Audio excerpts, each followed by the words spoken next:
I'm hungry.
Incoming ad break.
Welcome Chef Spiral.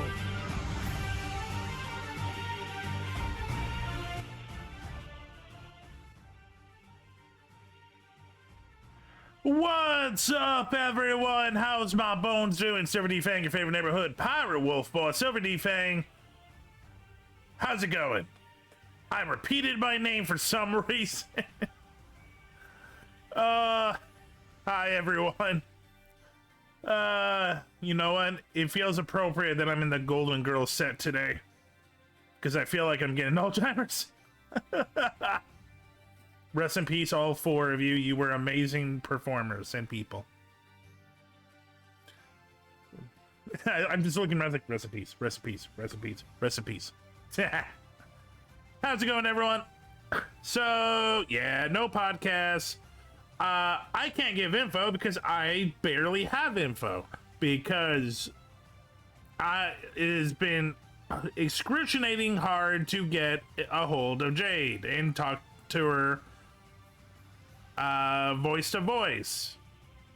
But for now, it's on hiatus.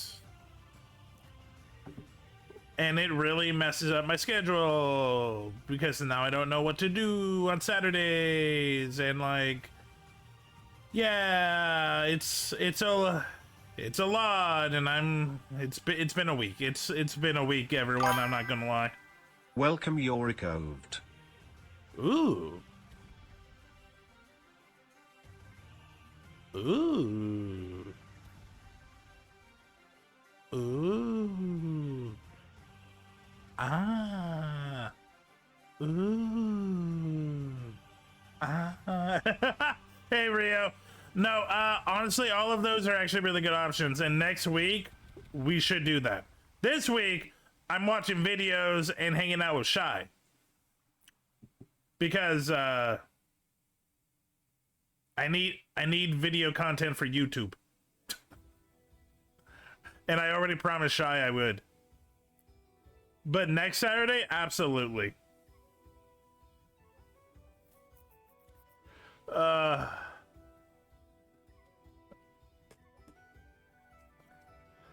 Yeah, check me out, YouTube. Monday to Friday, I put reaction content, I put clip content, and I need more reaction content. I'm running out. So honestly, it was a blessing of a curse that this happened.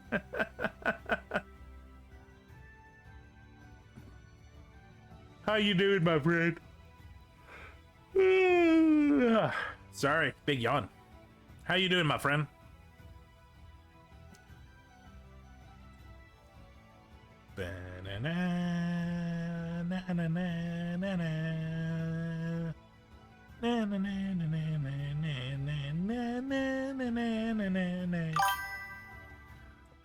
Chill raging against Deadpool. Yeah, I tested Deadpool out a little bit last night. It's interesting. It is very different from every other character. It's I like it. I actually really like it. But it is the best way I can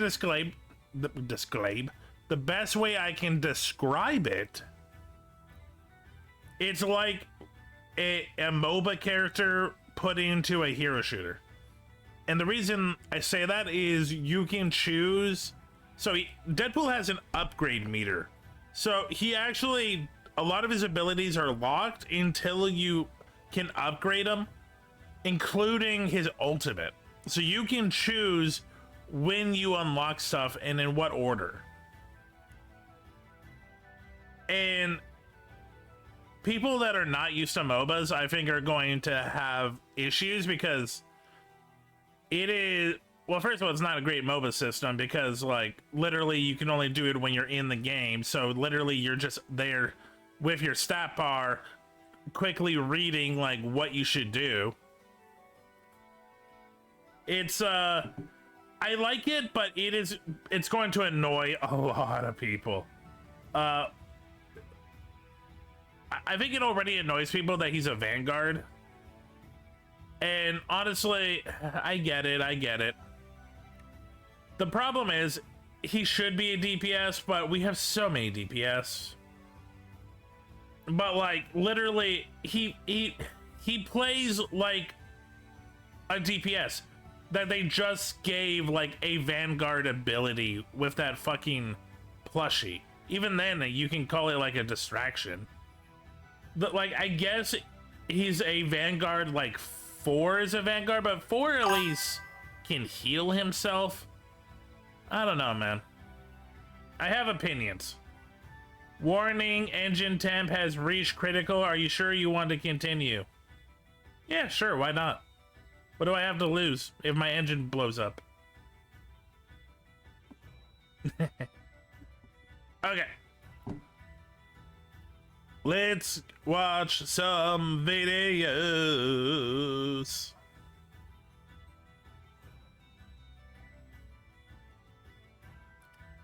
Let's see, what do we have on the docket? As always, I'm getting these from my Discord, Lupton Lounge. We have a submissions where people submit video ideas for me to watch.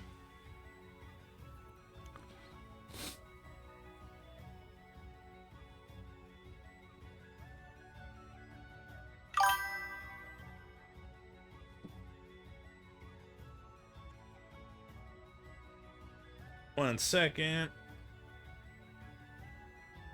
Right here. You can submit videos to me right here. Okay. I don't need you anymore. So the first one I have on the docket is Anger Issues and Fried Chicken, The Life of Colonel Sanders. By the Fat Electrician. Okay, this already sounds amazing. There is absolutely nothing that is going to prepare you for how crazy this story actually is. I believe you. Today we're talking about Colonel Sanders. Yes, the KFC guy. Okay, according to a 2010 study, only 40% of Americans between the ages of 19 and 25 knew that Colonel Sanders was a real person, and even less. So, I know a little bit about this. Yes, he was a real dude. He was not a colonel. He I think he wasn't even in the military, but if he was in the military, it was like not colonel. It was not that high up. People know that he was a complete gangster his entire life. Okay, most people don't realize this, but the sweet elderly Southern gentleman from the KFC logo didn't start selling Kentucky Fried Chicken until he was 66 years old. Prior to that, he had done every job under the sun. He worked for the railroad. He used to be a lawyer until he lost his law license from beating up his own clients in open court. He used to be involved in turf wars with bootleggers and oil companies during the Great Depression. He has been in, won, and is undefeated in gunfights. He is a... Yeah, the colonel is probably the most Southern man you can ever think of. If you can think of a Southern stereotype, he did it. I'm doing a subathon. I'll be in my VC when it starts, so hop by if you want to talk or play games after stream. Ooh, definitely. Also, you changed your name from Doesn't Matter the Demon? Okay. But yeah, the colonel was a gangster. He was a straight up country gangster. God, this man, like, literally, it makes sense that he created a mystery chicken that happens to work, because this man is a mystery. Notorious adulterer that once bragged that he was still getting laid at 83 years old. This dude cussed so much that KFC had to heavily edit every TV and radio ad spot he ever did. I love that. Go f yourself, San Diego. Nice work, everyone. And I could keep going, but we're going to cover all of it in the story right after word from our sponsor. Delete me. This is new. We're going to support them. Yeah. Neither. There's a third option.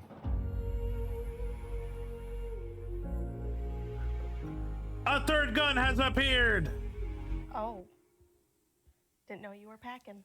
No respect. All right, here's the deal. Super simple, straightforward business model. You give them money, they turn around and make sure that data brokers on the internet aren't selling your personal information. What does that even mean? Okay, here's the entire internet and every free service on the planet inside of a nutshell. Okay, there's a saying, if you're not paying for the product, you are the product. What that means is pretty much anything on the internet that you use, that's a service, whether that be Google, Facebook, Instagram, Snapchat, all of it, okay? It's all an app. So one of two things is happening. They're either going to feed you ads, and that's how that company makes money since their service is free, or they're going to collect your personal information, then turn around and sell it to data brokers on the internet, and then they're going to turn around and sell it to whoever buys it, and next thing you know, you're getting 17,000 robocalls every single day. And that's where Delete Me. I hate that this exists. Like, I'm glad Delete Me exists, but I hate the fact that we live in a society where people literally have made companies doing, like, protecting human rights, because we've just come to the understanding that people are going to know everything about me and try to use me as a cash cow. If you don't want, to be a cash cow, give little less money to this cash cow so we protect you from the other cash cows. It's the same with VPNs. It shouldn't exist. I'm glad it does, but it shouldn't exist. Comes in, they will look through all the major data brokers and find the ones that are selling your personal information and submit opt-out requests on your behalf, and then they are legally obligated to comply. And then they'll continue to monitor these data brokers, and if they get your information again, Delete Me will submit an opt-out request again. Basically, you're paying Delete Me to get rid of all the downsides of all of the free stuff on the internet, which I think is absolutely worth it. If you want to check them out, I'll have a link and a discount code down below. Let's get back to the video. Our story begins on September 9th, 1890 in Henryville, Indiana, when a young Harlan Sanders is born on a farm. He is whoa. Not Kentucky? Liar. oldest of 3 siblings, and like pretty much every other story I've ever told of somebody that was born in the 18 or 1900s, he had a really rough childhood with a lot of manual labor, just wasn't a good time all around. At the age of 5 years old, his father passes away and his mother has to step up and be the breadwinner for the whole family, so she's always gone working at a factory in town, and 5-year-old Harlan basically has to raise his younger siblings by himself, literally starts cooking all the food for the family at 5 years old. Fast forward, he's 12 years old, Harlan's mother finds a new husband, husband, they get married. Harland and the stepdad do not get along whatsoever. Shortly after this, he leaves home at the age of 12. For the next 4 years, he just kind of bums around the area, working on farms, doing manual labor jobs, and then at the age of 16, he falsifies his birth certificate to join the army, gets in, deploys to Cuba, serves his entire enlistment, and then comes back home. While in the army, he picks up the habit of, as he puts it, cussing like a sailor, using excessive profanity. People later in his life said he couldn't go a single sentence without including the term goddamn. Goddamn clucking chicken, here's your 2-piece order, goddamn it.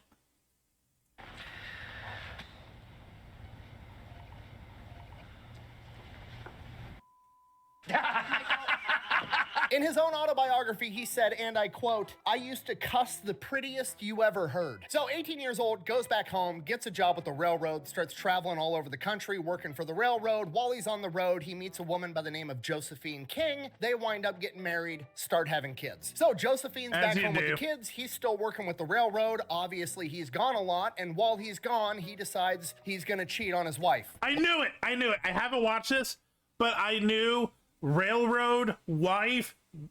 Yeah, no, dude has a mistress in every port town that he stops in, because it's just that time. Man with no father figure works at age 14.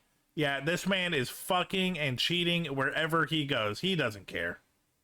Like a lot, or as he referred to it as tomcatting. So he's going all over the country just slinging, which is foreshadowing at its finest. Okay, not double great, entendre. but that's what happened, and it also gets worse. He also got fired from different jobs at different railroads a lot. Sometimes he was working for the railroad, sometimes he was like a traveling door-to-door salesman. He just kept bouncing from job to job to job because he had a humongous anger problem and was always getting in fistfights and beating the shit out of people. That is correct. The medulla oblongata. Mama The said. medulla oblongata is where anger, jealousy, and aggression come from. After a while, his wife Josephine, understandably so, is fed up with his shit, and she decides while he's on the road, she's gonna leave him. He's lost his job too many times. He's cheating on her. She's out. She gives up the house. She sells all the furniture. She takes the kids and moves back home with her parents. Good and for her. Harland is awkwardly pissed off about the furniture. Like, he's mad about the kids too, but he's very upset about the furniture for some reason. Like, in his autobiography, he says, and I quote, "That hurt me. I figured she didn't have any right to take my children or give away my furniture." He is equally as concerned about the furniture as he is about the kids, which I just want to explain that this man is probably in his 80s when he's doing his memoirs. He is absolutely has a ghostwriter. So I'm just imagining this 80-year-old Colonel Sanders sitting on a wicker chair looking outside while this like 30-year-old journalist is writing for him, and he's like, "I didn't care that she left. I was upset by the kids, but that fucking furniture. Do you know how much that was? That was pure mahogany." Write that down. I don't understand, but whatever. And it's probably because the furniture's gone. She gave it away. There's nothing he can ever do to get his precious furniture back. The kids, on the other hand, she still has the kids. They're at Grandma and Grandpa's house, living with Josephine. He could still do something about that. So, like a rational adult, he decides he's gonna go to court and fight for custody of his kids. No, I'm just kidding. He concocts a plan where he's gonna go wait in the woods outside of Grandma and Grandpa's house, and he's going to kidnap the kids. Yep. That's a terrible idea. Again, in his own words, although I didn't consider it rightly kidnapping since they was mine. So he heads over to Grandma. This poor ghostwriter just listening to this old man. You created a chicken franchise? Yes, I did. But before that, here's all the crimes that I did and why I should be in prison. On Grandpa's house, hiding in the woods in a pile of leaves, waiting for the kids to come outside to play. He's then gonna snatch up the kids, take them to the train station, and bounce. This is the early 1900s. They're never gonna catch him. So he's out in the woods, laying in this pile of leaves, waiting for the kids to come out to play, and he's just waiting, and he's waiting, and then eventually the sun comes up. It's Kentucky, it's summertime, it starts getting hot, he starts getting sweaty, there's flies buzzing around, and after hours of waiting, the kids still haven't come out. He's like, okay, this isn't gonna fucking work. So he decides he's just gonna go up to the door and knock. Goes up to the door, knocks on the door. His father-in-law answers the door and just says, "Howdy, Harlan," and invites him in because, you know, it's the father of his children. Why wouldn't you do that? He has no idea the guy was just planning to kidnap his grandkids. Harlan, his father, and Josephine then proceed to sit down in the living room and have awkward small talk for a little while. And he like just gets up eventually and is like, I guess I'm gonna go. And Josephine is like, "Where are you going?" And he's like, "I found a new job in Illinois working for the rail company. I'm gonna head out there." And she goes, "No, I think you better stay with me." And that was it. They stayed married for another 37 years. Now he's got his family back, I guess. Oh, okay. ZZZZ. You had me going there for the first part. The second half kind of threw me. Absolutely zero me life too. lessons Me learned. too. Keeps cussing, keeps fighting, keeps cheating on his wife, goes back to working for the railroad. Eventually, he decides he wants to better himself. He wants to get a better career, make more money for his family, the whole 9 yards. So he starts studying to become a lawyer via correspondence, basically taking college classes through the mail. Think of it as like antique version of online schooling. That's what he does. Winds up studying to become a lawyer through correspondence, passes the bar, and becomes a lawyer. Does that for a little while, has a pretty successful law career spooling up, and then one day, in open court, his temper gets the better of him. A medulla oblongata. We don't know the exact context of what happened, but every account of what happened has a chair involved. Some accounts say that his own client attacked him with a chair. Some accounts say it was the other way around and he beat the shit out of his client with a chair. Either way, he turned the open courtroom into a WWE match. Oh my God! Oh my God! Because of this, he obviously loses his law license and goes back to job anarchy. hopping. So he's a door-to-door salesman for insurance, and then after that, he decides he wants to be an entrepreneur, so he spools up an illegal ferrying operation across the Ohio River. The police eventually put a kibosh to that, so then he goes to work for Michelin Tire, being a tire salesman. And finally, that goes good. That's going great. The dude can sell tires like a motherfucker. He works his way up from being a salesman to like the regional director for the entire tri-state area that he's in, and he's like one of the big wigs at Michelin Tire. But then karma finally catches up to him, and we kick off the lifelong saga of karma desperately trying to put Harlan Sanders, this madman, in his place, and Harlan Sanders just adamantly refusing. One day he's driving his Model T with Michelin tires across the bridge, and the fucking bridge collapses, totaling his car. And at this point in time, he doesn't have enough money to buy a new car, so Michelin Tires fires him because you can't work for Michelin Tires as a tire salesman if you're not using Michelin tires, which... Wait, what? Oh my God, that feels like some okay, I had two thoughts. That's some disgusting bullshit that like corporations would do today, and I just remember, wait, no. So this is why back in like the 40s, unions were such important. Well, no, the New Deal was actually the 30s. This is why the New Deal was so important because, yeah, early 1900s, late 1800s, it was a wild west for like human rights when it comes to corporations.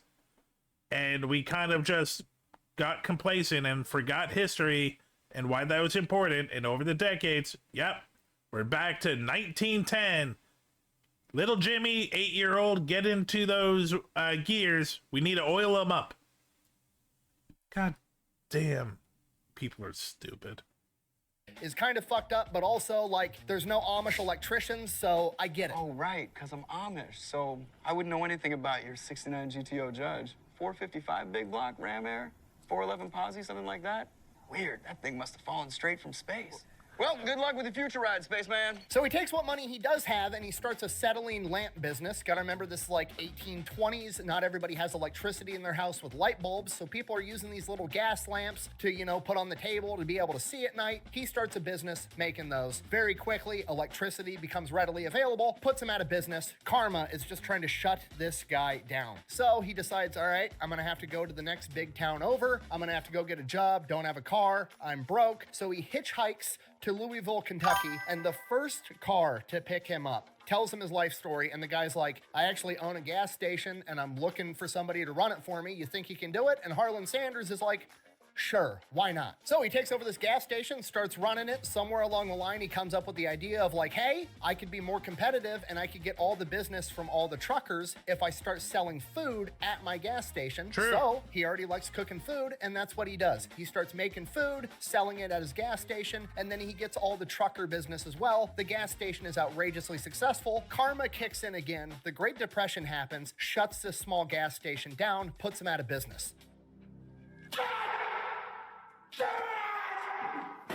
From here, Shell Oil Company reaches out to him and is like, hey, we knew you were super successful at running this other gas station in a small town in Kentucky. We have another gas station that's right on the main highway that's going to be able to stay open during the Great Depression because it gets all this traffic from the highway. We want you to run it. Harlan Sanders takes the job. So he moves out to Corbin, Kentucky, where this gas station is, and this place is super ghetto. It's literally nicknamed Hell's Half Acre. You gotta remember, this is the Great Depression. Everybody's poor. Yeah. Poor people commit crime to Yeah. feed their kids. So you got that going on. On top of that, you've got Prohibition. This is right by the highway. All the bootleggers are running their booze through this area. There's all kinds of crime. So he takes over this gas station, starts selling gas, starts selling food, but he needs people to know that there's food around. So he starts putting up signs and everything saying like, hey, we're a gas station that also serves food. This is Kentucky in like 1930, whatever the fuck. And people just love shooting at signs, I guess. And it gets so bad that you can't even read the signs because What do you mean 1930s Kentucky? I'm pretty sure if you put up a sign in 2026 Kentucky,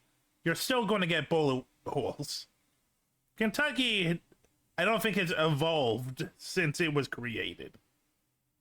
there's so many bullet holes in them. So he comes up with an alternative idea of he goes to all of the farmers in like a 50-mile radius and pays them to be able to paint a big advertisement on the side of their barn because people aren't going to be shooting at a farmer's barn because they could hit somebody or hit an animal or a farmer's going to come out with a shotgun and fucking shoot you back. And it's a brilliant idea and it's working really, really good. And it starts cutting into the other rival gas station. Prehistoric Kentucky. Cave Kentuckians. Incoming ad break. I'm actually okay with Gremlin Kentucky. That would be a fun sequel movie. Business, and that gas station is owned by a guy by the name of Matt Stewart, and he's pissed off about it. So he goes around and starts painting over Harlan's barn signs. Harlan finds out about this, so like an adult with a cool, rational head, goes over to Stewart's gas station and very politely tells him to stop or, and I quote, "I'll blow your fucking head off." As you do.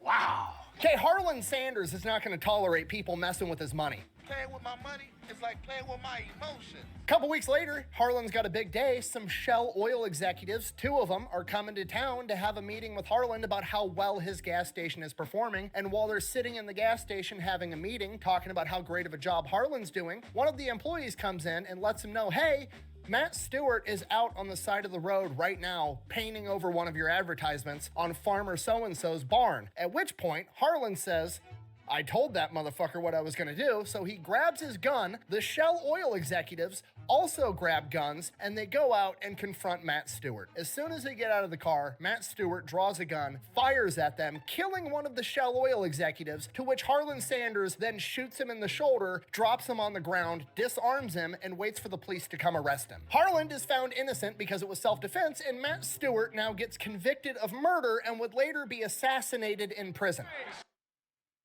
What am I supposed to do with that? Like, no stupid joke I make would be anywhere as funny and insane as the man that created KFC, a bunch of Shell employees went to a barn, was like, hey, stop doing that thing we told you not to do. So that man's like, I have my gun, shoots one of the execs, then goes into a gun war. Turns out Sanders was just protecting himself because Kentucky is caveman logic.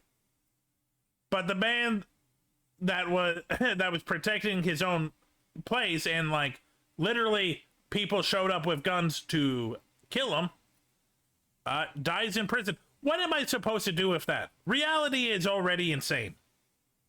What's wrong with his medulla oblongata? And from here, Harlan Sanders Welcome, is not Shy shy about using a 96. firearm to get his way. There's another account where bootleggers were trying to siphon gas out of his pumps in the middle of the night, and he runs out in nothing but his underwear and confronts them and holds them at gunpoint until the sheriff shows up to arrest them. This goes on for a while. Very successful gas station. Eventually, Harlan... I gotta read that again.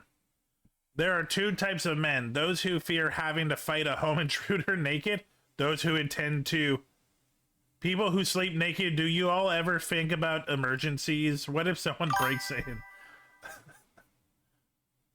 You fight naked. Roddy's right. Do you know what's scarier than a bat or a gun? An angry, half-asleep, naked man with a flaccid dick coming at you.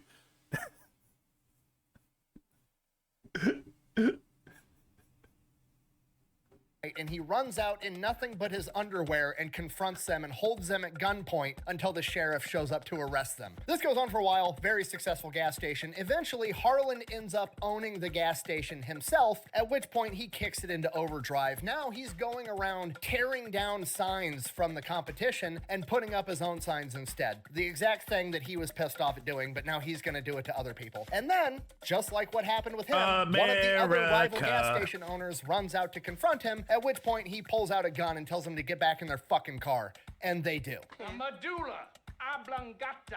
So as you can see, through a combination of great food and gun violence, Harlan Sanders becomes the most successful gas station in the area, which is the most southern thing that's ever happened, ever. And by 1939, he's making more money from food than he is from selling gas, so he decides he's just gonna sell more food and quit selling gas, and he opens up a 140-seat restaurant and then eventually expands that business to have a motel right next door as well. Now, the problem he runs into here is being able to cook food at the standard that he likes to cook food at in the quantity that this restaurant is now demanding. And the big problem he has is with the fried chicken. Everybody loves his fried chicken. He's got a secret blend of 11 herbs and spices. Everybody loves it. But the problem is real fried chicken is cooked in boiling grease on a skillet over the stove, and you just can't cook it very fast. It takes too long, you can't make bulk batches, and the wait times at the restaurant is just taking forever. So he develops a way to cook fried chicken inside of a pressure cooker, which still makes it taste way better than if you deep fry it. And this takes the cook time on his fried chicken from like 30 plus minutes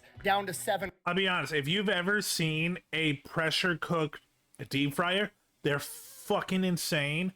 It's just this massive vat of oil that they kind of like just intensify with air pressure. It's so cool. Or 8 minutes. So he's got that figured out. Things are going great. He's got his new restaurant, his new motel right in 1939. And then karma steps in to try to shut him down again. 1939, World War II kicks off for America. And all of a sudden, America is now rationing rubber and gas, meaning less people are traveling. And his entire business is built right on the highway and relies on highway travelers. So he's not making enough money. But Harlan Sanders, not taking no for an answer, refuses to quit, keeps running his motel and his restaurant business, but also takes a job in Tennessee, which is nearby at a place called Oak Ridge, because the government has thrown up some new facility where they're making something and they need somebody to come in and run all the cafeterias to feed the workers. And he oversees the cooking of 36,000 meals a day to feed all of these people working at this secret government facility. Does that through the rest of World War II. When World War II ends, that job kind of comes to an end. They no longer need this factory for whatever reason. So he goes back to his hotel and restaurant, which everything's fine now because they're no longer rationing gas and tires and people are traveling again. And later we would find out that the Oak Ridge facility in Tennessee is where they refined all the plutonium for the Manhattan Project, which we used to nuke Japan. Which You can't make this shit up. Yeah, so the man that created Kentucky Fried Chicken, yeah, he ran the catering business that fed all of the plutonium workers for the Manhattan Project.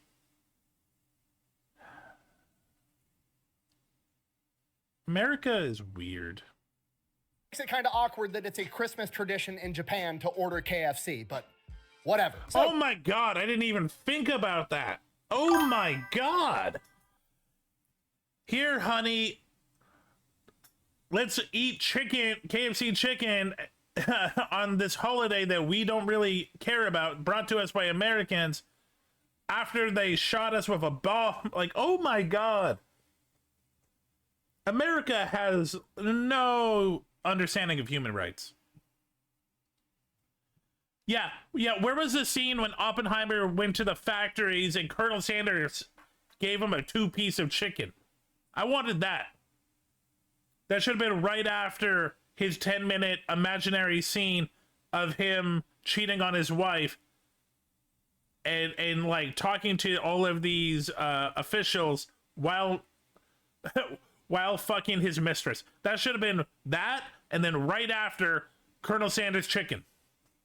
Comes back home, starts running his restaurant and hotel full time, hires a new female employee, starts having an affair on his wife with her. Her name is Claudine Price. Shortly after that affair, he divorces his wife, marries her instead in 1947. Then in 1952, he meets another wealthy restaurant owner from Salt Lake City, Utah by the name of Pete Harmon. Pete Harmon tries his fried chicken and he's like, holy shit, this stuff is awesome. Can I franchise this? I'll buy the secret blend of herbs and spices from you. You don't got to give me the secret. I'll just buy it straight from you. Show me how to do this with a pressure cooker, and I want to sell it in my restaurants in Salt Lake City, Utah, and I'll give you 4 cents for every piece of chicken that we sell. Colonel Sanders is like, sure. Why not? So that's what happens. Pete Harmon starts selling Sanders chicken in his restaurants, and he needs to brand it somehow. So he's from a different part of the country, so he names it Kentucky Fried Chicken and gives it the slogan, finger licking good. And Harlan doesn't really see the potential in it. He just kind of treats it as like, you know, passive revenue that this guy's mailing him a check every month and just keeps running his restaurant and motel. And then his chicken becomes like kind of famous in the area. It's getting some notoriety, and the governor of Kentucky makes him a Kentucky colonel, which is like this honorary status in the state of Kentucky. And he's like, cool, that's great, whatever. So now he's Colonel Sanders. And then around the same time, he also started a side business where he was a midwife. I told you the story was weird. Yeah, he's just going around rural Kentucky as fucking Colonel Sanders, the chicken guy, helping people deliver babies. We don't know much about it other than the fact that it... What are you supposed to say to this? The man known for cheating on every woman he's ever had becomes a midwife while he also runs his motel chicken franchise. Like what the fuck? Happened, and he delivered at least 8 kids, and one of them ended up getting named after him. Mazel When he was tov. later interviewed and asked, like, This is my son that you help, help me give birth. Welcome. This is Colonel Jeffries. how did you become a midwife? What training do you have? How did you even know how to do this? He simply replied, and I quote, oh, I know a little about it. Apparently, if you've seen enough vaginas, you just kind of know what you're doing, I guess. You can put stuff in one, you can pull stuff out of one. That makes sense, right? I guess. Checks out. One of his This is a nice looking baby. It's finger licking good.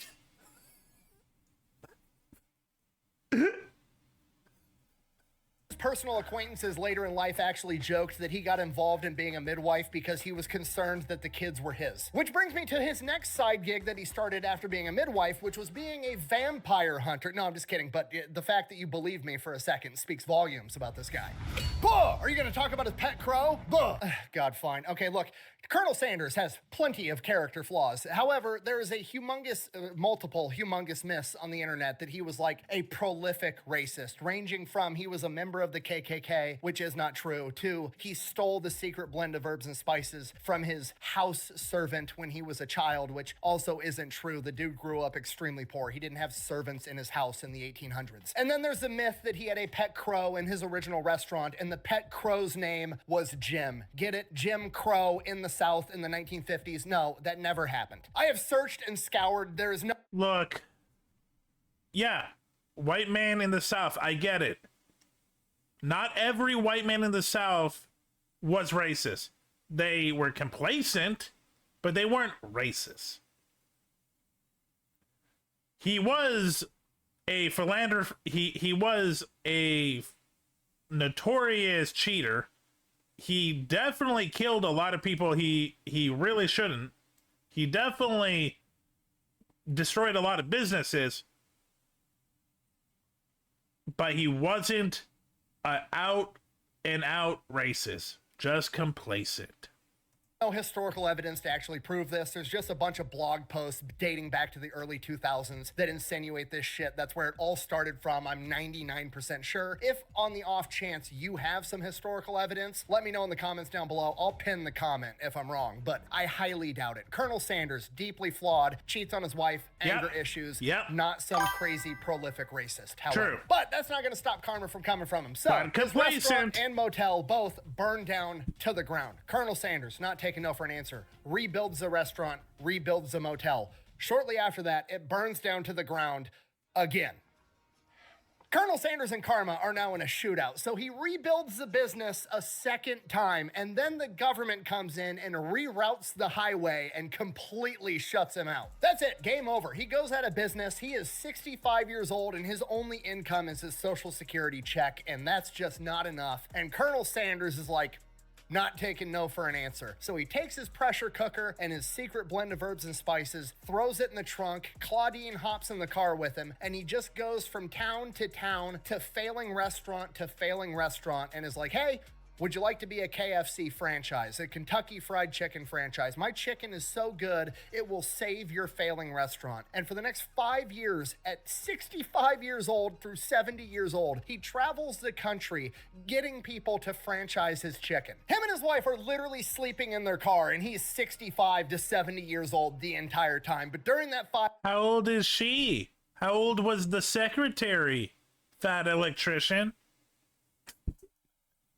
years, they get 200 people to franchise their chicken. God 3 damn. years after that, he's up to 600. Other things that happened during this time period. Him and Claudine go out to breakfast one morning at a diner while they're on the road trying to get chicken franchises, and he orders some eggs. The eggs roll up. They're not cooked right. He sends the eggs back. The chef says the eggs are cooked right and sends them back to him. No, Colonel Sanders, you're wrong. Colonel Sanders then proceeds to pick up the eggs, get out of the booth, walk into the diner's kitchen, and throw the eggs at the chef, at which point the chef rushes him with a kitchen knife, and Colonel Sanders, at the age of somewhere between 65 and 70, fins him off with a bar stool. Medulla oblongata. Another thing that happens during this time period is he's going to all these failing restaurants, and essentially they're just buying the chicken. They're not officially becoming KFCs yet. It's still mom and pop's diner, but they also sell Kentucky Fried Chicken there. And some of these restaurants are still failing despite the fact they're now serving Kentucky Fried Chicken. So he hires a guy to help these restaurants out, to go in there and show them how to run a restaurant up to the Colonel's standard to help these businesses thrive. So that guy goes in there, fixes a bunch of KFCs, makes some profitable businesses. Colonel Sanders pays him a bunch of money. He turns around and uses that money to start his own chain of restaurants selling burgers, and that guy's name was Dave Thomas, and he named his burger chain after his daughter.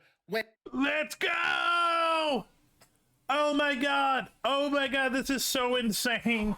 The man that created the system for KFC to be thriving created a better fast food. Suck it. Indy.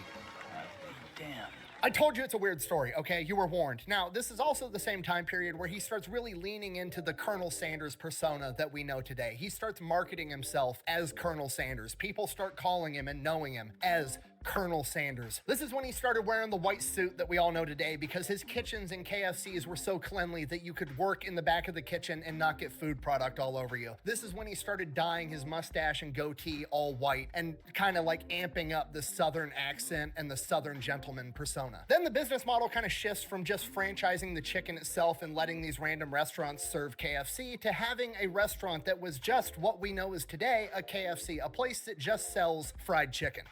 No, no, no. Nowadays, we know it as KFC Taco Bell. Because most KFCs are also Taco Bell because they're owned by the same company now. On the company has a ton of locations, and by 1964 he is 74 years old, and it's finally time for him to retire. People are wanting to buy the company. He doesn't want to sell the company because he knows they're gonna fuck up the quality of his food. True. They're gonna ruin it. He doesn't want to do it, but his family pressures him into it. He finally relents and sells KFC for $2 million plus a deal to be a lifelong brand ambassador for $40,000 to $80,000 per year. Shortly after he sells the company goes public. As soon as they go public, now the company company is more concerned about making a return investment for their shareholders than they are about putting out quality food. So they go in and just completely ruin the quality, just like he was concerned with. They quit using the pressure cookers and start using deep fryers. They go away from his original recipe and add extra crispy, which he was furious about and said was nothing more than a fried dough ball on top of a piece of chicken. And then this final straw was when they changed the recipe to his gravy. He was absolutely furious. He went inside of a KFC, tasted this gravy for the first time, threw it on the floor, and said it was nothing more than wallpaper paste. They just mixed tap water and a bunch of starch together and called it gravy. I'm really sorry. Yeah. Well, hey, I'm really sorry too. Colonel Sanders in.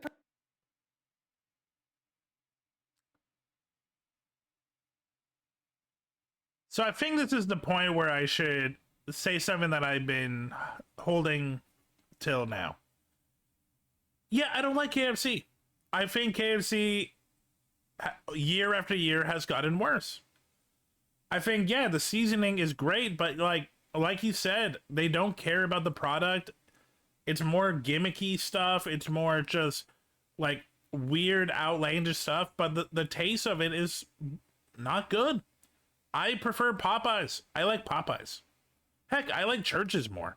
There's a Canadian brand called Mary Brown's that's also a lot better than KFC. It's just the brand. It's just the fact that KFC's been around so long. But the truth is, the quality of food is just not good. Not even for fast food. It's not worth it.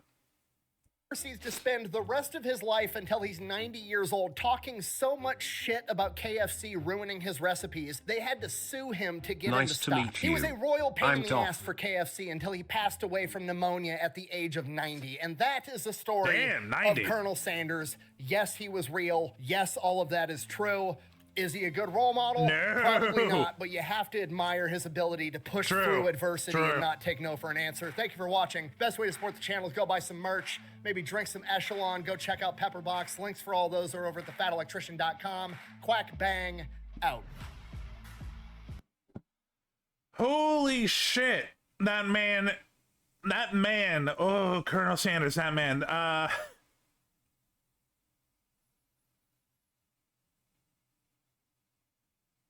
Still hate modern KFC, but like, look, Sanders was not a good man, but you gotta appreciate his gumption. He never let anything ruin him. He just got right back up. God damn, that was fun.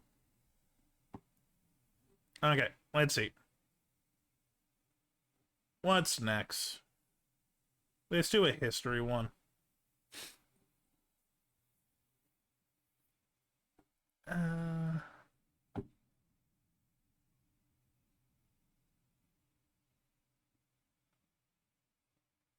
Let's do this.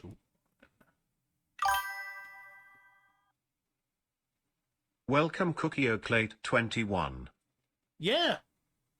So Cookie, I have a submission.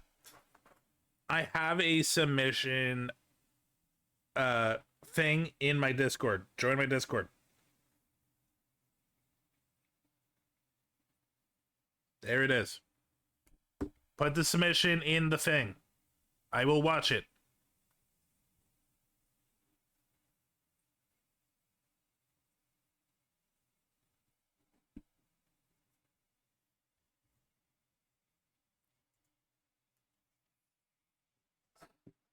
Okay, let's watch something from Oversimplified. I was hoping for a quicker... Ooh! Emu... Oh, the fucking Emu War. Okay, let's talk about the fucking Emu War. This is Australia. For the man who imagines being strangled by a tarantula while a kangaroo breaks his kneecaps and thinks, yes please. For the man who pictures himself being eaten by a snake in the burning outback while eating a Vegemite sandwich and thinks, yes please. And that man was good. They also have beautiful beaches, a very attractive people, very kind people. And yeah, no, it's just, there's nothing like Australia in the world because it is such a rural island. Governor Arthur Phillip, who landed in eastern Australia in 1788, presumably saw a dingo being eaten by a crocodile, being eaten by a death adder, being eaten by a koala, being eaten by Mel Gibson, and thought to himself, yes, good. Now I know what you're thinking, but oversimplified, the British didn't discover Australia, the Vikings did. And you'd be wrong. I'm not sure why you'd think that. But hey, if you love Vikings so much, then why don't you check out today's sponsor? Vikings War of Clans was Okay, this is many years old. Buy, man. Buy. Man, this is great. The market will continue to grow forever. 1930s? Oh crap, I never thought of that. Sell. And the stock market crashed, which led to economic downturn, which meant banks wouldn't lend anyone any money, which We're in led the to more economic 1930s. downturn, which meant everyone stopped buying stuff, which led to more economic downturn. And hey, what if all the crops in the Great Plains were destroyed in a drought and then a big dust storm engulfed the area? That's right, more economic downturn. And in an effort to combat the crisis, America began imposing tariffs on foreign imports, which made the economic downturn go global, and the earth got really... Don't forget, also the U.S. put a no buying alcohol law at the same time. Yeah, it wasn't looking good for the States. Depressed. But one nation that was hit harder than most by the whole affair, Australia. The problem for Australia was that it relied heavily on its export I don't know about the Legend of Atlantis D&D group. I'm now curious. industries, and in the current economic climate, no one was buying. To make things worse, Australia had introduced its own currency and pegged it onto the gold standard via the British pound, but then the UK started messing with its own peg on the gold standard, and if this is starting to sound confusing, then let me oversimplify it for you. Thank Hey, you. UK, looks like my car's broken down. Want to give me a tow? No problem, friend. I got you.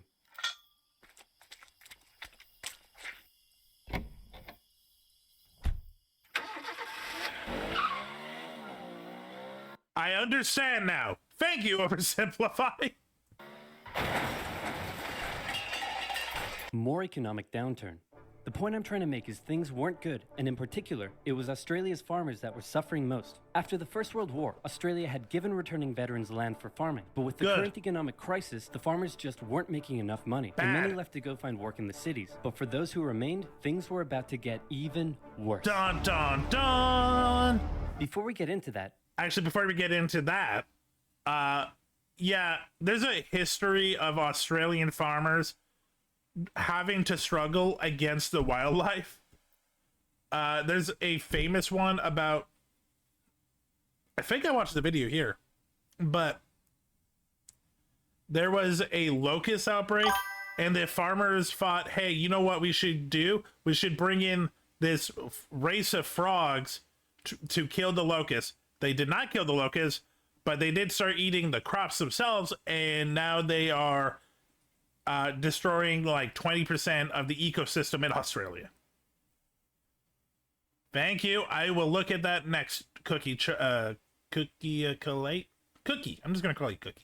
it's time for some cultural exchange. My national bird is the bald eagle. It's a strong patriotic symbol of America and a deeply valued and protected species. My Eagles are national bird is overrated. the peafowl. It's a beautiful creature whose vivid colors represent India, so we list it as a protected species. My national bird is the emu, and it's a pest. Also bloody delicious. Ooh. Emus, 6 feet tall, 90 to 120 pounds, and able to run at speeds up to 40 miles per hour, usually return to the coast after their breeding season. But suddenly they found Western Australia full of lush, wet farmland. Oh my, look at all this delicious wheat that just so happens to be growing here in large quantities. Hey guys, get a load of this. You know, my, look at all this delicious wheat that just so happens to be Incoming at rate. Oh yeah, that's really good. Grains every day. Emus! Hey, who left this big hole in the fence? Guys, get a load of this. Oh wow. What I am.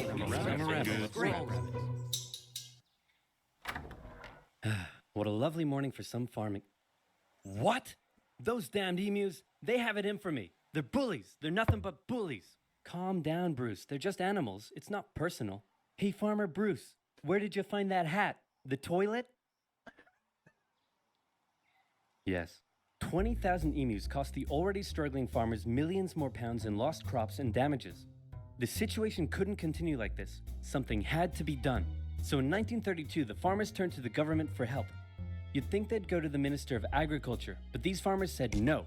this is a job for the military. So they went to George Pierce, the Minister of Defense. That is a man who has never seen a day of war in his life and just put on a mustache in the 1920s with a nice suit, and people were like, he looks important, you're hired. I am a big Marvel fan. That's right. Australia was to go to war with the emus. But not everyone was happy with the idea. This is barbaric. We can't go slaughtering thousands of our own national bird. Oh, come on, guys. The machine guns will make it quick and painless. Machine guns? You're using machine guns? This is animal cruelty. Look, I know it's unusual, but it's not like we're poachers turning the birds into feather hats. Think of the benefits. It'll be good target practice for our boys. The government can show it took action. Plus, I can get myself a nice new feather hat. Did I say feather hat? I meant I want to gather chat with you about getting you all some nice new feather hats. Did I say feather hats? I meant I want to wage terror at these emus and turn them all into feather hats. Damn it. Of course, Pierce first made the farmers sign an agreement saying that they would pay for the whole thing and that Pierce wouldn't take any of the blame if the operation that Oh my god, this man is a politician grifter if I've ever seen one. was clearly very stupid turned out to indeed be stupid, and the operation went ahead. Major GPW Meredith and his men were sent with 2 Lewis machine guns to hunt down and take out the evil. I have, if it's the ones from a couple of months ago, if there's any new ones, I haven't. Emu population in Western Australia. Target spotted. Well, was it an emu? No, sir. It's an emo. Damn it, Jones. Learn your vowels. I'm sorry. Okay, it looks like the humans are coming. It's so fucking stupid, but I love it. Wordplay. Coming for us. But check this out. I've come up with an amazing plan. See if you can follow me here, okay? When they approach, we run away. Sir, you're a genius. Pierce sent a camera crew along with the machine gunners to capture some good old propaganda for the government, and the first battle took place in November at Campion. The men spotted a mob of emus from a distance, so they set up their guns and opened fire. The emus split up into smaller groups and ran in every direction. The men were only able to kill what they called a number of birds, but the vast majority got away. Cut! Surprisingly, many of the emus were able to take multiple bullets, but still run at full speed to safety, causing Meredith to compare them to tanks, saying if we had a military division with the bullet-carrying capacity of these birds, it would face any army in the world. Okay, we need to get closer. No, you idiots, not to me, to the emus. Oh, sorry. No. I like it. So next, they tried sneaking up on a large number of emus near a local dam and firing at short range. Maybe the men were just unlucky, but my professional opinion says the emus were magic because both guns jammed after just 12 I just happen to know a bunch of Australians. The rest got away. Cut! The men were feeling a little humiliated after losing to a pack of discount ostriches, so they decided to move further south, where the emus were said to be tamer. And this time, they had a new strategy. Okay, Jones, here's the plan. You mount the machine gun in the back, I'll chase the emus, you shoot. Got it? Got it.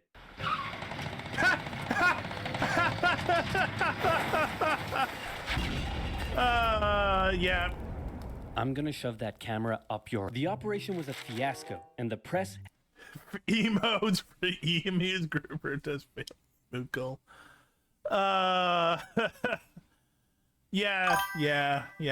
Everyone deserves to clown on the Australians for this.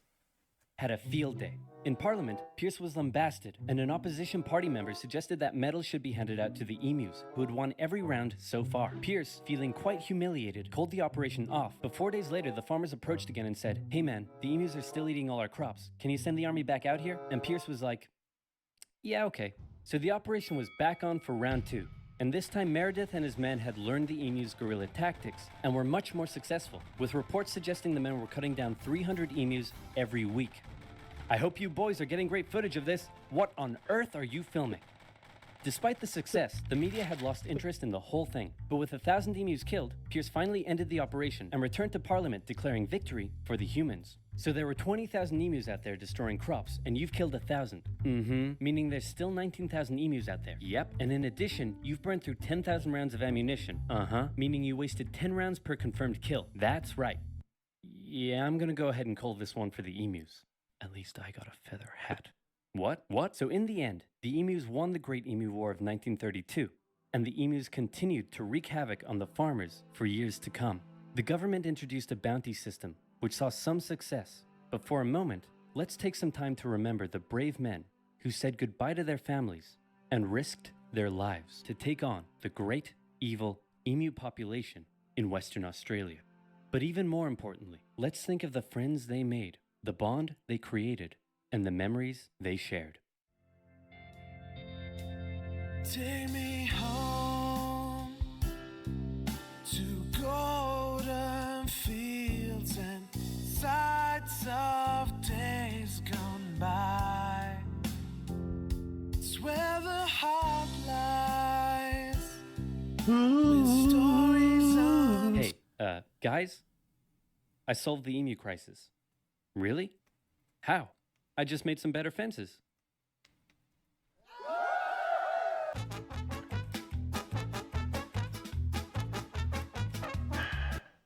Yeah, there's a long history of Australian farmers choosing the wrong option of trusting the government and it getting worse. The Emu War is funny, though. Okay, let me see what Cookie sent me.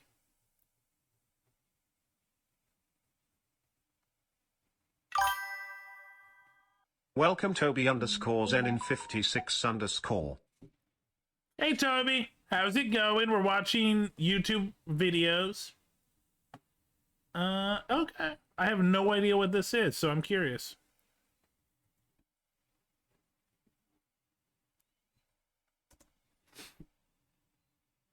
I'm ready. I'm ready. Personally. I'm ready. I think we're ready as long as Mace doesn't laugh. Okay, got him. So easy. You were leaning in to be nice. I was getting lost in my hair. We have another guest member of Evantris on stream tonight, and it's Andy's new hair. Andy's new hair. Kels also got a haircut. I shaved. Andy looks great. You did? But Andy got the whole it's blonde now.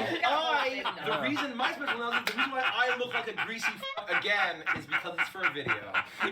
It always is. That's your classic excuse. It's always for a bit. It is for a video. It's always for a bit. I swear. I promise. It's always for a bit. It's for a video.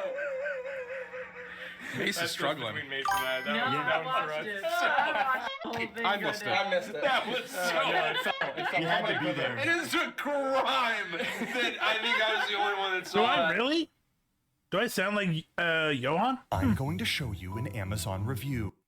I never thought about that. Okay, that was cute, and they made me laugh. That was cute. I like that. Okay, that was short. Is this...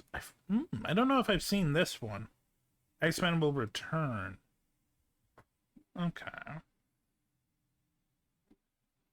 I'm curious. So before I get into this, I will say, yes, I am a big Marvel fan. I am a big MCU fan.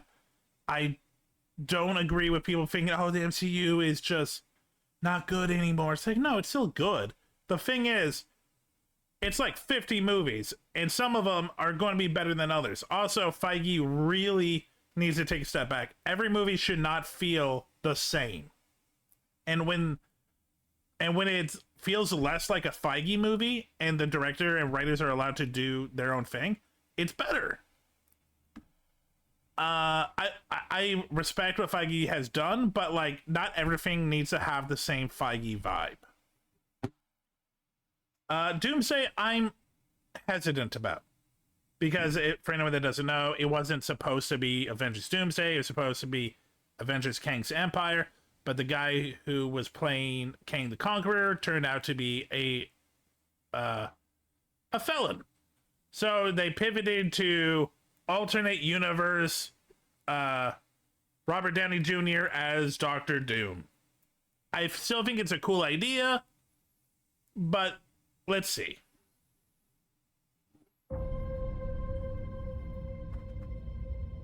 Oh, cool. I sound like I'm in a good way. Good. Death comes for us all.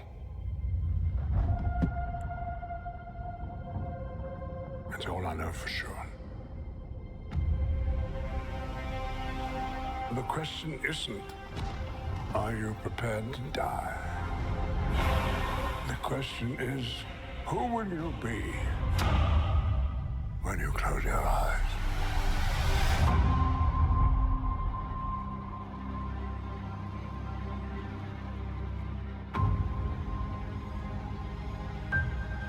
It's gonna suck for me when these two actually do die, because like Patrick Stewart and I can't remember his name, Gandalf, such great actors, and it's gonna suck when they actually do die, because I feel like my whole life has been these two just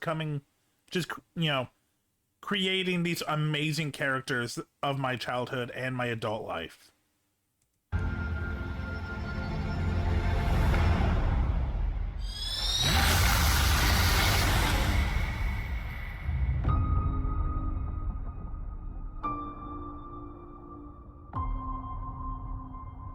You know what the shitty part is? Which X-Men? Yeah, I see like Xavier and Magneto are the right actors, but like, well, I shouldn't say right, because I actually liked the prequel stuff of Days of Future Past and First Class. Everything after that, hot dookie. But like, are you recasting the Cyclops and the Phoenix Kids from those? Because you can't get the original guys because they're dead, most of them in canon. So, like, are we going for a third actor now? I'm curious about that. Patrick Stewart, in his last time on screen as he now retires, do you know how many actors say they'll retire and come back? Patrick Stewart is going to get so bored, and he's like, yeah, you know what? I'll do this for fun.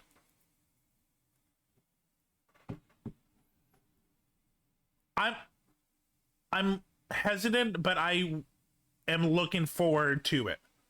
But they are literally setting up so much, because yeah, they're setting up the X-Men.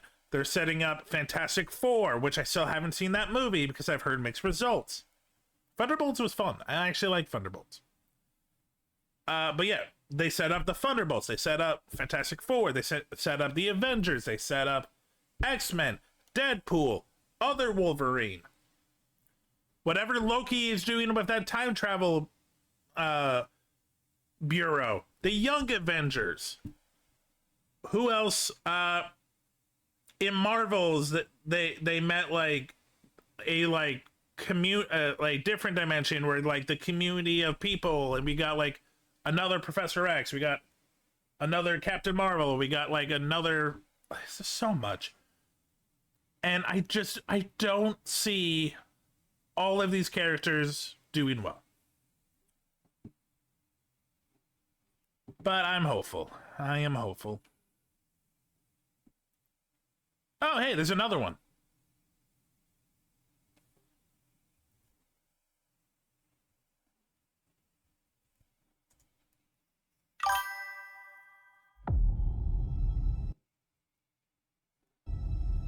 I'm low-key saying the writer's strike affected the quality of the movies.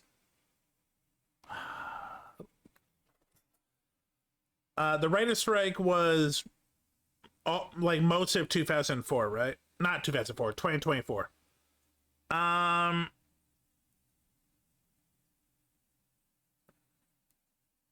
Yeah. So, I don't know. Thunderbolts, I think, did pretty well writing-wise and characters and stuff. I haven't watched Fantastic Four. A lot of the shows were lackluster. Oh, I fucking hated Daredevil Born Again, but I don't think that was a writer issue. I think that was a direction issue. Either way, pay your writers how they're supposed to be paid.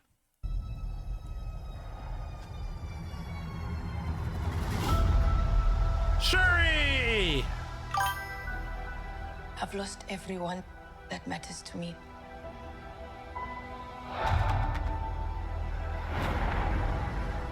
The king has his duties to prepare our people for the afterlife. I have mine. King M'Baku of Wakanda. Then, Yancey Street between Broome and Grand.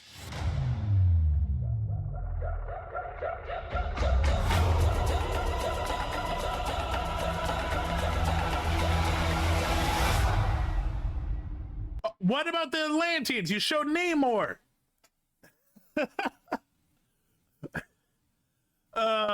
I'm mixed on Wakanda Forever. Sadly, they were given a shitty hand with the death of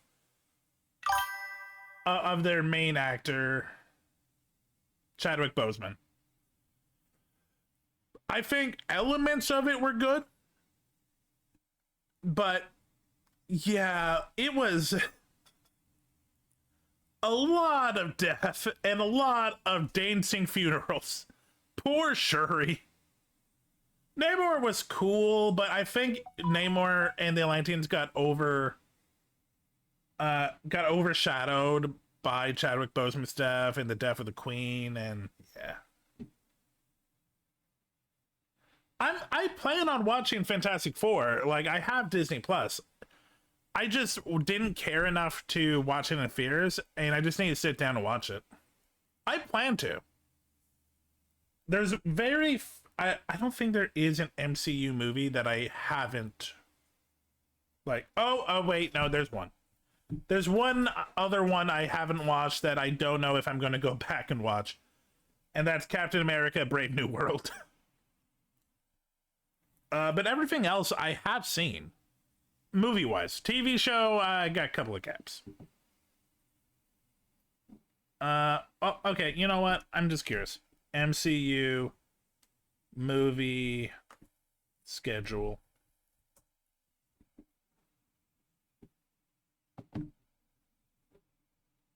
That was a TV show. Haven't watched Ironheart. Haven't watched Fantastic Four. Okay, I haven't watched the animated Eyes of Wakanda. Haven't watched Marvel Zombie. I actually am looking.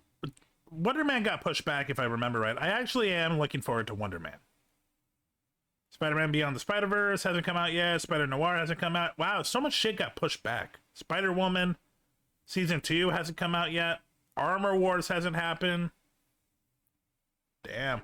Okay, well, this is old. Can I have something that's up? You know what, Wikipedia, you help me. Okay. Films.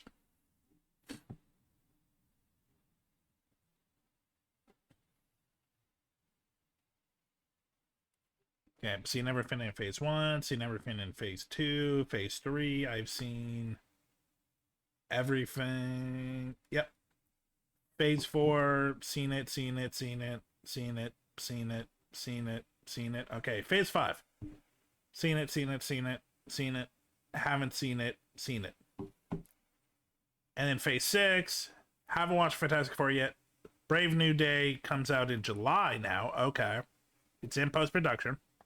Avengers Doomsday, December. Got it. And then, oh my god, Secret Wars is happening a year later. But nothing in between. Ugh. So yeah, Armor Wars is completely pushed back. Blade has been pushed back. Shang-Chi, X-Men film, Black Panther 3.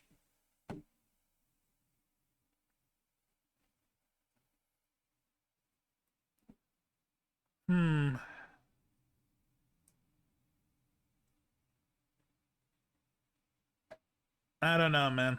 I'm a little worried about 2026. Oh, they're just straight up canceled now. Oh, great. Armor Wars, I don't know what it was for. I know what it was for because I know the comics, but I don't know why they were doing it now. Blade is a bummer, especially after Deadpool and Wolverine. I think everyone was excited to see new Blade and Gambit stuff.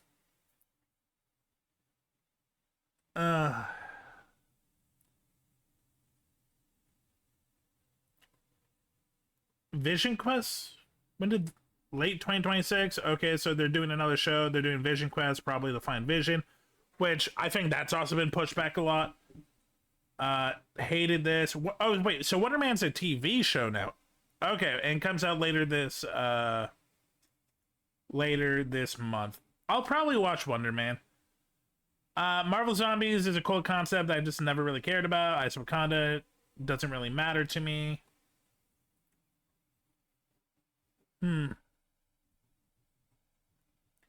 Look, I'm hopeful. I love that we're getting so much Marvel stuff in like such a high budget way. But I think Feige needs to take away the reins. X-Men 97 is great. I loved season 1 and season 2. I'm hopeful for more cool shit. But I would say that's separate. That is a separate creative team than the Feigeverse. And that's the problem, is I don't think Feige is the right choice anymore. So I do know this. I just saw the video that you posted. I do know this one well. Okay, let's watch it.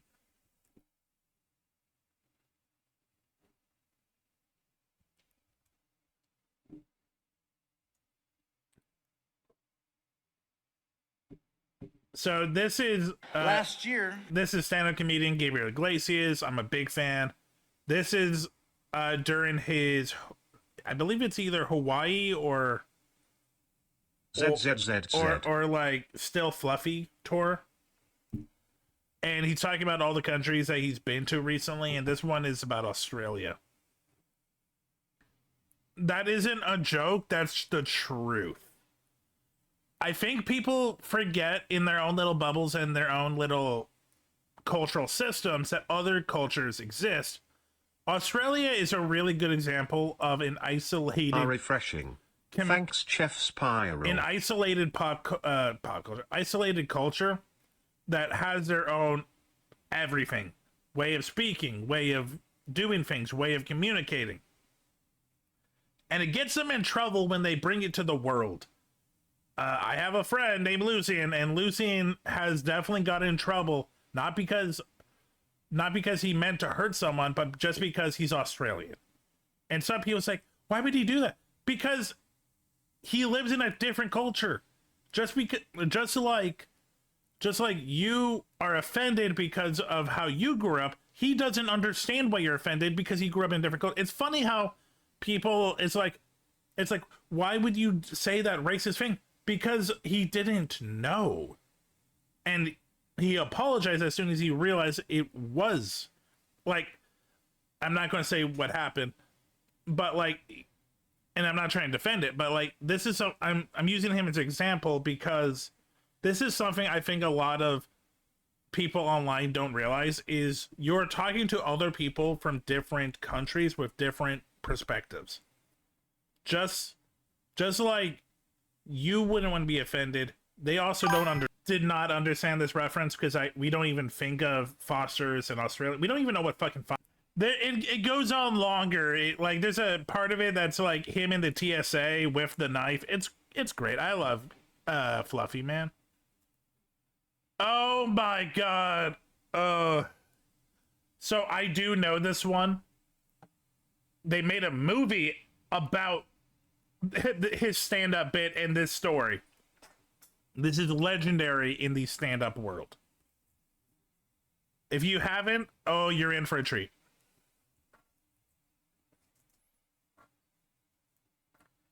This is Bert Kreischer? I never know how to pronounce his last name.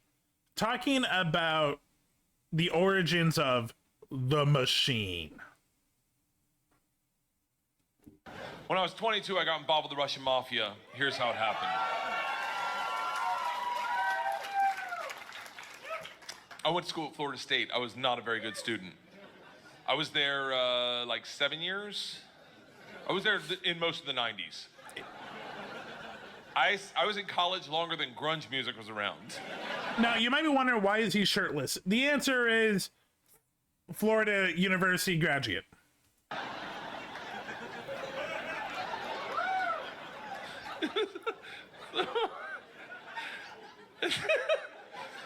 So, this is how bad of a He is student I very was. drunk. One time, I signed up for a Russian class thinking it was Spanish, and it took 3 classes before I realized, I don't think this is Spanish. So I got to leave the teacher. Cookie, it's not great. I won't lie to you. It's not great if you look like Bert Kreschta at 24. I'm not going to lie to you, my friend. Teacher who was hot. He definitely worked out. I'm kidding. It was a girl. It was a girl. And she was hot. She still is hot. She stopped me. She goes, don't go anywhere. I need 14 kids to teach this class. You're the 14th.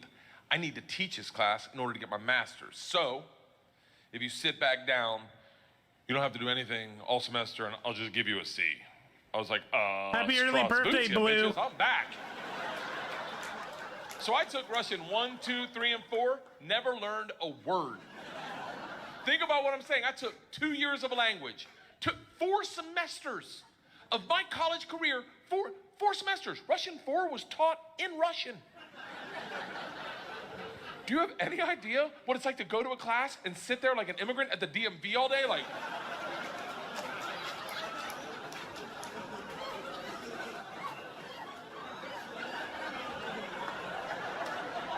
How did he not learn a single bit of Russian in... Oh, right. He went to Florida college. in Russian 4, same teacher pulls me aside. She's like, we're taking a trip to Russia. If you go, you'll get a minor. I was like, okay. Okay, sorry, we're going on a tangent because I'm always here to help people get healthier. So, Cookie, so I do go to the gym once a week, but here's the before that, for years, I would go for a walk for 2 hours every day. That stabilized me and helped me a lot. What also helps is cutting on like sugars and carbohydrates, not getting rid of them, but even if you like cut the amount you're eating a week by half, you will see a difference. It's that easy. Hold on. You know, I can't really speak, read, write, or understand the language, right? She's like, I'm fucking well aware of that. You gotta remember, I was taking tests in a language with which I was unfamiliar with their alphabet. Do you have any idea what it's like to take a test and make up hieroglyphics? Yes. And the answer is star, circle, hashtag shoot. I do, but that's because I'm autistic and I was not a good student.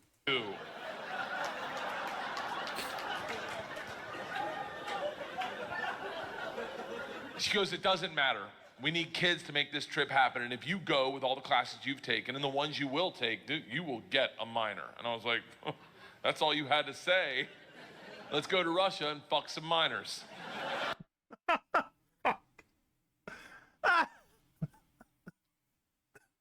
I got nothing to add. It was different minor, obviously. Learned that the hard way. So we went to Russia in 1995. This is when the mob ran everything, and they told us that our very first night. They sat the whole class down. They're like, listen, we have paid off the mafia to keep you safe. In exchange for our money, they give us 2 young gangsters. I'm in the room like, this trip just got fucking awesome. The word for gangster in Russian is banditi. They go, these. 1 second. I want to see if a friend of mine is online, because I think getting her perspective would be amazing. I'm going to see if she's online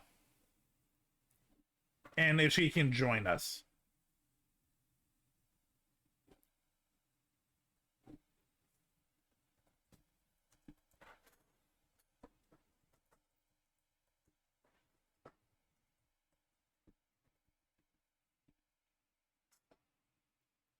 And while we wait, I actually got to go to the washroom. I'll be right back.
Okay, I am back. Nothing. Damn. So I have a friend that actually grew up in Russia in the early 2000s, and I wanted her experience because she's also has had run-ins with the Russian mob. But it looks like that she's not available. I'll have to watch this video with her at some point. Okay. These banditi are going to live with us. They're going to walk you to class. They're going to walk you back from class. They're going to take you on field trips, walk you back from field trips. Do not speak to them. They're in the mafia. Do not look at them. Do not engage them. Do not interact with them. I was like, they're going to be my best fucking friends. So the first night, I grab a bottle of vodka and a 6-pack of Baltica, which is our local beer, and I planned a sentence. I was going to say, Strasvutia, меня зовут Bert, очень приятно. Я работаю кошка. Does anyone speak Russian in here? I love that someone says no. No. I did a head count earlier. It doesn't look like it. So in the UK, you have a Labour Green Party. Can't remember the other two, but you got in that desk with 2 walls each side, and you tick with one you have vote. What did I come back to? My chat's talking about different ways to vote. I'll tell you what the sentence says. It's a badass sentence. I worked all day on it. Hello, my name's Bert. It's very nice to meet you. I work pussy. Kind of. It really means I work with cats. I didn't know the fucking language. What do you expect? It doesn't matter, because the second the door opens and I'm face to face with a real Russian gangster with the wife beater and the tattoos with the track pants and the cigarette, and he just stares me up and down. A frat boy from Florida State. I was wearing a fanny pack. He just looks at me and goes, "Stole." I fucking panicked. And everything I had planned on saying flooded out of my head. And all I said to him in Russian in his doorway was, "I am the machine." And he started laughing. He goes, "What did you say?" I was like, "I'm the machine." He grabs me and he goes, "Come in and tell my friends." Brings me in a room full of 9 Russian gangsters drinking and smoking and just goes, "Stop. Tell them what you said." Now I'm like, fuck it. I'm the machine. They looked at each other, looked at me, and they're like, fuck it. He's the machine. Look, if you're a Russian gangster, day in, day out, you have to be this hard motherfucker. Drinking, killing, gambling, drugs. And you see this white pasty kid from Florida, and all he says is, "I am the machine." That's the highlight of your week. And I became the machine, and these guys loved me. Yes. You gotta realize though, the reason they loved me is I went shot for shot with them that night, all night long, until like 4 in the morning. But all I knew how to say in their language was, "I'm the machine!" And I fuck cats.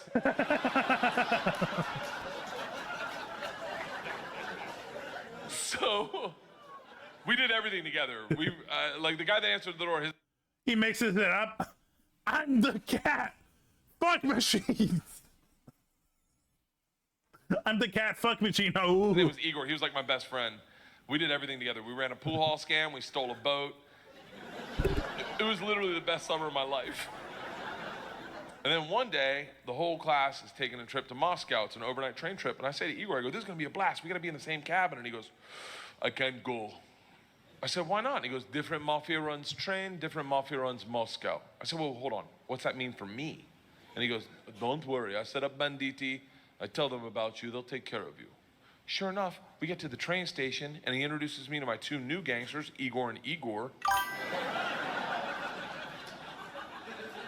And he says to me, he goes, "Guys, this is the machine. If you give the machine vodka, you'll have a great time." The big ear of the 2 Igors looks like a kid on Christmas. Break. He's like, "Oh, I can't wait to play with a machine."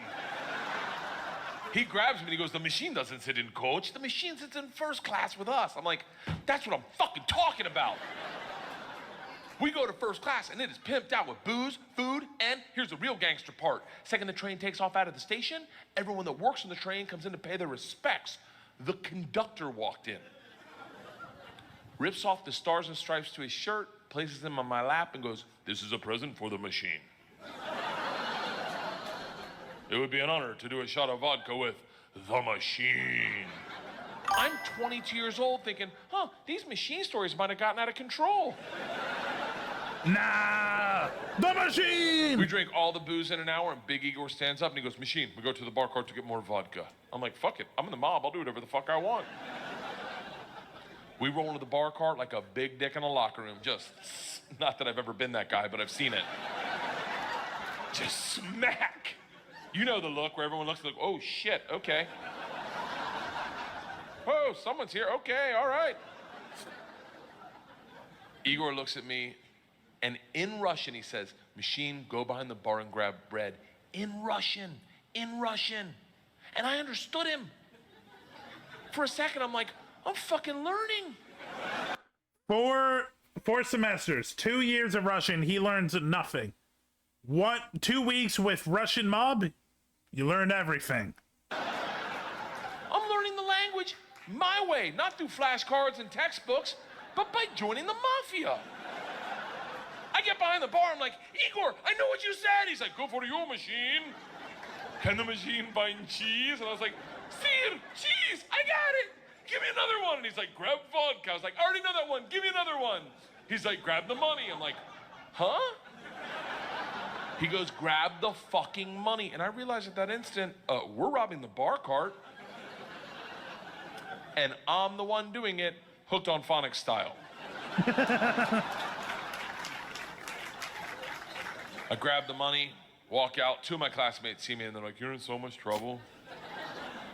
Go back to our first class cabin, and within 5 minutes, the head chaperone of this train trip, not the whole trip, just this train trip.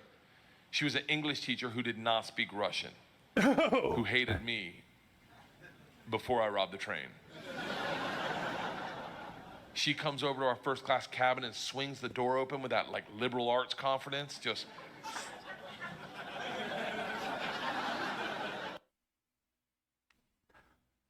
University teacher from Florida, Fang says she could take control of a situation with the Russian mafia.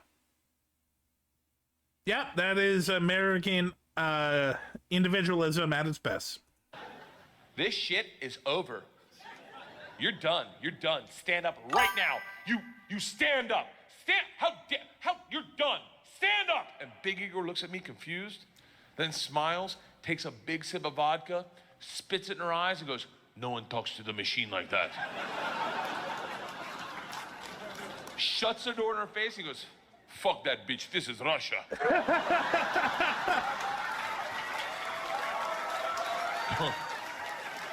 Don't worry, machine, when it gets dark, we have good time. I'm like, what the fuck are we doing when it gets dark? Reaches into his pocket, pulls out a ring of keys, and he goes, we're robbing the whole fucking train.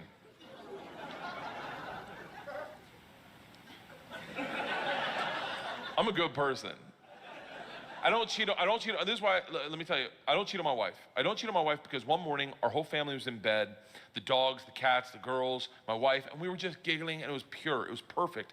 And I thought to myself, I don't ever want to screw this up. This is the most important thing. This is what life's about. Aww, and they got up to make that's so cute. chocolate chip pancakes, and I laid in bed and I said, I will never cheat on my wife. I had a conversation with myself. I said, if I ever get into a situation where a hot girl's flirting with me, or I think she's flirting with me, and it seems like it could go further, I'm just gonna cock block myself. I'm just gonna look her in the face in front of everyone and go, I don't cheat on my wife!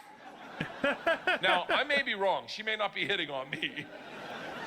She may throw a drink in my face, slap me, or I may be right. None of that matters to me. What matters to me is that I don't cheat on my wife because I've already had that conversation. Here's the problem. I never had that conversation about robbing trains.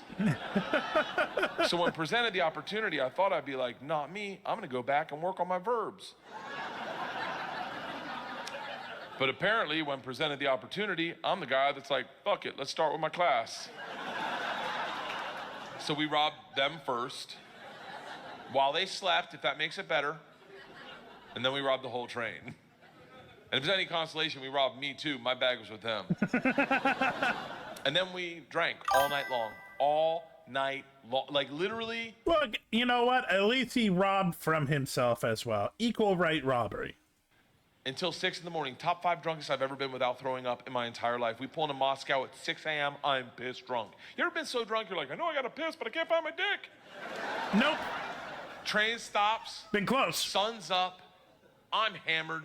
Door opens. Same teacher, not mad. Curious, right?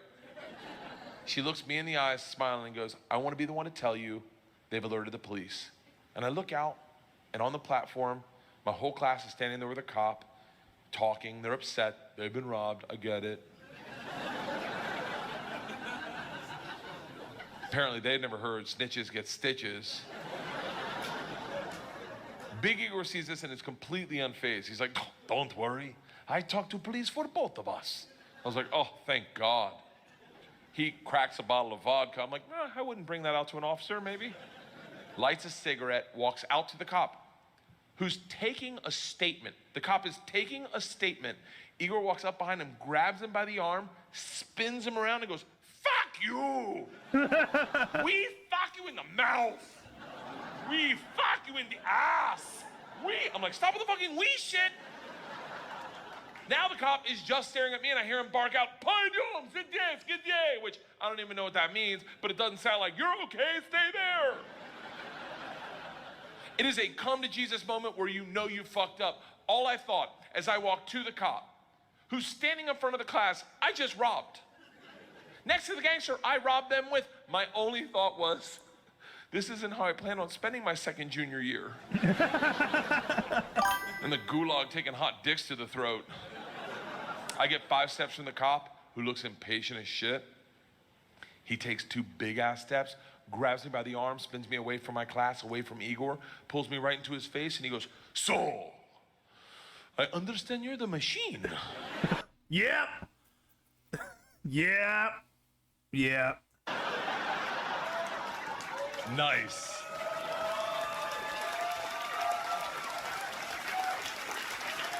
Tonight, you party with us. I was like, what? He's like, tonight you party with us, yes?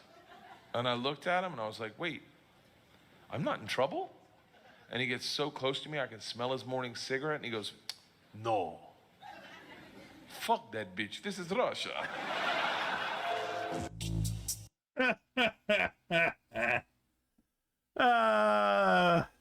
God.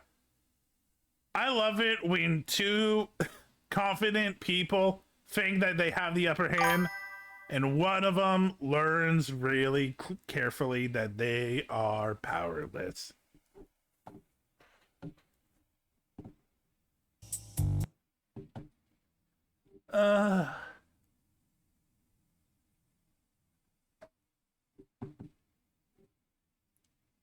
I'll put a Nate Jackson clip in the submissions. I will watch it next time. I like to do variety, and there is a bunch of other submissions that I skipped because I wanted to, you know, new person, wanted to give them their videos a look.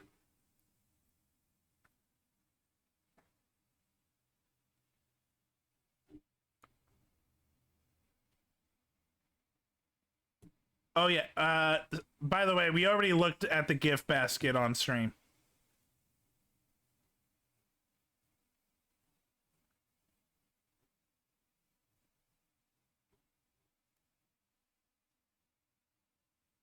You know what? This one actually fits with the Russian Cold War element.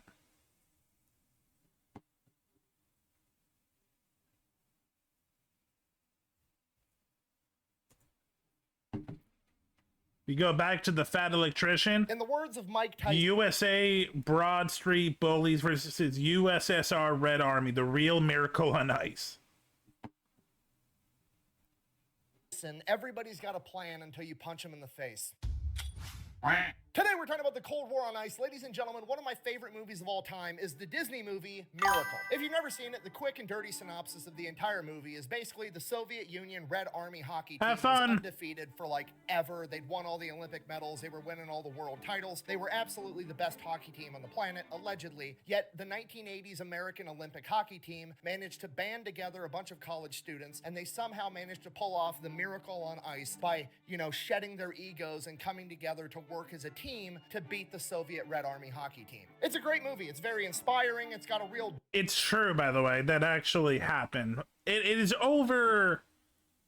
so the movie is definitely more jingoistic to the US, but like the US did beat the USSR in hockey in the 80s. Disney appropriate message, but in that movie they're showing off all the highlights of the Russians, and the coach is explaining how undefeatable this Russian hockey team is. And part of that movie they go in to explain how the Soviets keep coming over every single year and playing all the American NHL professional teams, and they beat up on them too. But what the movie fails to mention, and probably because it does not have a Disney appropriate message, is that there was one NHL hockey team that not only did not get beat up by the Soviet Red Army team, but whooped their ass so bad that they tried to quit mid-game, and then they had to force them to come back out. I didn't know about this. Playing. And that team is the 1976 Philadelphia Flyers, aka... Of course, it's fucking Philadelphia. For anyone that doesn't know, Philadelphia sports teams have a...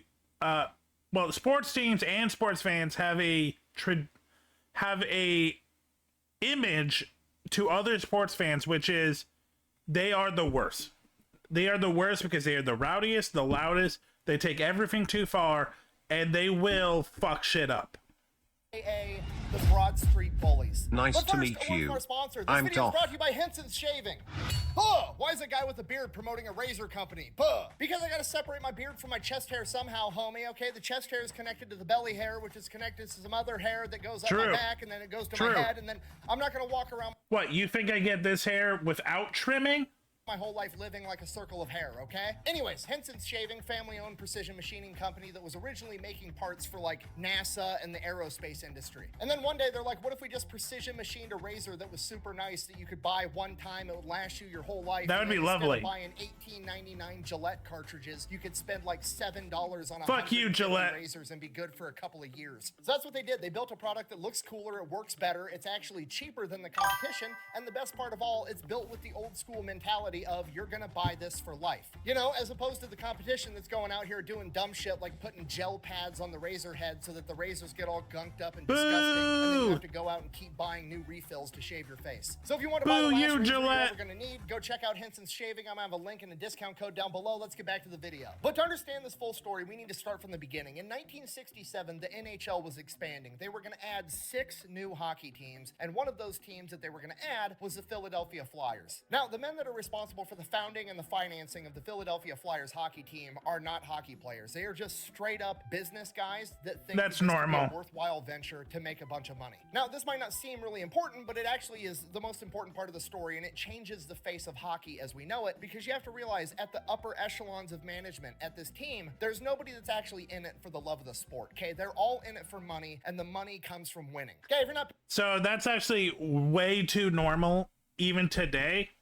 I'm a Vancouver Canucks fan, and our team, anytime we get any momentum, anytime that the team starts to click, anytime that the hockey players that we've trained for years start doing well, the coaches, management fucks it up.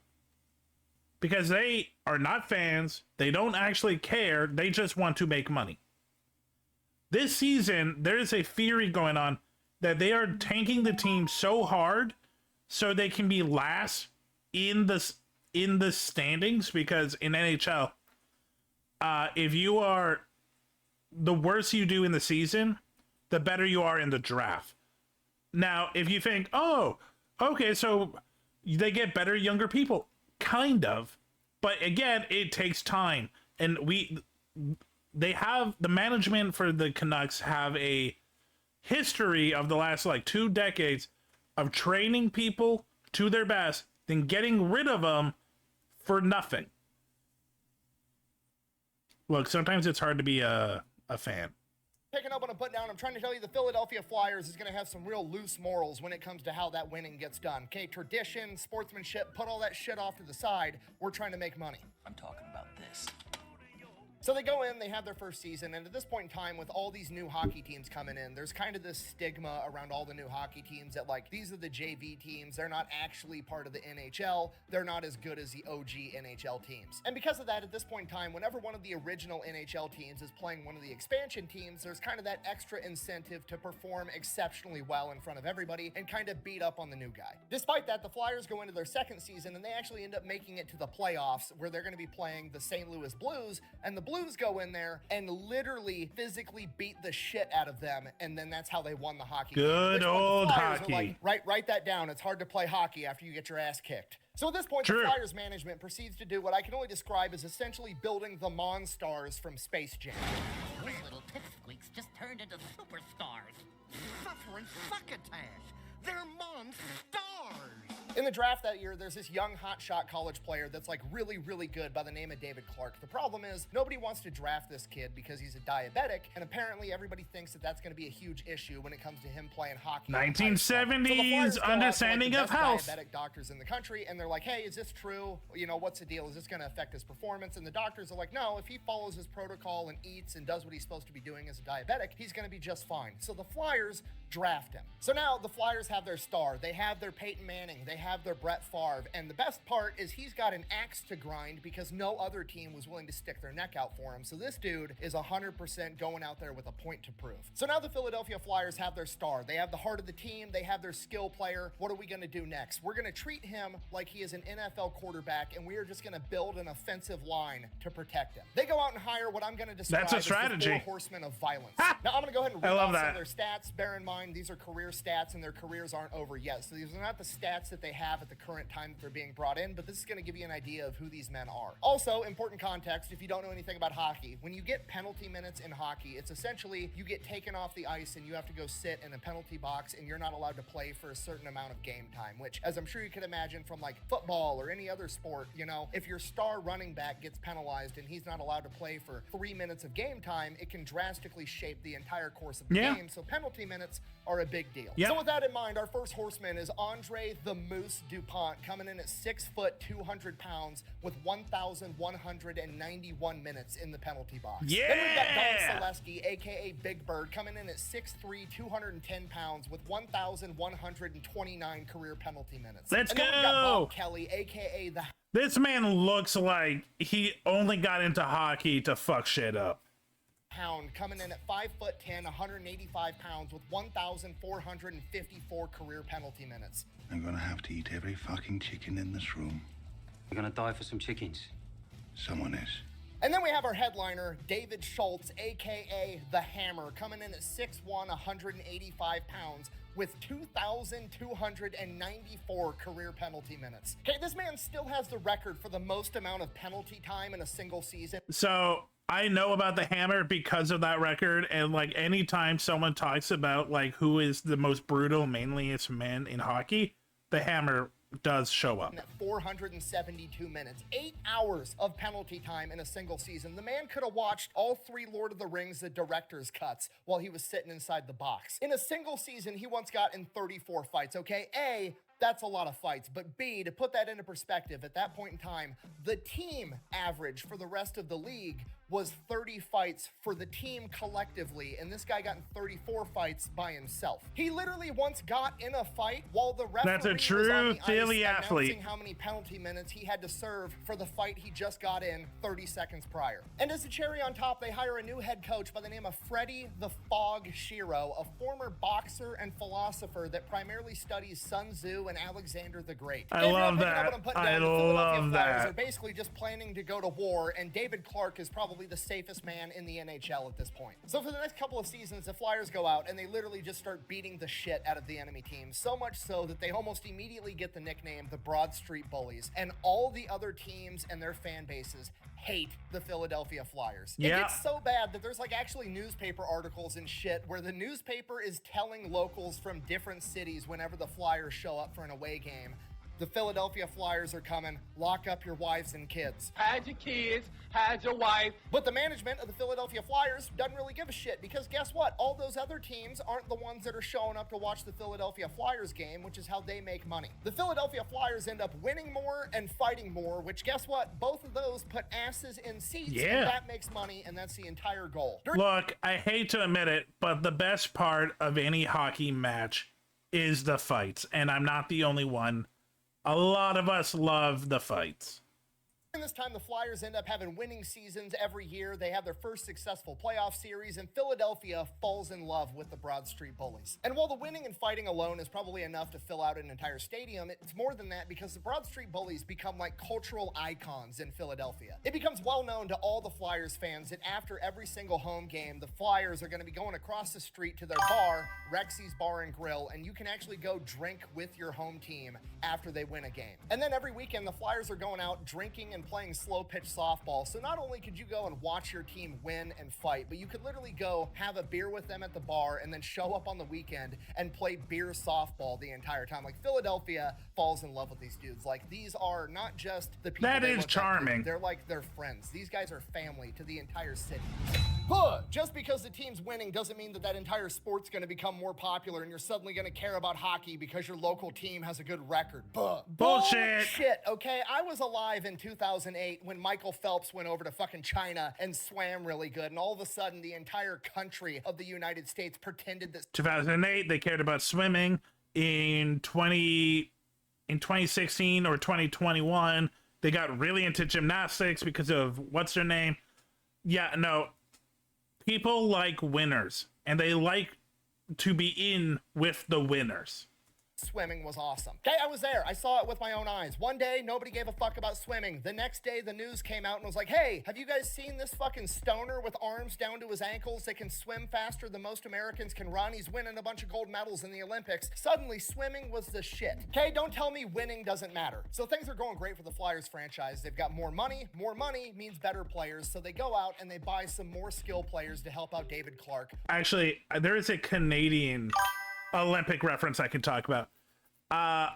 Women's soccer is really popular in Canada, and that's because the women's national team has won either like silver or gold in the last like 3 to 4 Summer Olympics. I don't think anyone would give a shit about women's soccer if it wasn't for them winning gold and silver on the offensive end. They pick up future Hall of Famer Bill Barber and Reggie the Rifle Leach. So now the Broad Street Bullies are going to go out there, beat everybody up, get them nice and soft. These guys are going to go in, score a bunch of goals. It's almost a perfect plan. They just have to make sure that nobody scores goals on them. So they go out there and they pick up future Hall of Famer, legendary goalie Bernie Perreault. I cannot stress to you how good of a goalie this guy turned out. He's really good. There's a saying in Philadelphia at this point in time that only God saves more than Bernie Perreault. So they've assembled the dream team. They go out in this next season and they crush absolutely everybody. They get 50 wins. They have 103 fights, 1,750 penalty minutes. They end up winning the Stanley Cup. Next season, they go out, they do the exact same thing, even harder. This is a season where David the Hammer Schultz gets 34 fights and sets the record for the most penalty minutes. They go and win the Stanley Cup again 2 times in a row. Now that happened in May of 1975, and in 1975, it's kind of this period of cooling down for the Cold War, right? The Vietnam conflict has come to an end completely. The space race is over. Like things are kind of improving, so to speak. There's still a lot of issues. There's still an arms race going on, but like tensions are lower than they have been in decades. And because of this, the governments of America and the Soviet Union allow the Soviet Red Army hockey team to come over to America to have some exhibition matches with professional NHL teams. These are not treated like exhibition matches, okay? These of course are the most not. important games. It's still the Cold War. This is capitalism versus communism on ice. And the Soviet team is absolutely stacked. Every single person on this team has at least one, if not multiple, Olympic gold medals. They all have like 5 or 6 world championship titles. They're a good hockey team, as much as it pains me to say that, but it's the truth. He said it! He said it! So in December of 1975, the Red Army team comes over to America and beats the New York Rangers 7-3. A couple weeks later, January 8th, Rangers. They play the Boston Bruins, complete blowout 5-2. Fuck you, Bruins. They have left to play 3 days later on January 11th, 1976, is the Philadelphia Flyers, the back-to-back Stanley Cup champions, and the entire world is watching. People that don't even know hockey, understand it, or have ever cared about hockey in their entire lives are tuning in to watch this game. This is a cultural fucking event. People that have never cared about hockey in their entire lives are suddenly Philadelphia Flyer fans. People that have watched hockey their entire lives, that have hated the Philadelphia Flyers for years because they are the villains of the NHL, are now suddenly rooting for the Philadelphia Flyers. They're no longer the villains. They are the anti-heroes that America needs to go out and shut down the Soviet Red Army team. Big problem, elephant in the room, Bernie Perot, our goalie, is hurt and he's not going to be able to play this game. We're running on the backup goalie. What are we going to do? Coach Freddie the Fog Shiro realizes that the Soviets skate and move and play the game different than any NHL team, right? NHL teams is like, stop, go, do this. The Soviets are moving constantly. They're always circling. They're constantly skating. They're always compared to being ballerinas on ice. So Freddie says, here's a strategy. Rather than chasing the puck like we normally do, we're going to chase them instead. We're going to put so much pressure on them that they can't do all this pretty ballerina on ice bullshit. Basically, we're going to play like the Soviets play, but more violent. And in doing so, we're going to... What do we do against people who actually respect the sport, have put in hours and days and years perfecting the sport? Fuck them up. Drag them down to our level. Violence Incoming is not the at answer, break. it's the question. The answer is yes, okay? It makes perfect sense. If we control the puck the entire time, they're not allowed to shoot. It doesn't matter who we have guarding the net. Do you know what's better than having really good body armor and getting shot? Not getting fucking shot. If we win, I'm going to be sky high, and if we lose, I think it'll be worse than dying.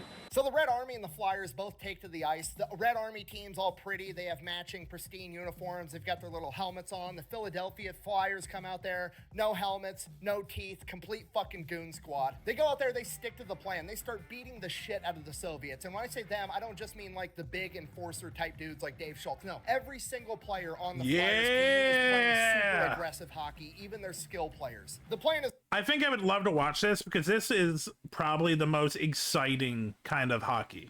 It's working exactly how they had hoped. The Soviets have like almost no possession time with the puck. Out of the first 13 shots of the game, the Philadelphia Flyers took 12 of them. Right out of the gate, the Soviets are getting absolutely fucking smoked, and they have no answers for the Philadelphia Flyers. So Karmelov, the Soviet team captain, their golden boy, their main character, goes out there. He gets checked when he has the puck. Wasn't even a hard check, wasn't worthy of a foul, wasn't anything. The dude flops like LeBron or some soccer player hoping to get a foul called. He lays there rolling around on the ground crying, hoping the referee's gonna call this foul. The ref basically has to go over to the Soviet coach and is like, that was a clean hit, I'm not calling it. Tell your guy to get the fuck up or I'm gonna hit you with a delay of game. So the Soviet coach throws a fucking hissy fit and tells all of his players, we're done playing this game, head out to the locker room, and the Soviets fucking leave. They bounce. We're like 11 minutes into the game and they just fucking dip. It's still 0-0, and now the world is not gonna have answers on who's actually the best at playing hockey. Now nobody knows what's going on. Minutes are going by like hours, like is the game over? Should I go home and try to beat the traffic out of the stadium? Like, what's the deal? And the NHL commissioner, Clarence Campbell, is like, okay,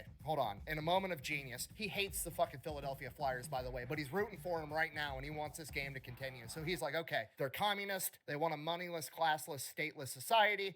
Fuck it, let's put that to the test. He goes to the locker room and tells the Soviet coach, I'm not going to pay you guys the $200 grand you were supposed to get paid for this series unless you get your fucking ass back out on that ice and play hockey.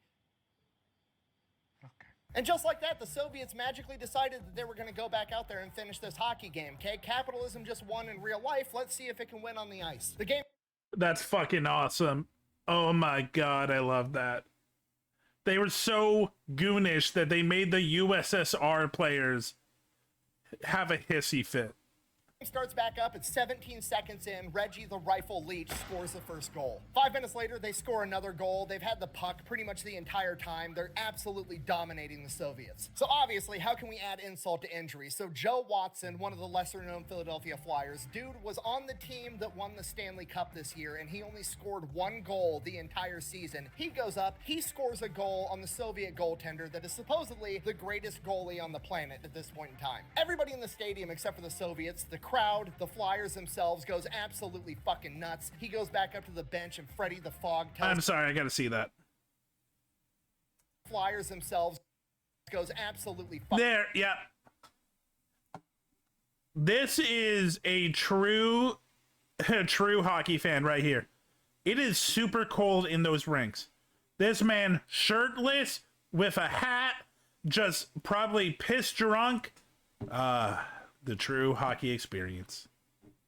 fucking nuts. He goes back up to the bench and Freddie the Fog tells him, you just set Soviet hockey back by 20 years. After that, the Soviets do manage to squeak one goal in there past the Flyers, so they immediately return the favor, scoring a fourth goal. The game ends 4-1. The Flyers dominated the entire time. The Flyers took 49 shots and the Soviets only got to take 13. In the post-game interview, David Clark, the captain for the Philadelphia Flyers and the MVP that year, rolls up, no helmet, no front teeth, and says, just so we're all on the same page, this doesn't prove that North American style hockey is better than Soviet hockey. This proves that the Philadelphia Flyers are better than their best. And that's probably why Disney didn't want to cover this in the movie. It's not the heartwarming, inspiring little tidbit about, oh, it's not about winning or losing, it's about how you play the game. No, this is a story about how sometimes violence is effective and being the bigger bully fucking works. The true American story. This is why it's like, this is truly how America deals with the rest of the world. Being badder, bigger, and messier, and getting away with it. Thanks for watching. Best way to support the channel is go buy some merch over thefatelectrician.com. Quack bang out. That was great. I love that. Okay. Whoop. It is 6.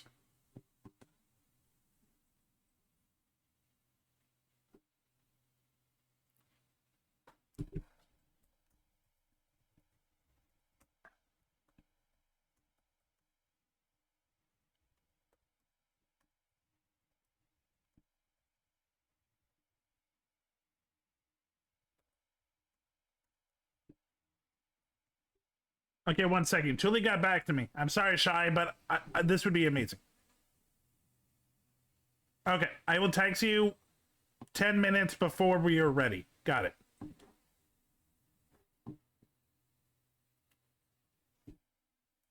Also, Ellie got new boots. I can't show you, but they are sexy.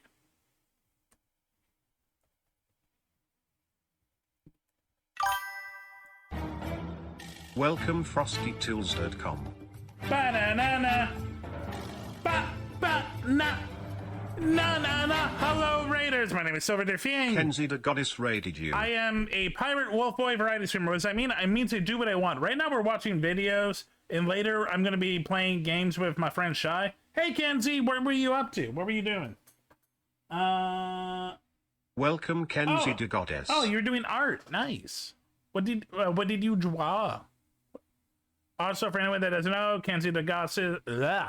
Oh my god, sorry. Kenzie the Goddess is the DM that runs the D&D thing I do. It will be back up in February. Ooh. If you're down, send me the image of the new persona. I am really curious to see what it looks like. I like your art. I've told you that before. I like your art.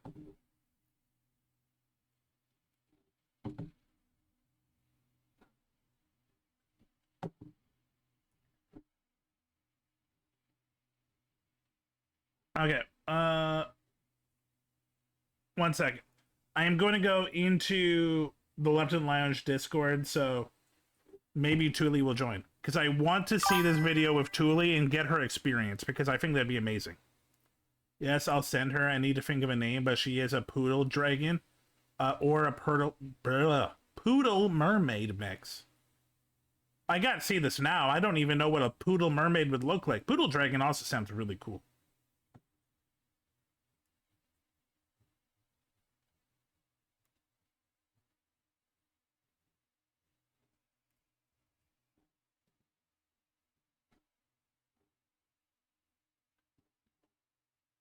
Okay, I'm gonna give Tuli like a couple of minutes.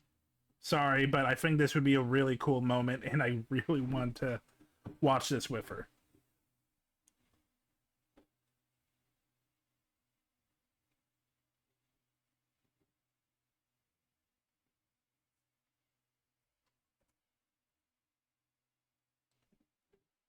She is online now. I do see it. Okay, I'm gonna keep watching to see if she will message me. Let's watch a quick video.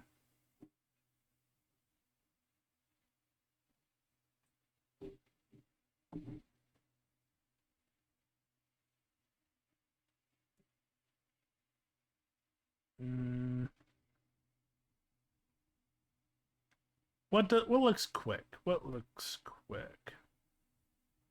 These look quick. I'm hungry.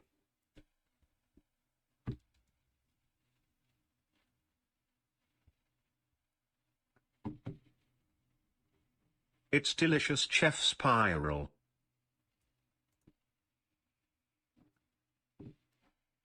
Would you like to see my impression of the Titanic? Okay, these are Sideman shorts. Choo choo choo choo choo. Captain, iceberg on the left.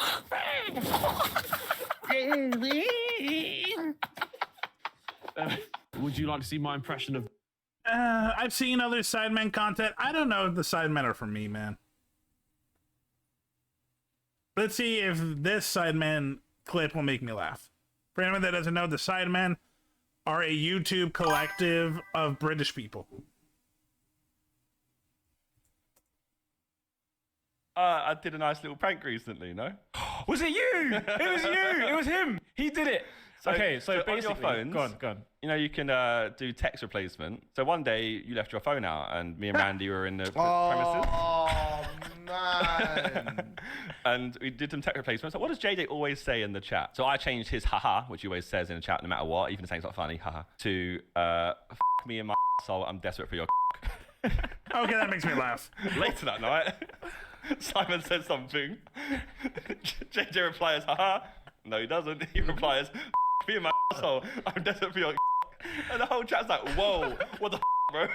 And then he tries to correct himself, yeah, and goes, yo, what the hell? I typed me in my I did a nice little prank recently, no? Was it you? Okay, that made me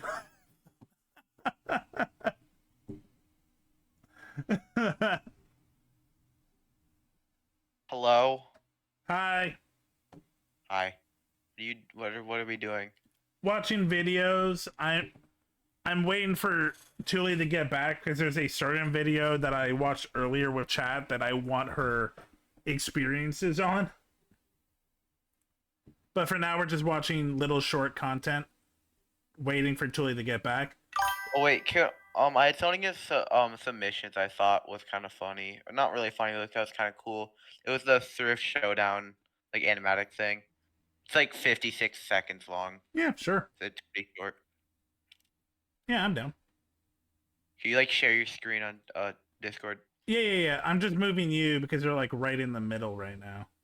Okay, there you go. Alright.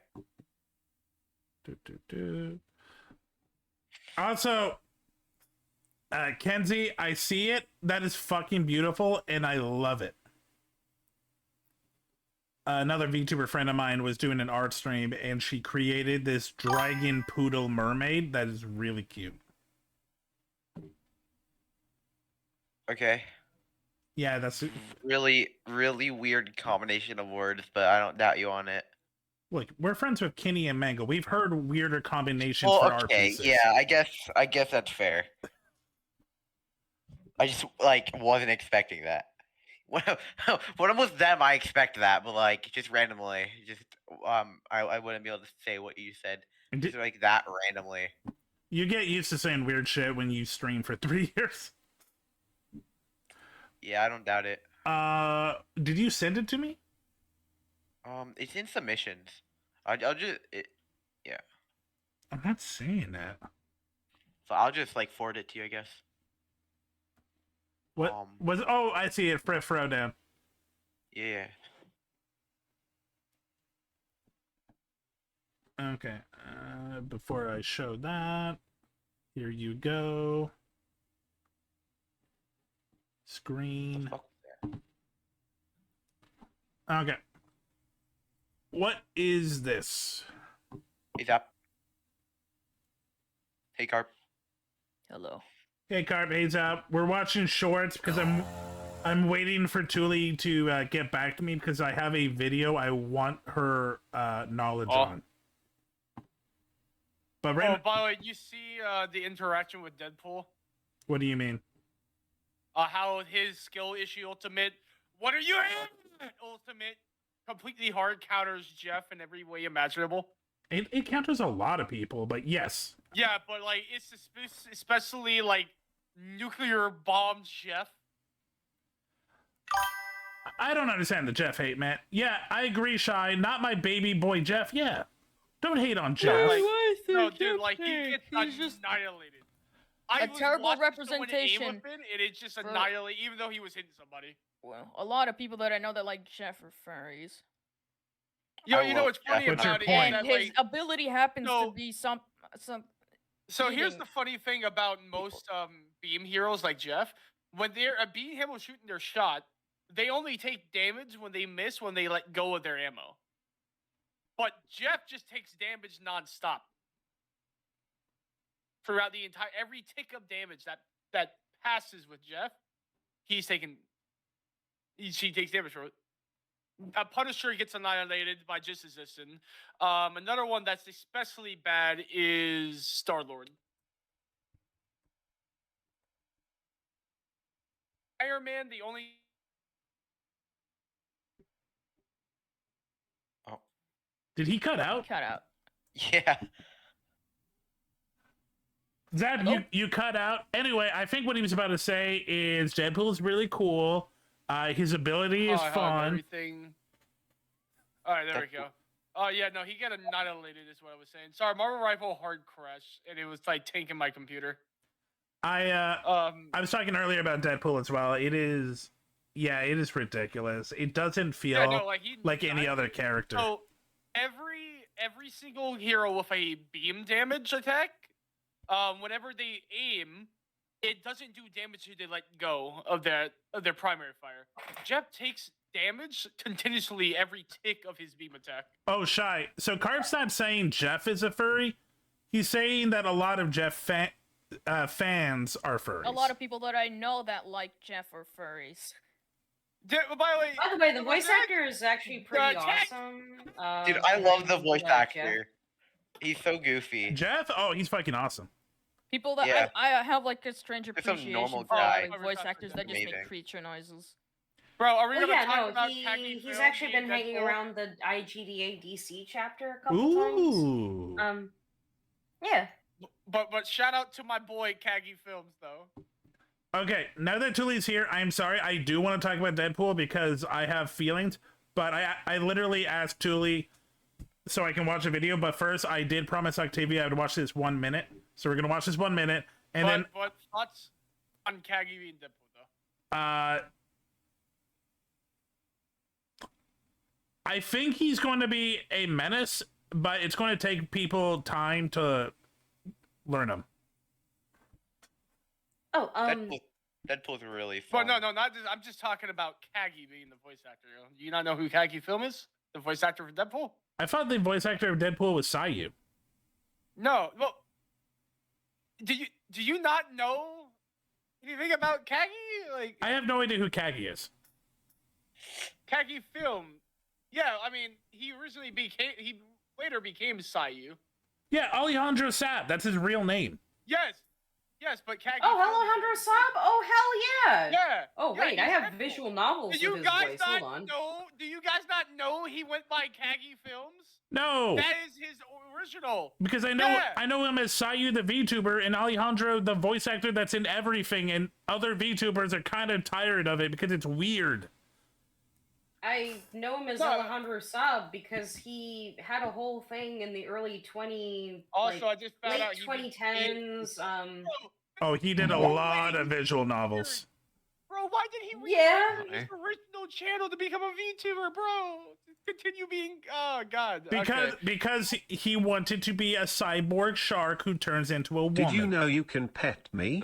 Check out the Pet Cafe. It's like, so Sayu, I thought was a reference to his music. Like, he does a lot of music, right? Yes. Weeby, which he later changed the name to be Sayu Music. Wait, he's in Link Click? So Damn.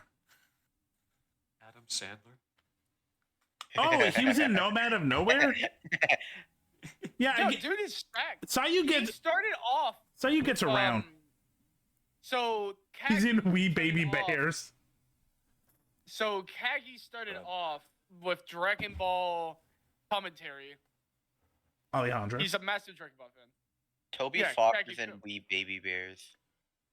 Yeah. Why is everyone in the Wee Bear Bears spin-off? Because it's funny, I guess. Yeah, why by the not? way, which version of Deadpool you think is the strongest? What do you All mean? of them.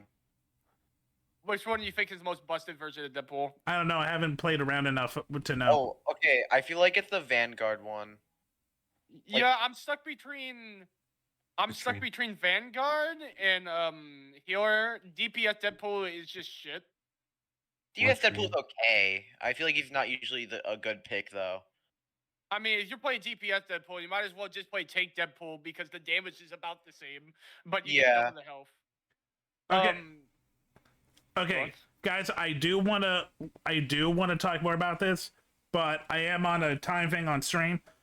I need to watch this Frift. I want Tule's experience on a video that I just showed chat, and then I gotta go talk. And then I gotta go hang out and play games with Shy, who's being patient. Swanson, You can, like the Joe. we can skip this. Honestly, Are you sure? I thought you would. Yeah, we can skip this if you want. Okay, I'll watch it later. It's up to you, honestly. Okay, because since we had time, why not? I want Tule's experience and knowledge. When I was 22, I got on this story of a man named Kurt Kresher and his time in Russia during the 90s, hanging out with the Russian mob.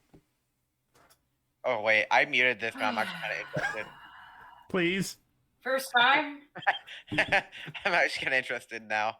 See what I mean? This is why I'm like, Tule, I need your experience. Someone sent me this, and I know someone who actually knows about the Russian mob during this time. Technically not the 90s, early 2000s, but I guess close enough. Close enough. I don't think they changed a lot. Only No. downside to DPS Deadpool. Quickly talk about DPS Deadpool, and then we talk about the only Russian mob. downside the only downside to Tank Deadpool is that his jackpot is harder to hit because he doesn't have the secondary requirement. So his ultimate to get jackpot, he gets it by hitting one of three ability: jumping on somebody's head, throwing his icon at somebody, and doing his sword dash. Well, he doesn't have the ability to throw his icon as a tank, so he just doesn't have that requirement. That's new.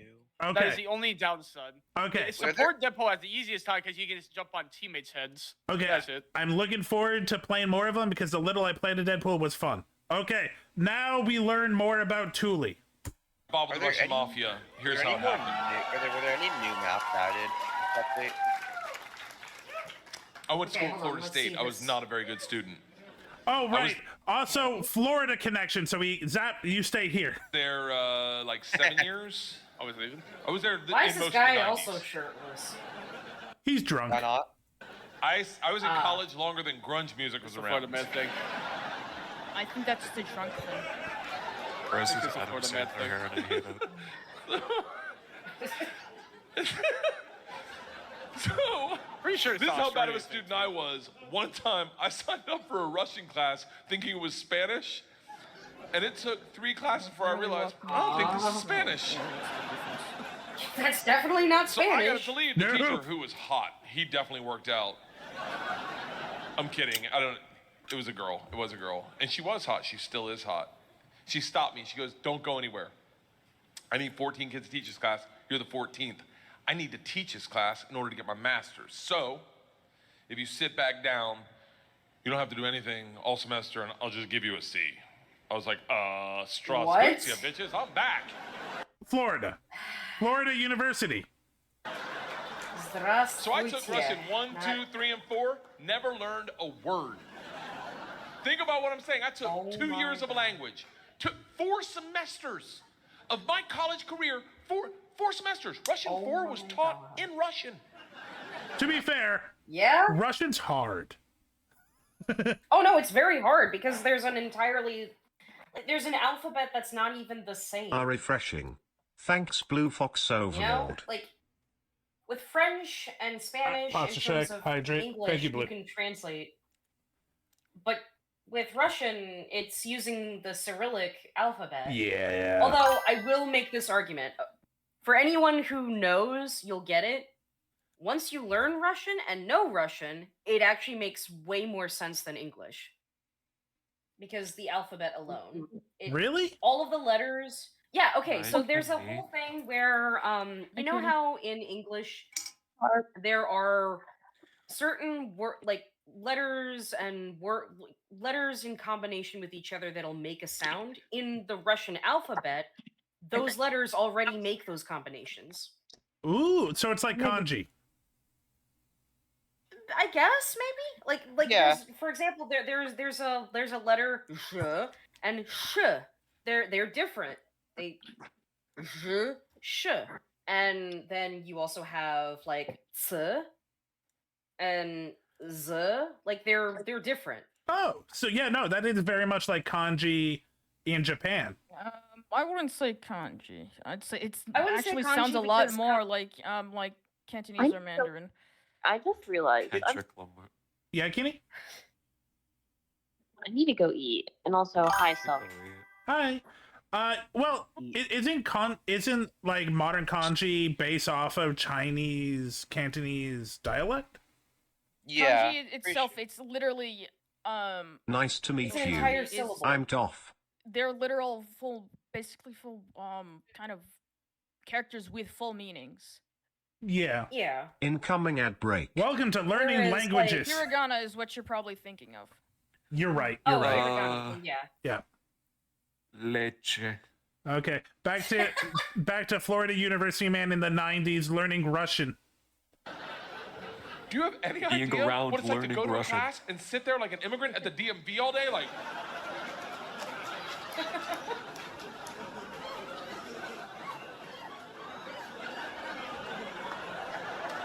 the end of Russian 4, same teacher pulls me aside. She's like, we're taking a trip to Russia. If you go, you'll get a minor. I was like, okay, hold on. You know, I can't really speak, read, write, or understand the language, right? She's like, I'm fucking well aware of that. You gotta remember, I was taking tests in a language with which I was unfamiliar with their alphabet.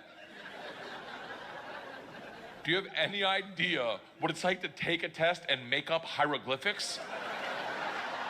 And the answer is star circle hashtag shoe. So, Cyrillic hieroglyphics. How do you feel about that? They're not hieroglyphics. It's a difference of like alphabet, but also I guess maybe because people are thrown off with like one of the letters looking like a star symbol, I guess. Wait, there is actually a star symbol? It's not really a star symbol, it's the je like letter. But you know, if you were to like write it down with ink, depending on how bad your handwriting is, it can look like a 6-pointed star. Okay. Also, how do you feel about this man in Florida during the 90s getting a free trip to Moscow? Depends. Was it before or after 92? 1995. Okay, that there were still some tensions, so maybe there's always tensions. What am I talking about? I was about to say, what do you mean? There's still tensions between know, right? the U.S. and I know. Russia. I know, but I remember like when coming back to the U.S. and I had to explain to my classmates how, oh well, there's still a lot of bullying in Russia, isn't all as it's cracked up to be, and people were like, what do you mean? But the Soviet Union ended, and it's like, okay, but you have. It's not like all the people who believed in it just like disappeared, like snap of like Thanos' finger. There's no re-education programs that reaffirmed like, oh hey guys, maybe certain things like that you are doing or have believed in doing like were pretty messed up. No. Thank you, In Sonny. fact, right now, I'll hydrate. there are textbooks from the 10th grade in Russia that are propagandistic, that are now publish how, Russia is within its right in reclaiming its land in Ukraine, according to this textbook. Wow, all the way And it back is in the a current 90s. textbook. Oh.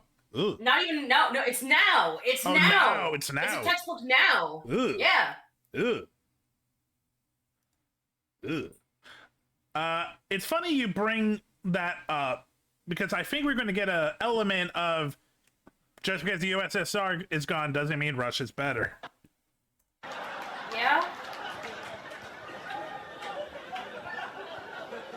She goes, it doesn't matter.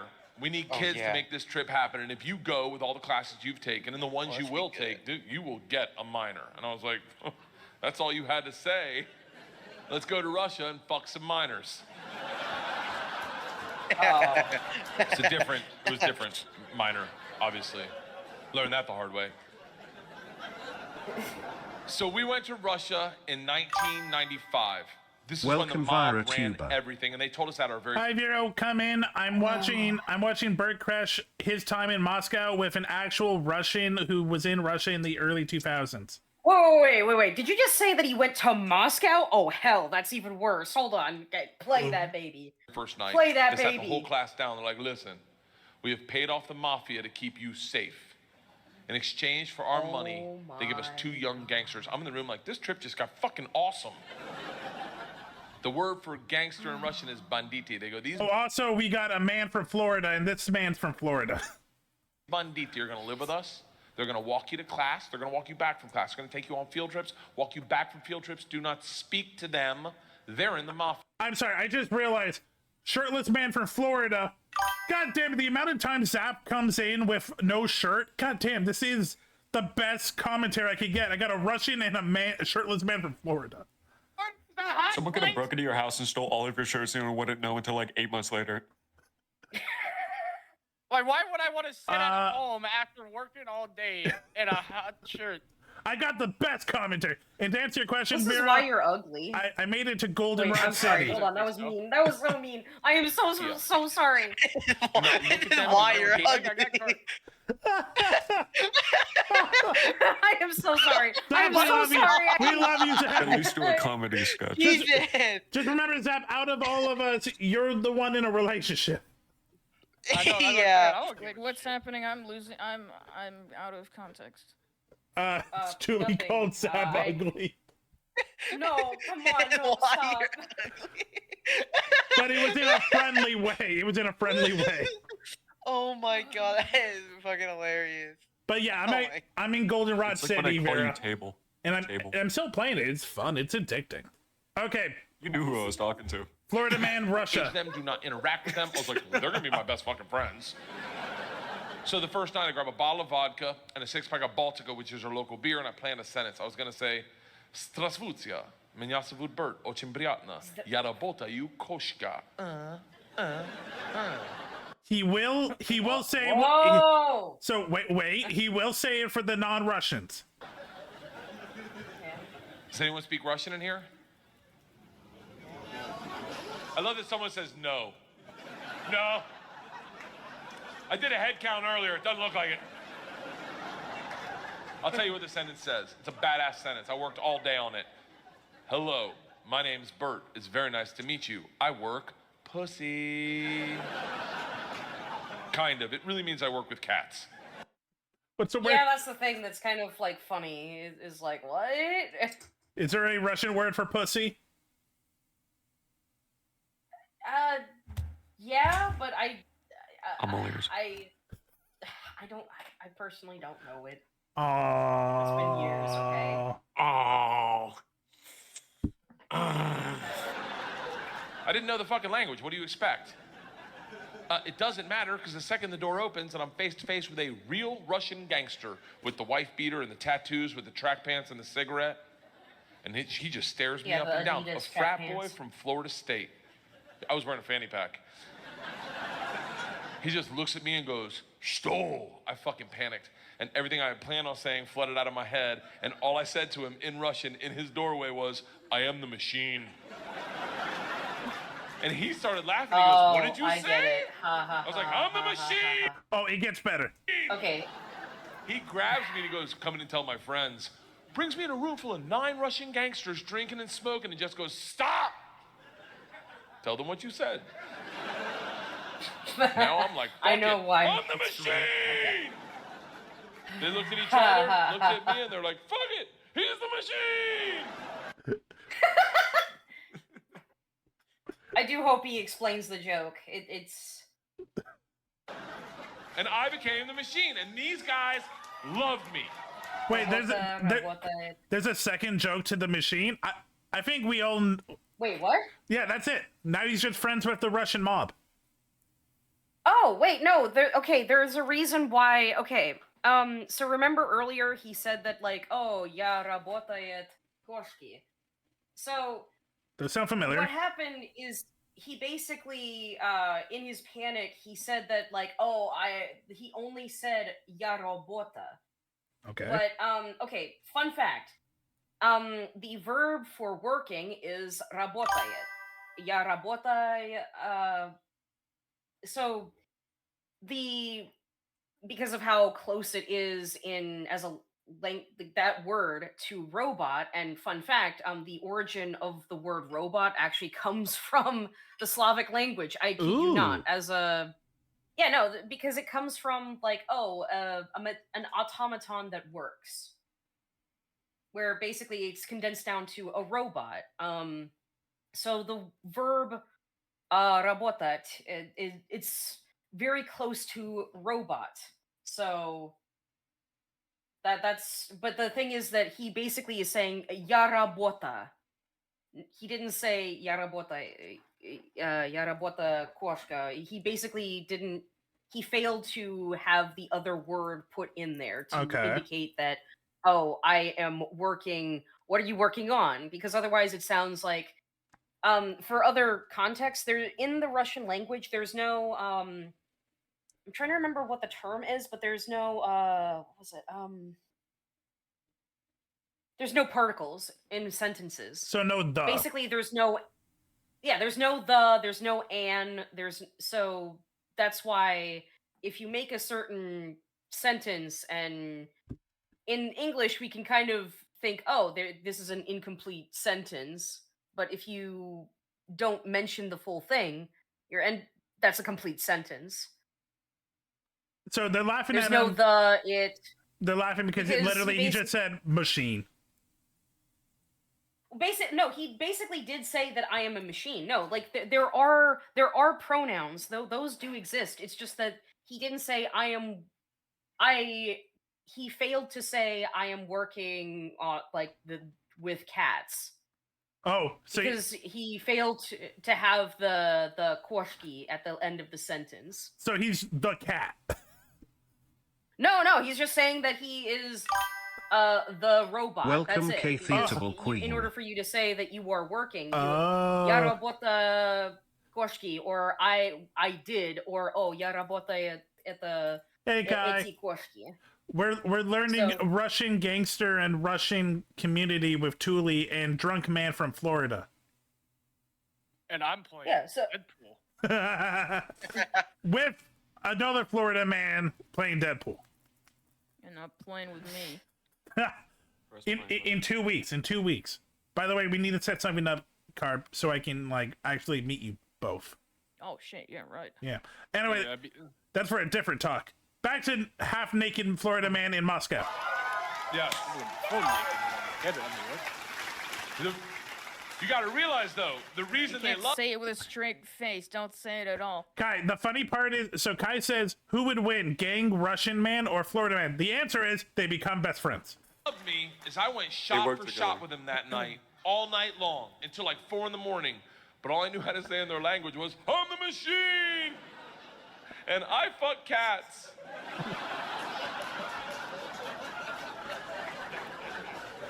So we did everything together. We like the guy that answered the door, his name was Igor. He was like my best friend. We did everything together. We ran a pool hall scam. We stole a boat. It was literally the best summer of my life. And then one day, the whole class is taking a trip to Moscow. It's an overnight train trip. And I say to Igor, I go, this is going to be a blast. We got to be in the same cabin. And he goes, I can't go. I said, why not? And he goes, different mafia runs train, different mafia runs Moscow. I said, well, hold on. What's that mean for me? Yeah. And he goes, don't worry. I set up banditi. I tell them about you. They'll take care of you. Sure enough, we get to the train station, and he introduces me to my 2 new gangsters, Igor and Igor. There's a lot of Igors. Yeah. And he says to me, he goes, guys, this is the machine. If you give the machine vodka, you'll have a great time. What happened to his shirt is he's drunk. The big ear of the 2 Igors looks like a kid on Christmas. He's like, oh, I can't wait to play with a machine. He grabs me and he goes, the machine doesn't sit in coach. The machine sits in first class with us. I'm like, that's what I'm fucking talking about. We go to first class, and it is pimped out with booze, food, and here's the real gangster part. Second the train takes off out of the station, everyone that works on the train comes in to pay their respects. The conductor walked in, rips off the stars and stripes to his shirt, places them on my lap, and goes, "This is a present for the machine." Julie? Is this common? There's a. It's not. No, not okay. If you are like fluent, okay. Let me break it down. Like, yes, there is still a lot of contention towards, like obviously, like English. Anyone who is American. But here's the thing: Russians are absolutely fascinated with, hey, can you say these words? Like, they will. You will have high schoolers who will practice English with you as a child if you happen to be like an American child. There's this fascination with like, oh my goodness, I want to hear this bumbling buffoon butcher my language. This is hilarious. Oh, no, I understand why the Russians love the machine. I mean, is it normal for the train conductor to come and praise the mafia and give an American boy his stars? To praise the mafia, yeah, because okay, here's the thing. It's not like the Italian mafia in like films or in American history. It's literally just, oh hey, you have former soldiers in previous like wars, like in like the Crimean War, sorry, not Crimean, like in who used to be bodyguards or who used to like join the army, who are kind of conscripted higher. So it's sort of normalized in a way. It's not something that like, oh, like you can definitely tell that they are mafia. No, it's they could be literally your landlord, your neighbor. But yeah. Kai summed it up the best. Black Lagoon anime made the Russian mob be realistic scary. And homie.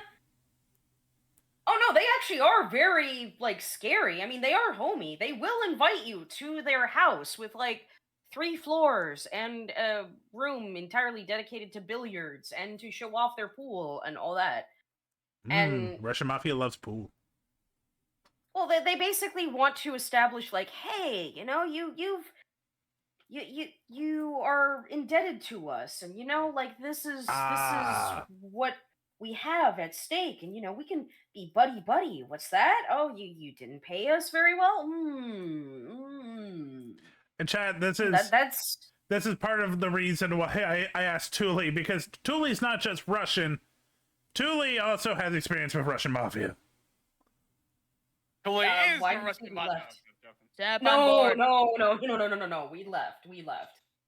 And also there's a reason why we left, and we had to go into hiding. I'm dead serious. We had to do like Anne Frank style hiding. My sister and I, we couldn't go outside because of how distinct our hair lengths are, and especially my mom. My mom has had very distinct auburn hair that would have clocked any like immediately. It's just like sirens. So it was a lot, I will say. Kai, I love Kai's sentence. I only knew one other Russian person besides Thule. He made great food. I was never allowed anywhere near his house. Kai also met the Russian mob, apparently. Oh. Only other Russian guy I knew was like, he was like really obsessed with femboys, but he was also trying to make as many counter arguments as to why he's not gay. See, it's not gay if you're a femboy because you're attracted to the feminine parts. Also, I actually went to high school with a lot of Russians.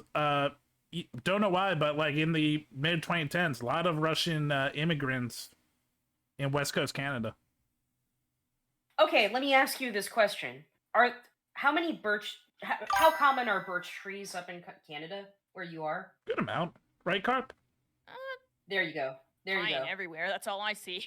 There's a good amount of because birch. Canada, it's because in terms of geography, Canada is very similar in climate, but because you basically have the like, oh hey, we want to like leave Russia, but we want to be in relatively the same climate without having to compromise the comfort of our climate. And also, birch trees are very Russian coded. I just want you to know I seen what it autofilled to. So, chat, just so you understand, a lot of Russian stuff and why Russians show up in Western Canada. So, here's Russia, and like 4 hours away by boat is Alaska, and Alaska is right connected to BC. So, yeah, it's the same environment. Yes and no. Actually, what you connected was like the eastern part. Most people who are moving, like, okay, let me ask this. I know that I do want to clarify, Russia has a very diverse set of group of people, but let me ask this question. Were the majority of Russians that you encountered white? Extremely pale white, yes.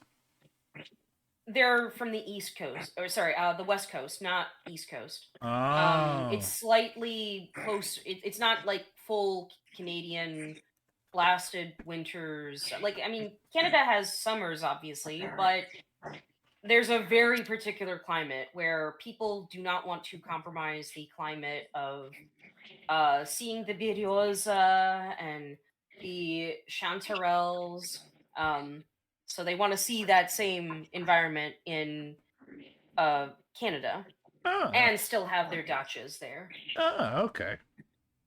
Also, Kai gave an update. The guy was an arms dealer. Mom gave him advice on kids and helped him with understanding medical terms. So... Oh, snap.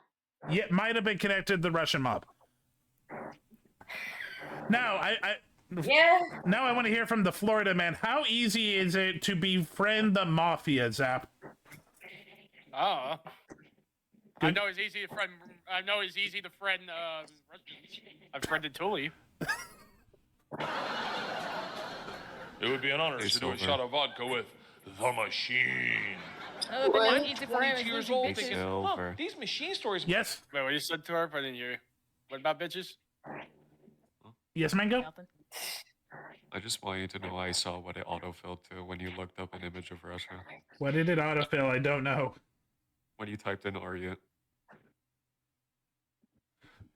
Okay, 1 second. I don't... in the dark. This is probably going to fuck me up, but Might have gotten out of control. I gotta know. I gotta know. Aran Freenstra? I have no idea who that is. What? You said when You're trying to avoid this, aren't you? Wait, A-R-E, When you right? typed in Russia. When I typed in Russia? Type in Russia. Type in Russia again. Hold on. Babe, what did you see? Russia, Alaska, Russia Revolution. Can't hide it from me. I Where? saw Where? when you're in the middle of typing Hold on, Russia. Hold on. Back. When you were back. when you were in the middle of when you were in the middle of typing Russell Wilson? I'm not even trying to hide it. Anime Fire user Rap Cipher gathering materials in Rust for a secret it's third literally of... one line away, bro. I don't know how to tell you this. Oh, Rule 34 Hey, Idol. Oh. So first of all, that is actually a game. Second of all, being puppy cat, dude. Yeah. You mean Rule 34 Wordle? Yeah. Yeah, this is a game. Literally. Oh, I know that. Yeah, it's Rule 30. Where you have to, it's you have higher, to lower. guess which one has more posts on Rule 34. Oh wait, no, I know. I would know. I'm good at that.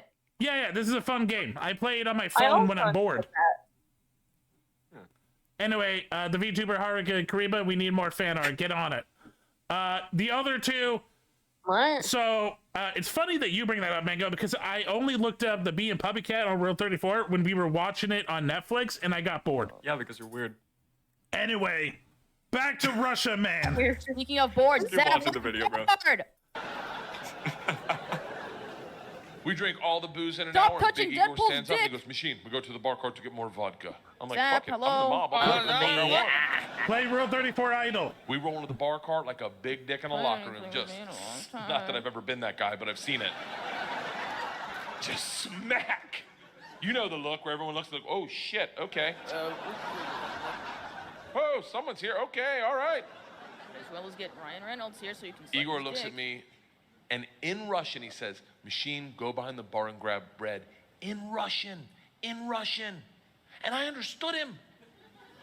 For a second, I'm like, I'm fucking learning. I'm learning the language my way, not through flashcards and textbooks, but by joining the mafia. So yeah, 2 years, learns nothing of Russian. Spends a summer with the Russian mob, becomes fluent.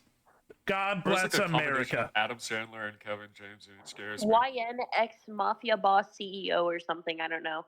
It's like if they Dragon Ball fused together. I mean, it is. People do say that the best way to learn the language is to experience it. But it is funny. This man learned the Russian language through the mob. This whole sketch does feel like an Adam Sandler movie I would watch. Fun fact: this just not fair. this comedy bit is actually it was turned into a movie called The Machine. We need to watch that. That is absolutely hilarious. Starring him, by the way. Yeah, literally. This is peak cinema, actually. Yeah, it came out like a couple years ago. It's on Netflix. Yeah, next movie night, we'll watch The Machine. Okay. I get behind the bar, I'm like, Igor, I know what you said. He's like, go for your machine. Can the machine find cheese? And I was like, Sir, cheese, I got it. Give me another one. And he's like, grab the vodka. I was like, I already know that one. Give me another one. He's like, grab the money. I'm like, huh? He goes, grab the fucking money. And I realized at that instant, we're robbing the bar cart. And I'm the one doing it, hooked on phonics style. I grab the money, walk out. 2 of my classmates see me and they're like, you're in so much trouble. Go back to our first class cabin and within 5 minutes. Silver? The head What's up? My teammate was yelling at me for doing too much damage and not healing. I had the Incoming most at healing in break. the game. Awesome. Russian man. chaperone of this train trip, not the whole trip, just this train trip. She was an English teacher who did not speak Russian, who hated me before I robbed the train. She comes over to our first class cabin and swings the door open with that like liberal arts confidence. Just Again, woman from Florida University tries to intimidate the Russian mob. Let's see what happens.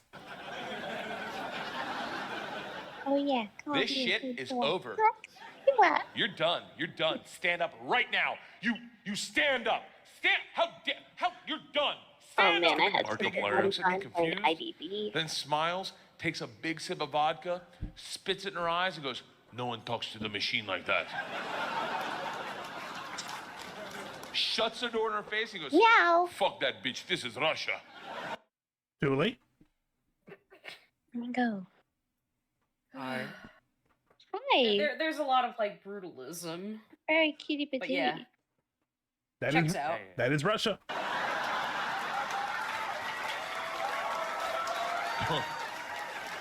Don't worry, machine. When it gets dark, we have good time. I'm like, what the fuck are we doing when it gets dark?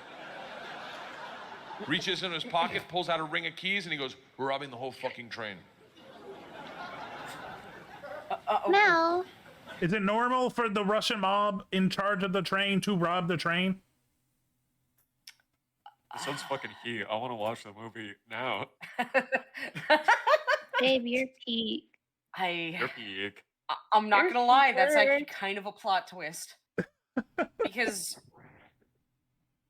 I mean, potentially, it's one of those things where like they kind of waited out maybe a little bit more, but I think they took the opportunity to go, oh, we technically have a hostage. Oh, I never thought about that. You're right. And they love him, the machine. I'm a good person. I don't cheat. This is why. Let me tell you. I don't cheat on my wife. I don't cheat on my wife because one morning our whole family was in bed. The dogs, the cats, the girls, my wife, and we were just giggling, and it was pure. It was perfect. And I thought to myself, I don't ever want to screw this up. This is the most important thing. This is what life's about. And they got up to make chocolate chip pancakes, and I laid in bed and I said, I will never cheat on my wife. I had a conversation with myself. I said, if I ever get into a situation where a hot girl's flirting with me, or I think she's flirting with me, and it seems like it could go further, I'm just gonna cock block myself. I'm just gonna look her in the face in front of everyone and go, I don't cheat on my wife! Now, I may be wrong. She may not be hitting on me. How are you She may doing throw a drink today? in my face, slap me, or I may be right. None of that matters to me. What matters to me is that I don't cheat on my wife because I've already had that conversation. Here's the problem. I never had that conversation about robbing trains. So when presented the opportunity, I thought I'd be like, not me. I'm gonna go back and work on my verbs. But apparently, when presented the opportunity, I'm the guy that's like, fuck it, let's start with my class. So we robbed them first, while they slept, if that makes it better, and then we robbed the whole train. And if there's any consolation, we robbed me too. My bag was with them. And then we drank all night long. Like literally until 6 in the morning. Top 5 drunkest I've ever been without throwing up in my entire life. We pulled into Moscow at 6 a.m. I'm pissed drunk. You ever been so drunk you're like, I know I gotta piss, but I can't find my dick? Close. Train stops, sun's up, I'm hammered, door opens, same teacher, not mad. Curious, right? She looks me in the eyes, smiling, and goes, I want to be the one to tell you they've alerted the police. And I look out, and on the platform, my whole class is standing there with a cop, talking, they're upset. So, Tully, me and you, I think we both know how this is going to go, and it's not going to go the way the liberal teacher thinks the cops are going to go. Yeah. But wait, it gets better. They've been robbed, I get it. Apparently, they'd never heard snitches get stitches. Big Igor sees this and is completely unfazed. He's like, don't worry. I talked to police for both of us. I was like, oh, thank God. He cracks a bottle of vodka. I'm like, I wouldn't bring that out to an officer, maybe. Lights a cigarette, walks out to the cop, who's taking a statement. The cop is taking a statement. Holy fuck. Igor walks up behind him, grabs him by the arm, spins him around, and goes, fuck you! We fuck you in the mouth! We fuck you in the ass! I'm like, stop with the fucking we shit! Now the cop is just staring at me and I hear him bark out, Pardon, which I don't even know what that means, but it doesn't sound like, you're okay, stay there! What does it mean? I guess we'll find out. Oh, okay. It is a come to Jesus moment where you know you fucked up. All I thought as I walked to the cop, who's standing in front of the class I just robbed. Next to the gangster I robbed them with, my only thought was, this isn't how I plan on spending my second junior year. In the gulag taking hot dicks to the throat.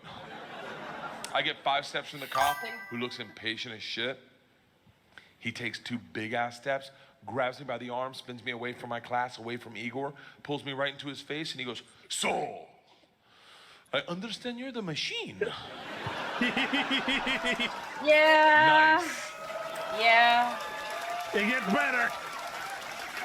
Yeah. Tonight you party with us. I was like, what? He's like, tonight you party with us, yes? And I looked at him and I was like, wait, I'm not in trouble? And he gets so close to me, I can smell his morning cigarette, and he goes, no. Fuck that bitch, this is Russia. Yeah. Also, it's Moscow specifically. Yeah. There's a saying called Moskva не Россия. What does it mean? It means, well, it's a double-edged sword on the meaning, but the best meaning about it is, the direct translation is Moscow is not Russia. Because of how vast Russia is, and unfortunately here, you know how when you pay taxes, the money that you pay with those taxes go, like, first towards the state, and then it's allocated in different ways. Like, you figure out, like, where it's going, right? Yeah. No. In Russia, it goes directly to Moscow, and then they figure out, oh, well, okay, it'll go to your town, maybe, here. So what ends up happening is Moscow gets so illustrious and, like, dolled up. Meanwhile, you have Novosibirsk barely having roads. Is that why Moscow looks really pretty, and anytime you look outside of Russia, it looks war-torn? Yes. Yes. Pretty. That is actually why. So that's why, like, Moscow is very pretty to live in. What? Are I you love like- how you look up shit, dude. You mean what? You don't like my any other Any Russian other town? Russian? Google got Any me. other Russian town. Google knew what I was talking about. Apparently, What? that's fucking silly. I just wrote in Google any other Russian town, and it gave me everything but Moscow. You knew. What? Okay, continue, Julie. But yeah, so there ends up being a bit of an issue where, like, Moscow gets very much dolled up. Meanwhile, everywhere else, it's just sort of on the waste side. Brutalist and kind of awful looking. Oh, even worse, like, you know, sometimes the roads haven't been fixed since the 80s, so they've just crumbled up. Very yellow. This one looks like Pittsburgh. No one should look like Pittsburgh. You're mean. Am I wrong? Yeah, Norilsk doesn't look that... Okay, you need to look up Novosibirsk. Look up Novosibirsk.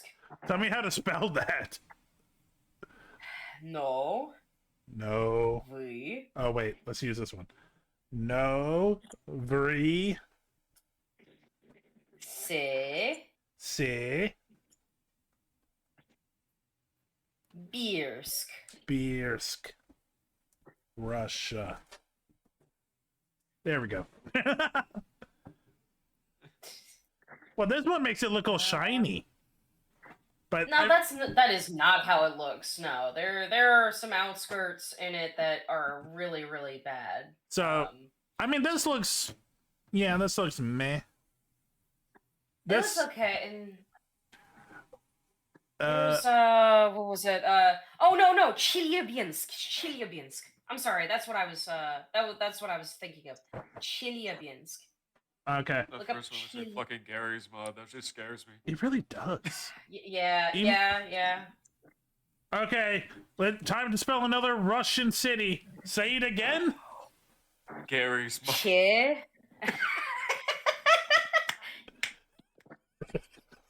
Che, not she. Yeah. It's rolling. Is it Chelyabinsk? It's rolling. Is it Chechnya? Yeah, Chelyabinsk. No, not rolling. Chechnya. Chelyabinsk. Fuck! I love this picture Yep, of just yep, a random. Yep. What the fuck is this? Yep. It's not even far into Russia. It's like right next to Kazakhstan, which actually explains a lot. That area, that whole area, is not treated well. Yeah. This is the only building in Chelsea, this area. Chelyabinsk. Thank you. Ooh, smog. That is not a hospitable place to live in. I could live there for a few minutes. For a few minutes. If I felt like it. It's the 7th largest city in Russia. Ooh, camel. Camel. You know what? Fuck it. Best town. It has camel on flag. Which place has the flag of like a grizzly bear splitting an atom? Hold on. California? Why would it be California? That's just a normal ass bear. That's a boring fucking bear. We should watch Pixels next every night, you guys. Someone's more important. If you remind me, yes. Also, that's a nice I bear. could not pronounce this. Somebody's more important. The president would like to see you in the Oval Office. Oh, what the fuck is this? This is a city, and it looks like a mining village in northern BC. I found the place with the coal flag. What is it? Love me. I sent it in the VCs. In the chat. Okay. Yeah, babe. In the chat. I'll look at it. You're doing Everyone, great. look I at love this. you. Look at this cute picture of a shark tanker and a mammoth. Whoa. Cool. Oh my God, Russian name. Whoa. If it's not Russian, I'm gonna kill you. I mean, it looks pretty Russian. It is Russian. I read more than 1 sentence in. That is pretty awesome. Oh, I That is a good flag. That is an awesome flag. Wait, Zheleznogorsk? Zheleznogorsk. Okay. Julie just Yeah, nodding yeah for You're everything. still I mean, you're not wrong, Kai, but Look, it's... No, it's because like Look, there's I'm having nothing a that I bad, can bad really day. say. Like it's kind of. It's about time that I You get know? my way. There's a certain point when you're just kind of like Okay, it's somewhere near Mongolia. People over joke there, about the fact that like, oh man, I wish I was living the life of a protagonist, and I'm just thinking, no, I legit, I want to live with whimsy, but there's a certain point when I really don't want any more like character building moments, quote unquote. Neon Genesis Evangelion. Me. So when certain things come up, I'm just like, yeah. Yeah, that was Russia. By the way, either your Like, there's Chico or nothing- Berserk. By the way, where did you live? I want to see it on a map. Where did I live? Yeah. I lived in Moscow. Oh. In specifically there was an apartment complex called Bluebird Village. Chad, this is over 20 years old. We're not doxing Thule. Bluebird Village. I'm not gonna lie, honestly, that's kind of pretty. No, that's not how it looks. No. That's not. It was an apartment complex. Hold on. There's the. Did you mean? Great Wolf Lodge. Alright. The contrast. Where is it? Did you live in a circle? You live in the ring. Yes, actually. Oh, okay. Oh. What was it like in the ring? Mind-blowing USSR building in central Moscow. Yeah. I just imagine the middle forest. It's like whatever happens in the forest ring stays in the forest ring. Everyone forages in the little ring. This feels like a teen drama dystopian movie. This feels like Divergence or like This feels like the the Maze shit Chris Runner. McClane be up to right now. Oh, let me find like some other. If you grew up in D Block, you stay D Block. Let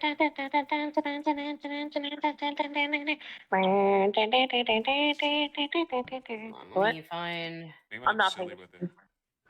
Yeah, I'm silly with it. You're so silly with it.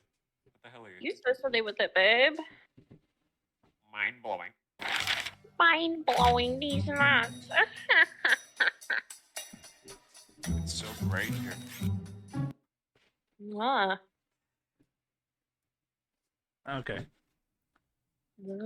Did you find it, Thule? Not yet, but yeah, no. Like there are really some pretty. interesting. Yeah, there's some interesting Hello? apartments. I wish I was a little bit taller. I wish I was a baller. I wish I had a. Huh? Okay. Is that a football field in the middle of the ring? Yeah, that's where everything goes down. Look, if I'm living in the Actually, ring of it's a soccer field. Yeah. It's a soccer field. Yeah, football. Oh, okay. No, you're right. Yeah. We're in Russia. I'm speaking Russian. I was not saying anything, actually. You hear this? Hold on. Let me actually ask. Hold on. Let me go. Papa. Father figure. I have a question.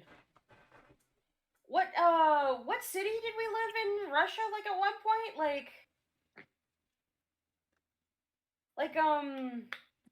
I know we lived in Sinya Ptitsa, but where else did we live? It's south. 6 to 9 degrees. West. 69. Is Smilova? Smilova, it's where my grandma. Okay. Yeah, which is I hate this guy's facial hair. I hate that he's a Looks fictional. That shit historian of looks an like it got architect. drawn on like that guy in the Lego movie. Like, good cop? Yeah. Yeah, southwest. And also Preobrazhensky, it's also not close to Ismailov. All right, Pre-bra. Look, I'm not gonna lie. If I grew up in the ring, I definitely would start a fight club. It's from Preobrazhensky where you go to, we celebrate Easter and then you fall down from the bed and go to the hospital. Whoa, stop! I know. I kept going to the hospital.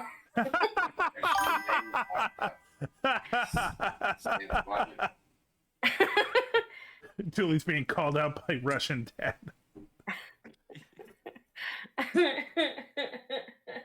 I think people will have sex in the ring at night. Oh, you know that was happening. Let me find. You know that was happening, Blue. You know people were fucking in that forest ring.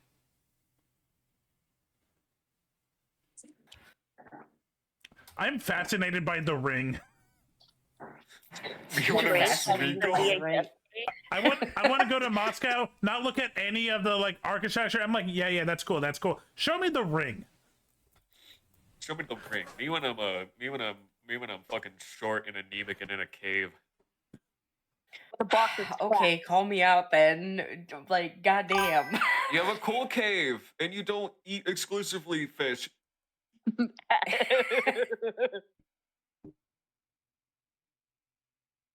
Love me. Oh, where is? Okay, let's see. Moscow. Number 1, Moscow. Let's see. Yeah. Also, oh my goodness, Nikulinska. Oh my goodness, that is pretty. Hold on, Nikulinskaya.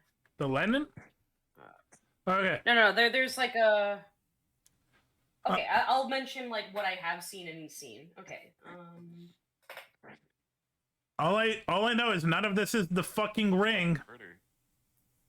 It's not their. It's not the fucking ring.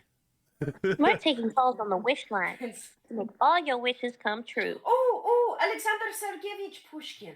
Oh, if I were looking at the Lenin head. No. There was a statue of This guy? Recommendation Pushkin. Yes. Okay. Fun fact. You know how in the West we have like the Brothers Grimm. In Russia we have Pushkin, but even better, he rhymed all of his fairy tales. See, you say better. I don't think we find the same enjoyment in rhyming storytelling. Oh no! Here's the thing. Never enjoyed the it's whimsy of multiple Dr. chapters. Seuss. You're right. It's chapters and chapters of like rhyming, and it's beautiful. But here's another thing: at the time that he was alive, he was seen as an outsider because, well, fun fact, he is a quarter black, I'm back he was in. a quarter black, and you know, there was a whole thing where, like, oh, you know, you're not seen like as Russian enough. But when he died and he left a legacy of like his poetry and stories, then he became like a Russian national treasure. That's the irony of Russia, is that you will be seen as an outsider, yet only until you have made something of yourself. Then you are something. Huh. Do you want to know what Me when I'm in Night City. Do you want to know what the real first thought came to my head when you said he's a quarter black? No joke. I'm like, oh, that's why he has nice hair. Football. I'm not even fucking kidding. That was the first thought. Okay. Hi, Lenin. Rockets. Oh yeah, no, my dad always threw snowballs at the statue whenever he could. Oh. Whenever he saw that. That's down in the metro. I thought we liked Lenin. No. Me when we moved on to Silk already. Textbook for history. Oh snap! Wait, you're giving me a textbook of like, oh hey. Yes. Oh hey. No comment. Okay. Lore. Ooh, those are pretty trees. I like the world built. ZZZZ. It is world building. We just got a textbook on on Russian history, apparently. Also, I don't know if I'm meant to be hearing stuff. Also, no, I didn't know if we wanted audio or just look at pretty things. I can unmute. Where Moscow's very heart admires St. Basil's Cathedral. Yeah, everyone talks about the fucking cathedral. Look, I'm not gonna lie. To be fair, it is very pretty. It is, but it's no ring. A building so magnificent that, according to legend, Ivan the Terrible had the architect's eyes removed, so he could... Yep. I forgot about that. I love Ivan the Terrible lore because this man was insane. I forgot about the eyeballs. And he also boiled people and fed them to his dogs. That is true. Ivan the Terrible, man. Fucking boiled people? Yeah! Ivan the Terrible, man. Not a good dude, but cool lore. Never again If built only anything so there was beautiful. a title for that. The Kremlin is another Moscow icon. That's The terrible. No, he got terrible because of bad breath. Yeah. And it has Ivan been the home to Terrible. the city's I ruling like elite that. for 1,000 years. It's got a good ring to it. Visit the Cathedral I don't of think he named Archangel, himself. the Cathedral of Annunciation, and Ivan the Great's bell tower, all within these red walls. Have you been to the Red Square? Yeah. Oh yeah, no, it was a couple metro stations away from where I lived. Was it pretty? Yeah, it was very pretty. Like, okay, I want to like clarify that this is where there's even more of a contradiction. The architecture and food is way better in Russia. When I came back to the United States and got into a subway, I was having almost a borderline panic attack because if you look up Moscow like metro, it is very different, and maybe this video will cover it because it is very different versus a United States metro. It is scarily different. I was like, where are the mosaics? Where's the art? Oh, One of the 10 One of the 10 things that you should see in Russia, the metro. No, actually, yes. No, it's very, very beautiful. I believe Many of Moscow's most famous stories have been forged in the fires of war. Pass through the gates into Alexander Garden. The park pays tribute to Moscow's unbreakable spirit. Horse. Whoa. Okay, I'm not gonna lie. I paused because for a second it looked like the fountain, the horses were peeing out the water from their asses. Incoming ad break. This was kind of a vibe. It's getting Rock of Ages. Wait, did Zach leave like in the midst of all of this architecture and history? That's kind like of a mean. bajillion years ago. Oh no, he no. He He left, left like, a while ago, He left though. between the machine when I cut him off from talking about Deadpool. He left instantly. It's home to the tomb of the unknown soldier. The second I said no Deadpool, Nearby he Victory left. Park is another powerful tribute to those who fell defending the city, including the millions of Soviet soldiers who died in the Second World War. How did they die, Tuli? What were they trying to do? Death. So, unfortunately, a lot of them were not like a lot of them didn't have all of the equipment that they needed, but also if they tried to like pull back, they were killed by their own soldiers. Yeah. So yeah. Something that people forget, World War II was more complicated, not just because, well, the Axis of Powers, but also the US and the USSR were also really trying to fight each other while trying to work together. Basically, because no matter what, it doesn't matter if you're fighting Hitler, the Russia and the US will always find a way to make it about themselves. well, yeah, but also, I mean, here's another like factor into it. You want to the Nazis were straight up there are documented journal entries and reports from German officers where they straight up went, "Oh no, I do not want to." They knew that Russian soldiers, the USSR would torture them. Straight up, one of the reasons why Hitler at the time, when he committed suicide when he did, was because, oh snap, you do not want to be a Russian prisoner of war. Napoleon It's one learned of that those the hard things way. of like, yeah, it's really, It's not a good time. yeah. As the Cold War between the supremacy of the heavens, occurs of space, a towering memorial that celebrates the aerospace triumphs of the Soviet people. Who won? Who won the space race? USA. Who won? USA. Who's USA. Keep in mind though that the space program, like in Russia, a lot of Russians actually really do like space and rocketry. Like my papa. I love you, papa. Я люблю тебя. Aw, that's actually really sweet. Also, I just love the imagery of a Canadian man just going to Russia and be like, USA, USA.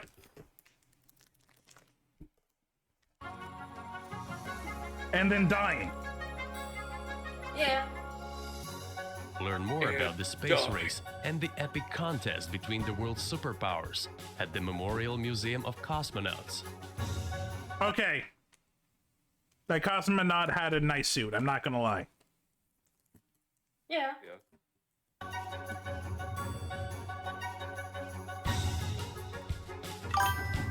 I'm just waiting for the, like, Immerse and yourself this is in the one of the Moscow's dog proudest stories that we let that go of into Yuri space and die. Gagarin, who shocked the rest of the world and became a national hero when he became the first ever man in space. Man, but not dog. Where's the dog? Over there. And here. And here. In Moscow, artists and literary greats are honored as heroes just as much as adventurers. So let me pause here for no reason and let's talk about Russian art. Oh wait, Okay, I so- just realized that my PNG is actually blocking the thing I made a joke about. Here, let me, not PNG. Here, let me move my VTuber and you can see why I paused it on this screen. Here you go, chat. Naked lady. So, that's another thing that I do want to mention about, like, Russian art. And again, a really weird thing to mention is in Russia, there is a huge push towards the arts. And when I say push, I mean, by the time you are in 2nd grade, you learn about watercolors. There's no Crayola. It's okay, there's Kai, no, it's art. Okay, Timmy. Okay, Timmy, don't put that crayon up your ass or up your nose. Like, there's basically, oh hey, you should, like, respect the arts that you have. Hey, you are free to experiment, but like, experiment with respect. Respect the pouch. You respect, not like, you respect the palette, you respect the tools.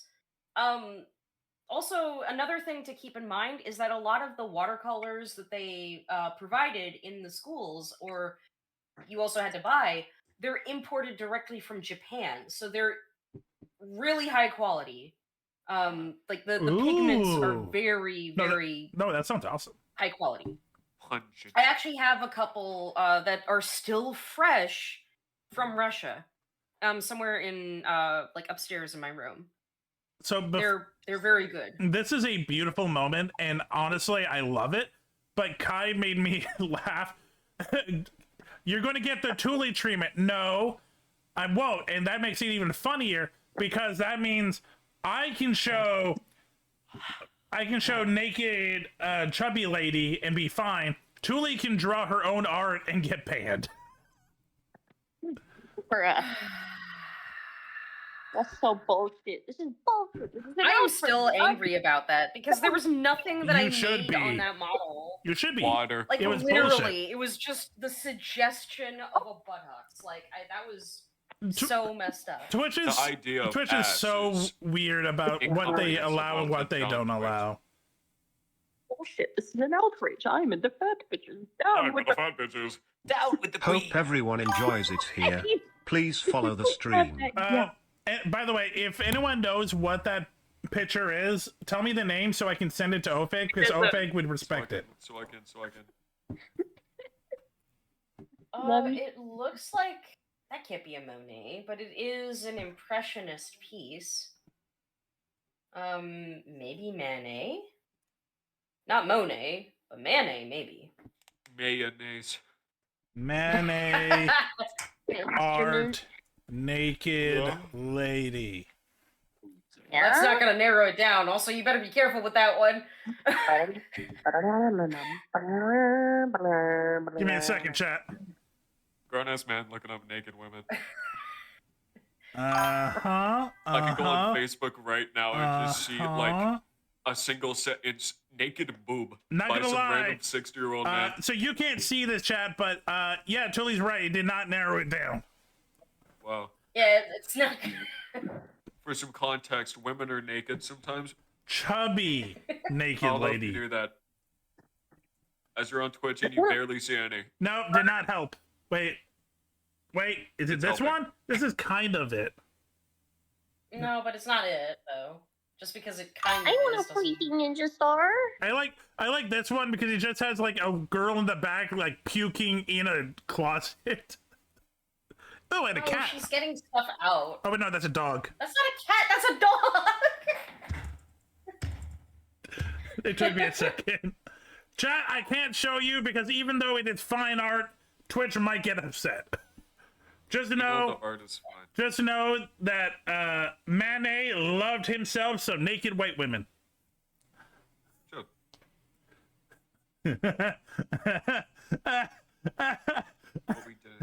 What the fuck is that? Okay, I can't find. Huh. Okay. I can't find it. Anyway, if anyone knows what it is, tell Ofeg. Okay. Me when I don't reverse image search because I'm stupid. I can't do that on a video. You can. I mean, hold on. Wait. Like, just. Let me. Adventurers. Me when I take forever. Wait. Pause right there. Pause right there. Hold Okay, on. okay. Wait, zoom in. Wait, it's in Russian. Damn it. I'm already on it. Okay. already on it. Sorry, Chad, this is important. We need to find naked chubby women for Ofeg. Renoir. Female nude, 1876. Yo, damn. By Pierre Auguste Renoir. I should have known. Naked women in my area right now. Babe, Chris. Naked woman. Damn, that is pretty good. I only have one condition. No, No, we female can't change the name nude. to. No, there's a difference. Female nude art piece by what's his name? Renoir. Renoir. Renoir.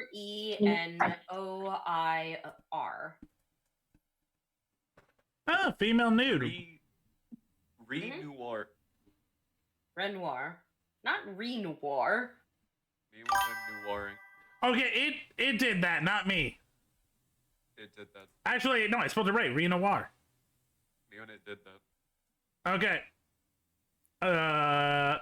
God damn it. It's the first one that you said. It's the this first one? It's that one. Hey, look. Oh, you're right. I don't remember her being. I don't remember her having black hair. Oh, you're right. I was distracted.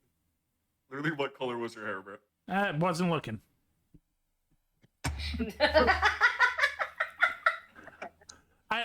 That's not even a joke. I got caught in it. I did not remember their hair, so yeah, you got me. Anyway, if you want some good art, check out Renoir. Especially look up large beavers. Renoir. Look up large beavers. That's all I can tell you, chat. Large beavers. Yeah, Auguste Renoir. Yeah, Auguste Renoir. Art. Yeah. Transylvania. I forgot that was a real place. People kept telling me I lived there, and they kept calling me fucking Dracula. And Okay. shit. It was annoying. This is fun, but I do gotta go. because Shy's been waiting for me. Gotta go like suck blood out of people. And Oh, yeah, yeah. Fly around. Okay, this was fun. I'll talk to you guys later. All right. I will. Shit, I did not mean to cut her off.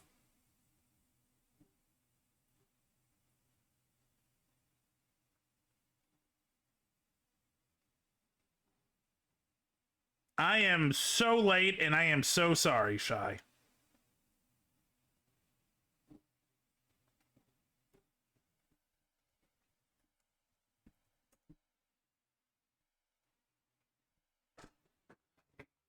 Okay. Shay might be busy, but okay, I'm going to... There's a room. I'm opening Guilty Gear. We're playing Guilty Gear. God damn it. I feel so bad. But I was having so much fun, and the experience and the... It was just such a cool time. But I'm sorry, Shy. I'm really sorry.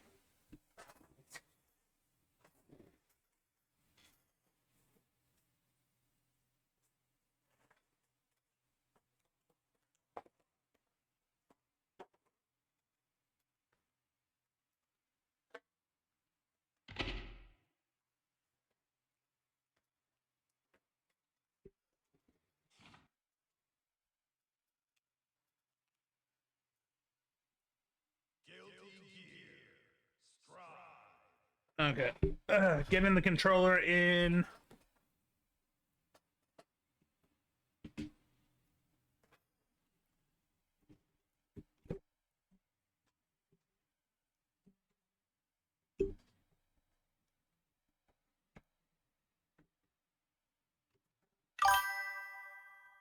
Come on, get in. Get in. God, I feel so bad. I did not mean it to go that long. It was just a fun conversation, and I was enjoying it so much. But I'm sorry, Shy. I am sorry, Shy. Okay. Let me get in the room.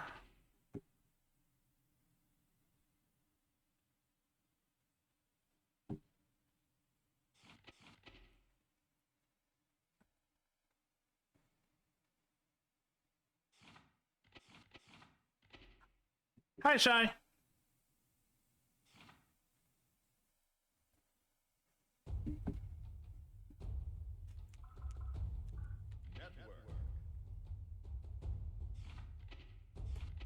Oh shit, no, it's Ko. Oh, okay, that's...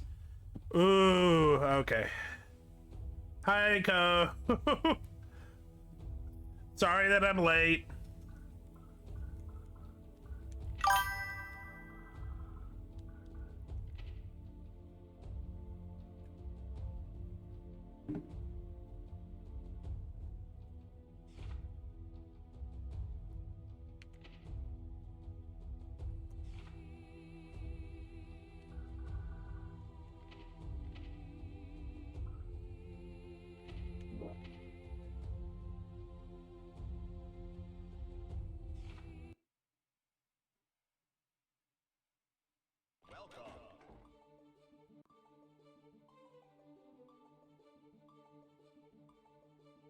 Okay. Ooh. So, Chad, if you don't know, this is my friend, K Shy, K for Ko, and Shy, and Guilty Gear.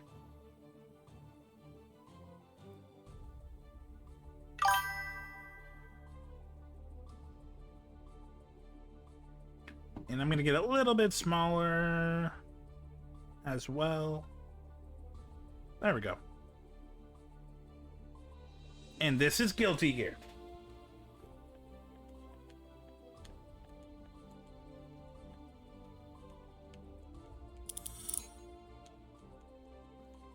So if anyone has not seen us play before, they're better than me. They just straight up, they are better at this game than me, but I enjoy the competition.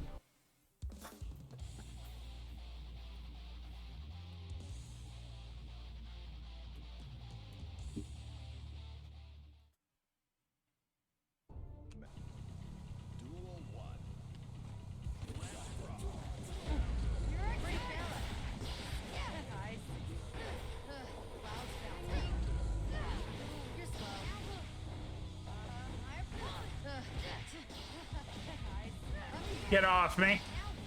Damn it.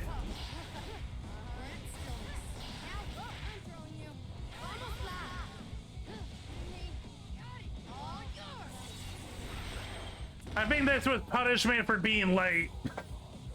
Just being mollywopped in silence.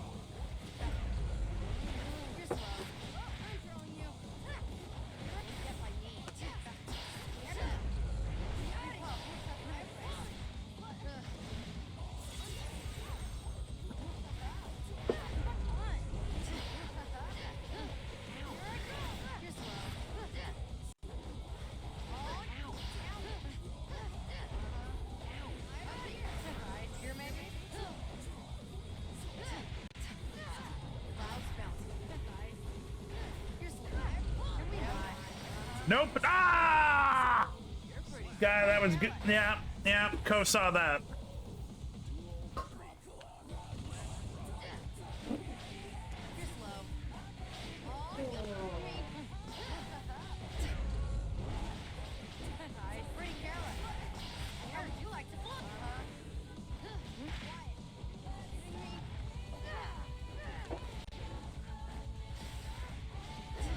Ugh.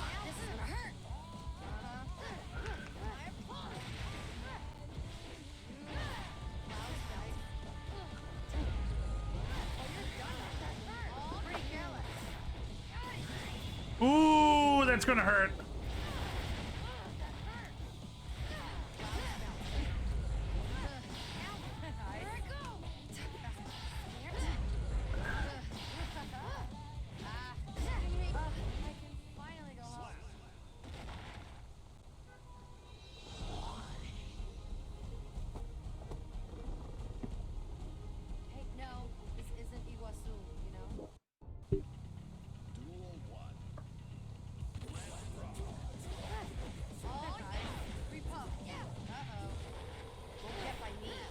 Not what I meant to do!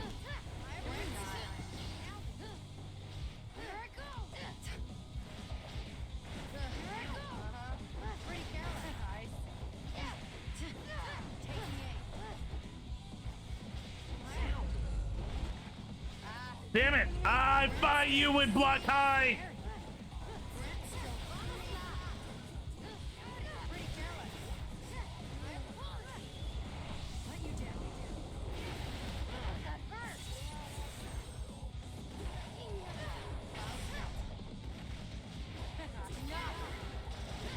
Damn it! Ugh!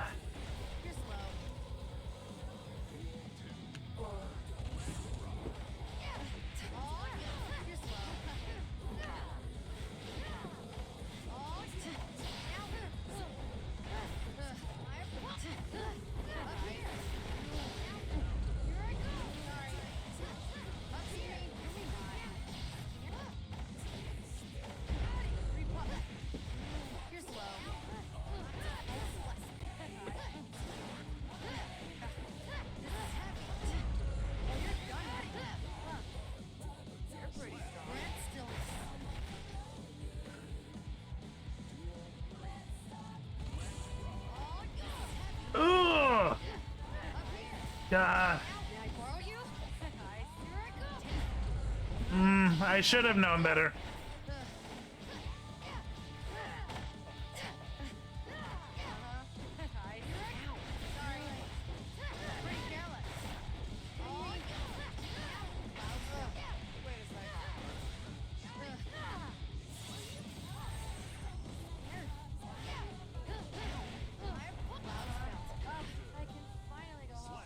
I relied way too much. How have you been, Co? How are you doing? How's your day been?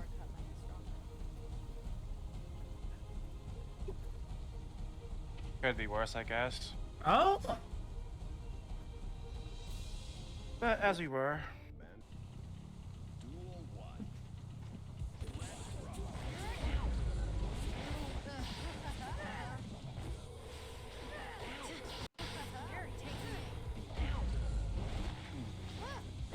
Every time, I don't know why I think you're not going to go low.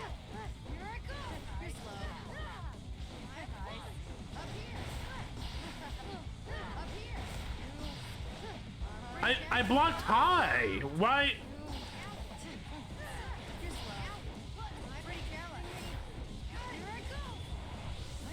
I blocked high. I don't know why.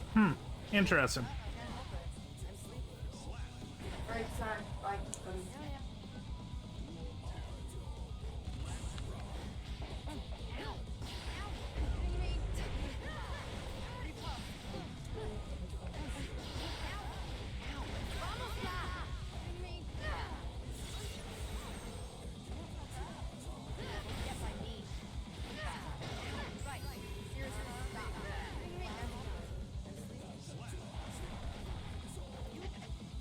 What this shows is like I'm a little too predictable.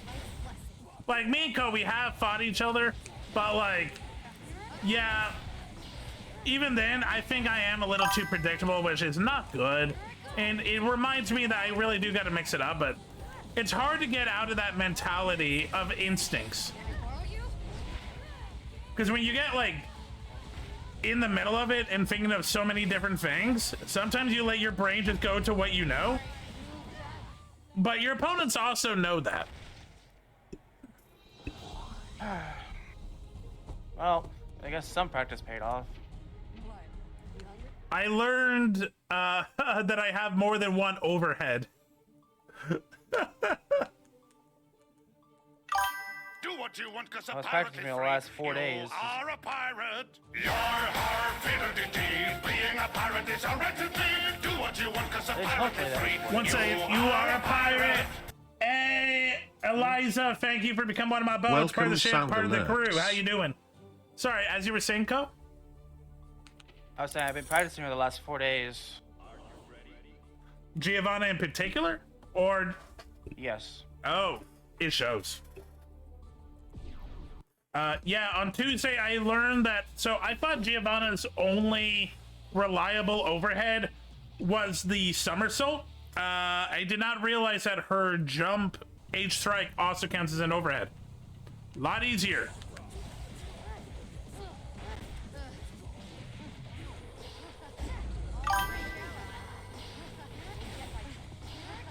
Yeah, knowing that makes it so much more options for me.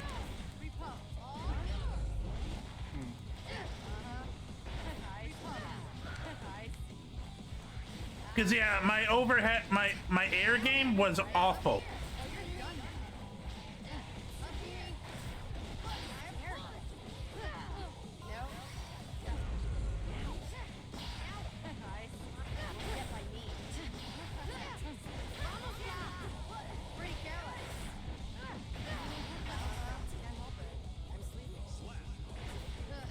Incoming ad break.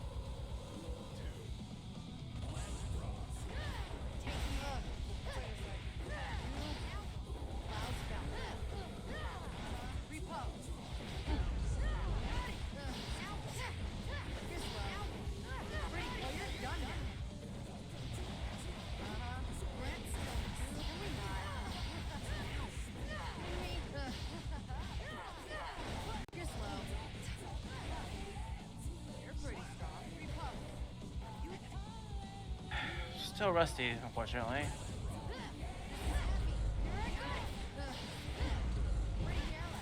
Yeah.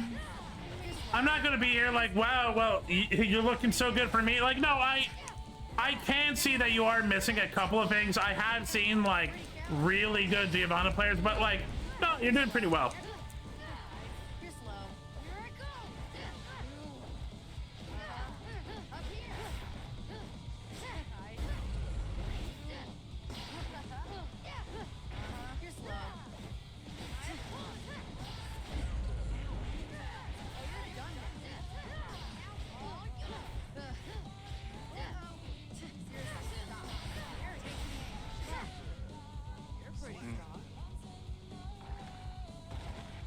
I'll accept taking a round off of you.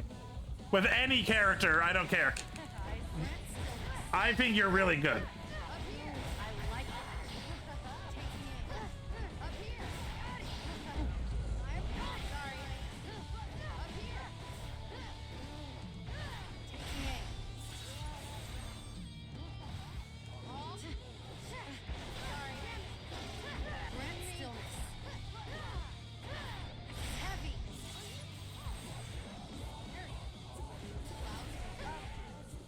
Damn.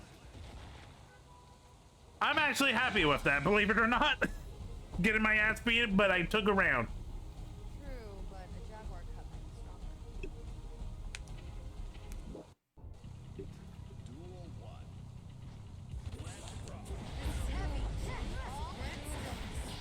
No way. You're slow. I like that energy. This is heavy. You're on your way.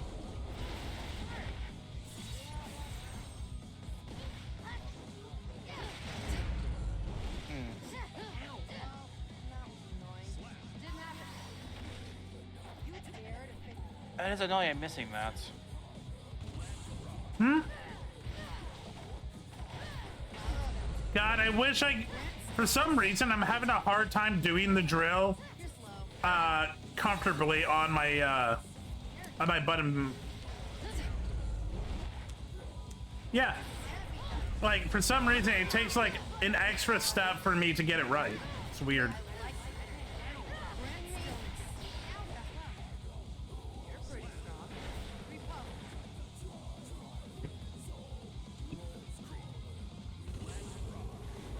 Hmm.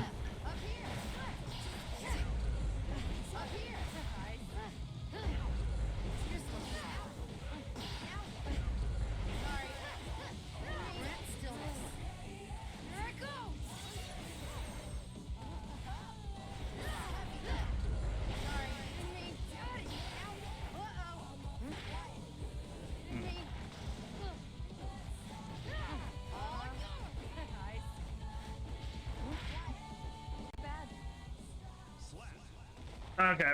It is very frustrating because I know what I'm doing, but... Oh, trust me, I understand that feeling. Give me 1 second.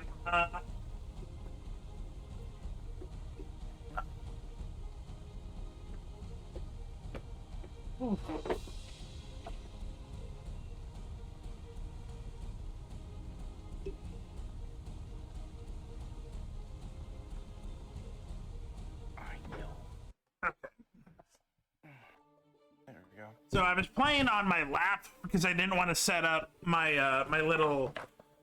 So how I have it is I have a table for my laptop, and then I have a side table that I play Guilty Gear on in front of it, just for the button box. Oh, so you're holding out on me, I see. More like I already made you wait longer than I should have, so I just didn't mind suffering. Because I felt bad?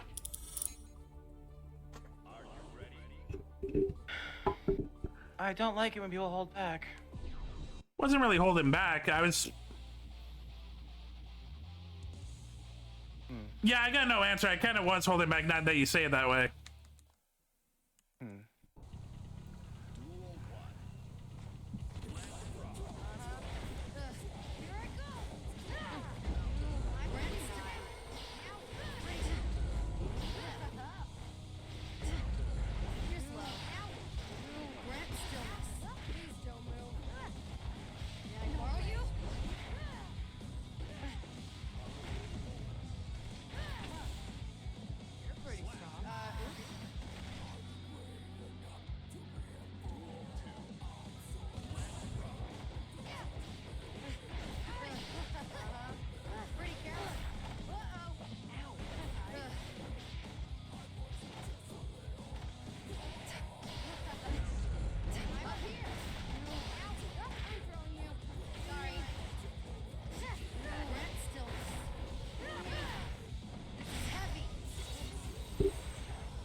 Okay, 1 second. True,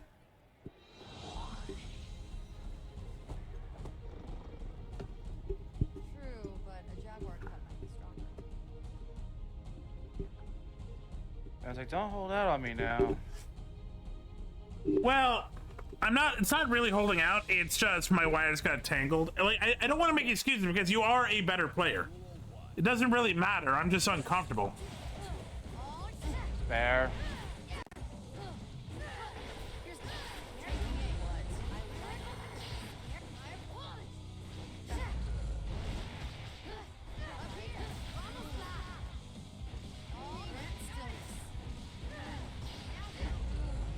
I didn't spend all this time practicing to not be taken seriously.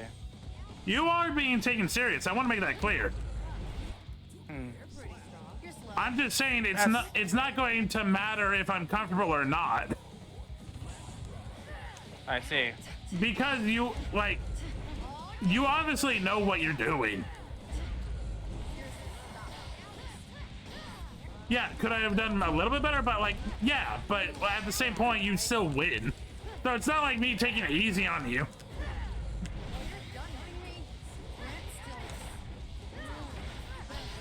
Because the main problem still is that I'm being predicted, and so that doesn't really matter.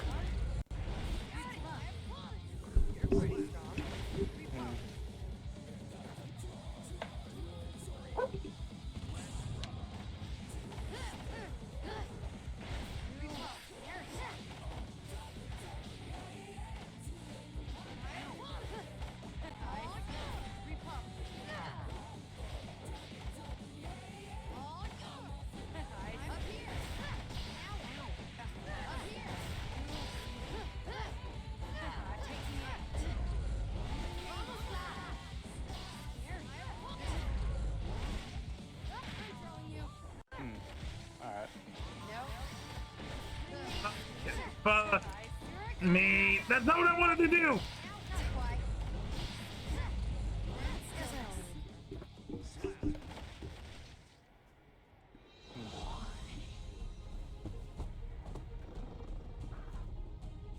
but a jaguar cut might be stronger. If I can at least get that one combo off, then I'll take a satisfactory. Which one are you trying to go for? Well, I can't tell you that because then you try to block it. I don't think that's a problem right now.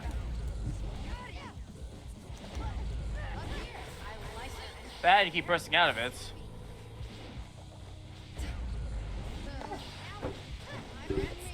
There we go.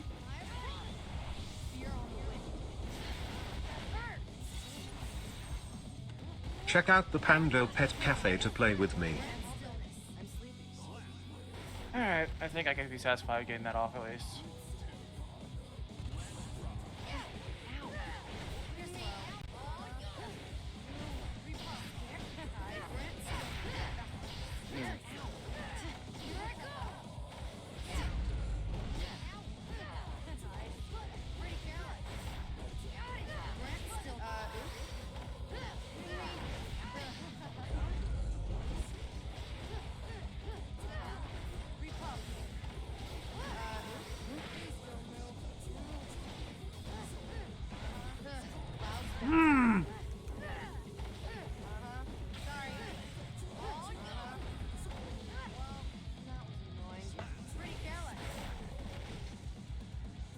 Honestly, I'd be more upset if I was losing. Yeah, because then I'm beating you at half-ass. That would be worse. You know what I would love? I would love if I can get off a drill without, yeah, I would love it if I could do that fluently. That is really annoying that for some reason I just can't do it on command.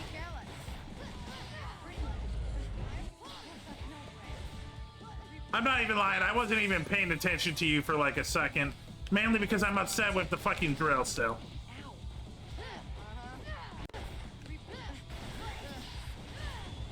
Get off. That's fine.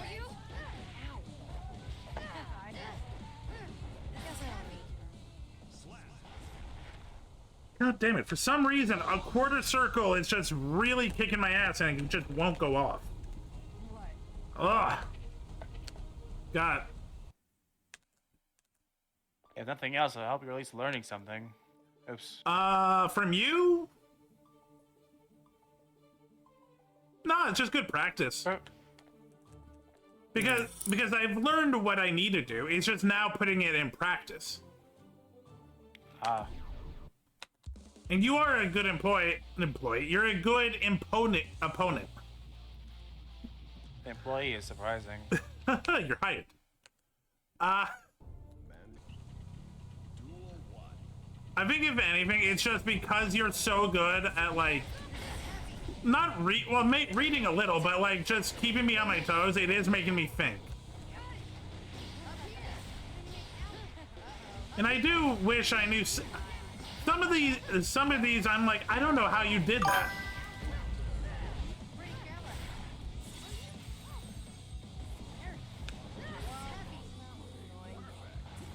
Want to hit the gym after this?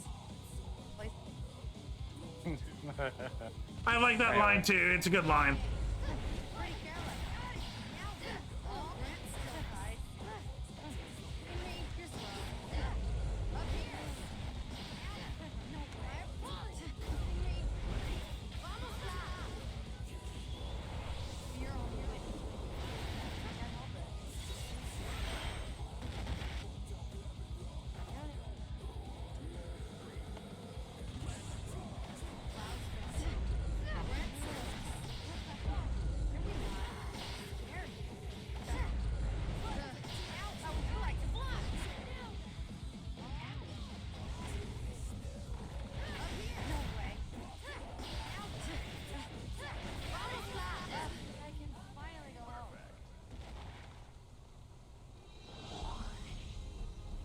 Also, like, I love it when people's like, I hope I'm teaching what would I learn from getting my ass beaten? They're like, it doesn't mean I know how you did the ass beating. To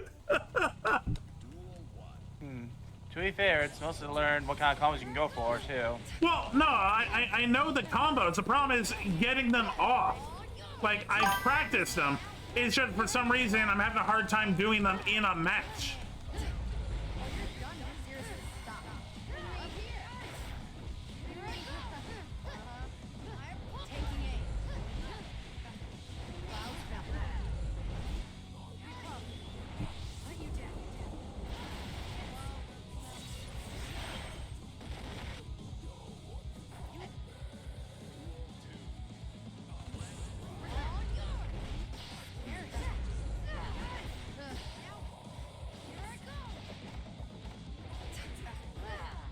Like, what I really want to do was to do the overhead, but it didn't work. I know what I can do. It's getting it off in a match that's the problem.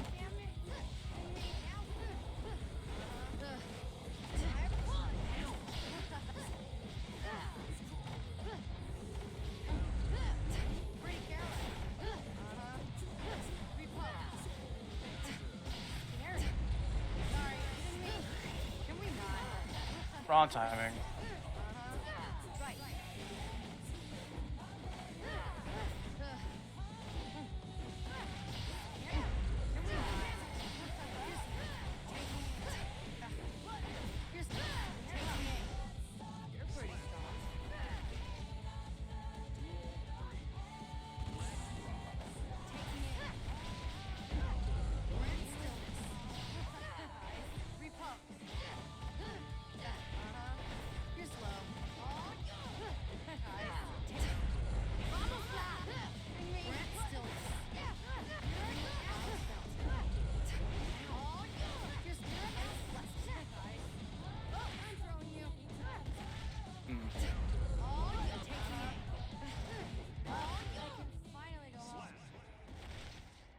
Yeah, no, like, I think some people don't realize it's, no, it's not knowing things, it's getting them done in a match.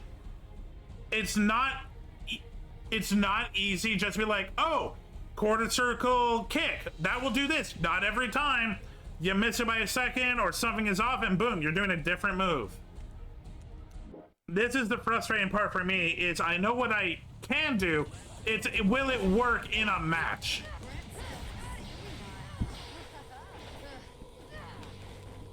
And that's why, like, my brain is like, oh, you fucked up. Okay, go back to what you know you can do. You know you're going to get countered, but hey, at least you know how to do it. you fell for a third time, be surprised. Wasn't gonna lie, I wasn't fully paying attention, so it took me a second.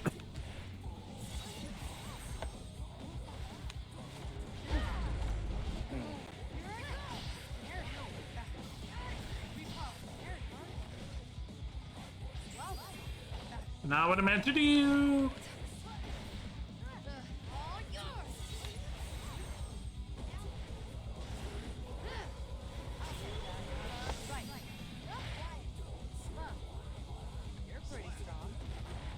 Well, that was a YOLO moment if I ever saw one.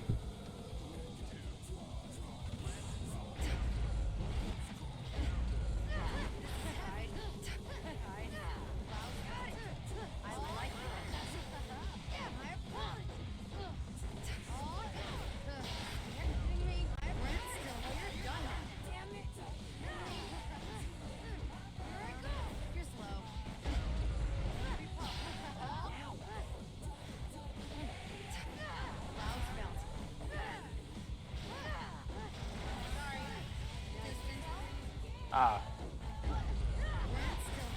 He's doing the wrong move, alright. Believe it or not, that makes me feel more... That makes me happy more than, like, me learning from you, because it's like, oh, everyone else is human too. I'm not the only one that fucks up. Because sometimes you get in your head and you're like, oh, I'm just... The reason nothing goes right is because I shouldn't be playing fighting games. But, you know, sometimes you remember, no, everyone has issues.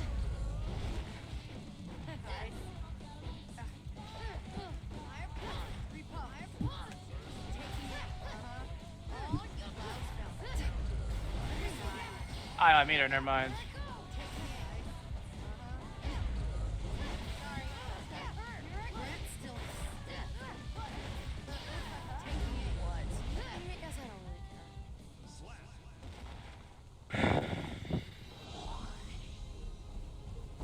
What are you upset by? No, just not doing as well as I thought I was doing. See, that actually gives me more enjoyment. Not because you're messing up. I want better, like, I think you can do better. No, it's just like sometimes you get in your own head and it's like, oh, I'm the only one that's just sucking. It's like, no, everyone feels that they could do better in fighting games. Makes, you know, just makes you feel more human, I guess. Alright. That's enough of that. Let's go back to what I do. Abba.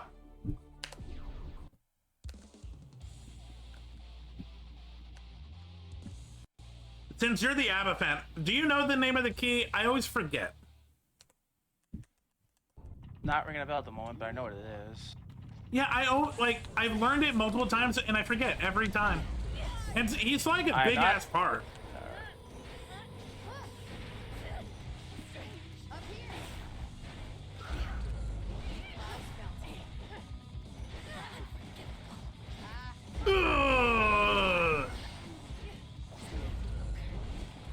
I need to switch my mind out of that.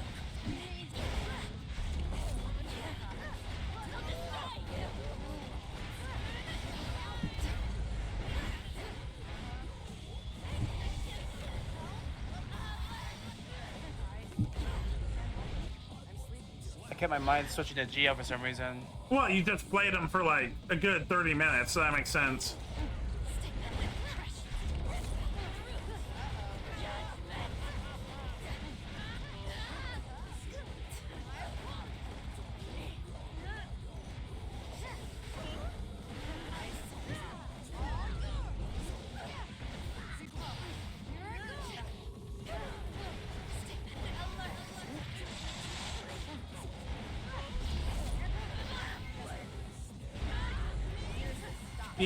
Yeah.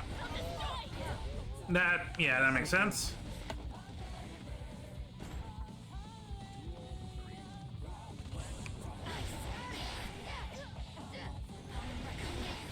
I had no backup for that. I just wanted you to get off me.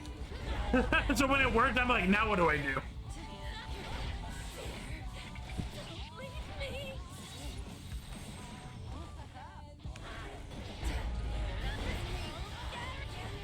And you're dead. No. Let's see in the next 5 seconds. Okay. Now I'm dead.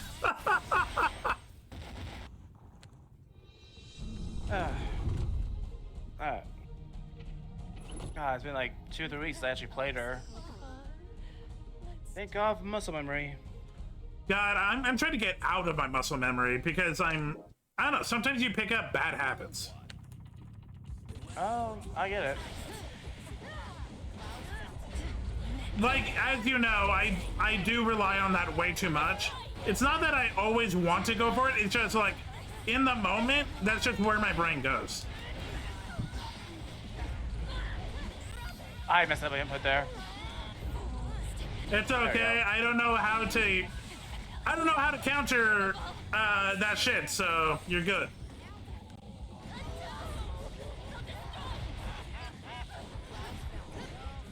I was trying to make a walk into that. Anyway. By the way, I gotta apologize to Shy, but we're not going to be able to do biped tonight. I sadly ran a little too late. So if you could tell Shy that, I'd appreciate it. I'm sorry, but we will play biped eventually. She had a feeling. Yeah, sorry. I got a really good like moment and I didn't want to ruin it. Because sometimes situations show up and you're like, you gotta take it, and like that was a perfect moment, and I'm gonna have fun turning it into a video. Well, then I better spend the rest of this time kicking your butt. Which I'm okay with. Because I like spending time with you, Ko.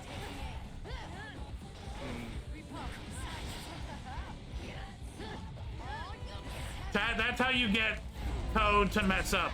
You give him compliments.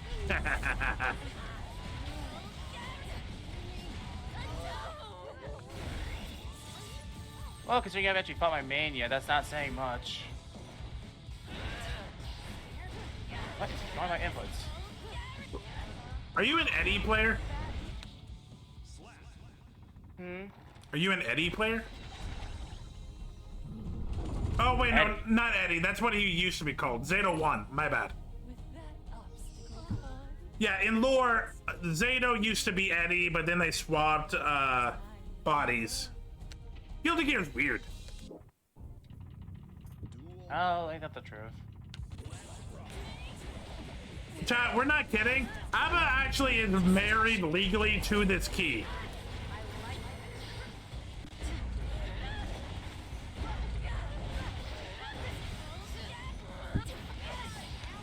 Wrong move.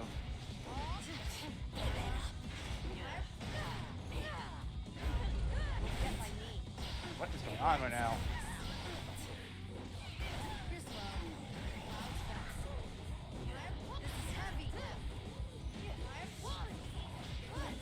Get off. Get off. Whoops, not what I meant to do. I meant to block you and then do yellow cancel. Alright. Huh. I'm surprised that you were able to get past that punch.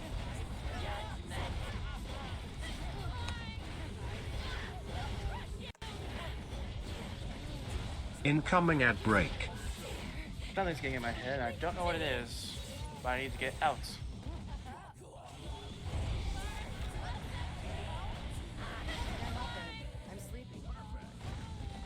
Yeah, what are you missing out with these matches? I can promise you that much. By the way, you didn't answer. Are you a Zato player? Oh no, you're Testament, aren't you? Are you? Is your main Testament? No. I mean, Shai has played her, them, not her. Wow. Getting your own other half mixed up, Shane.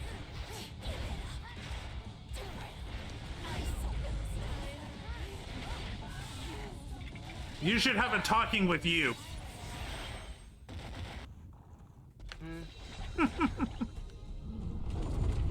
Alright, give me like a minute. I need to sort something out of my head. Yeah, no problem. I'm the one that was late. You take your time. Chat, you enjoying it? You having fun? I say that while you're in an ad. Chat, you having fun? You enjoying it now that you're out of an ad? Just need to give not my bad. Now I need to talk to the other half of you. Ko. Just giving Ko a second.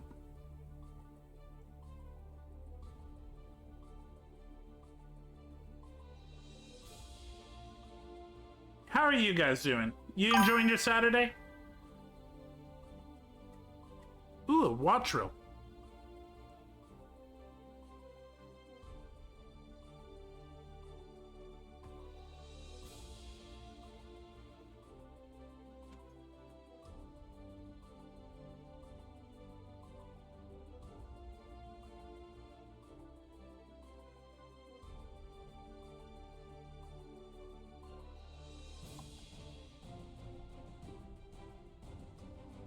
Oh, it looks like Ko is leaving us for a second.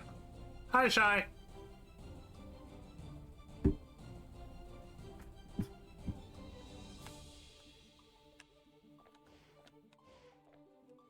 So, for anyone that doesn't know, Ko and Shy are the same person, but two sides of the same coin.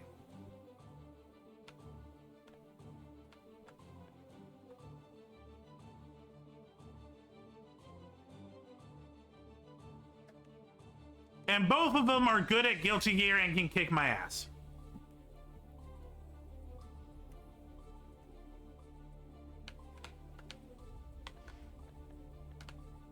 Okay, now that that headache's gone, let's try this again. Oh! Never mind. Bye, Shy! Hi, Ko! I wasn't aware she was here. Their PNG showed up. Huh, that's odd. You're a Slayer player. Ooh.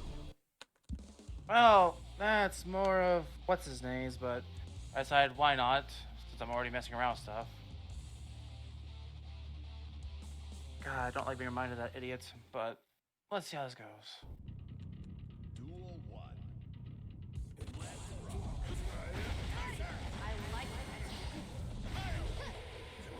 I will fully admit I panicked. ZZZZ.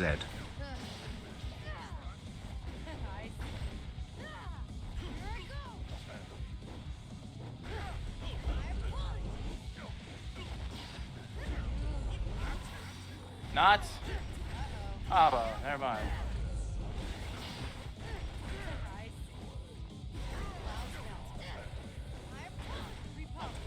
Yeah, switching to him was a bad idea. So it doesn't help that I play against Slayer a lot. Slayer is a popular one for rank.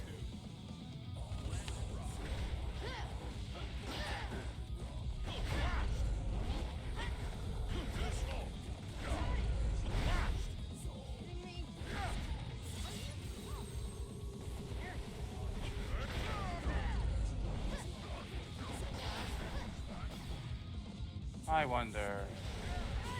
Goodbye. Oh no, he's young!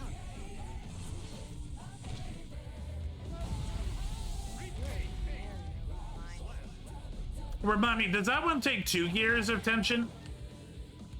100% yes. That makes me feel a little bit better.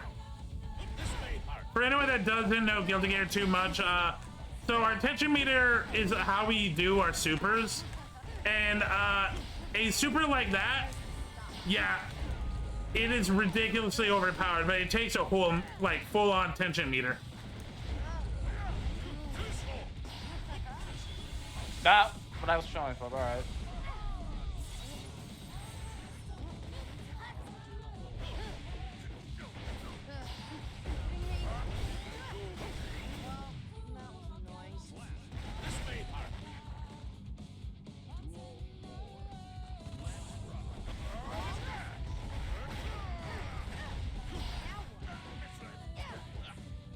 Do you know where it is?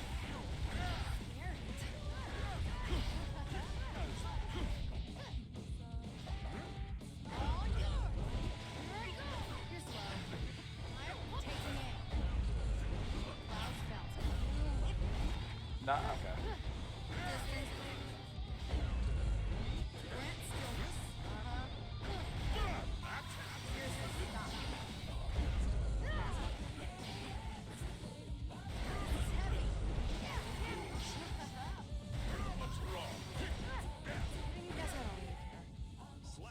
Did you guess it This is a right? Bad idea. Good lord. Do you want to swap back, or do you want to do the 3? Yeah, I also respect someone else. Sounds good.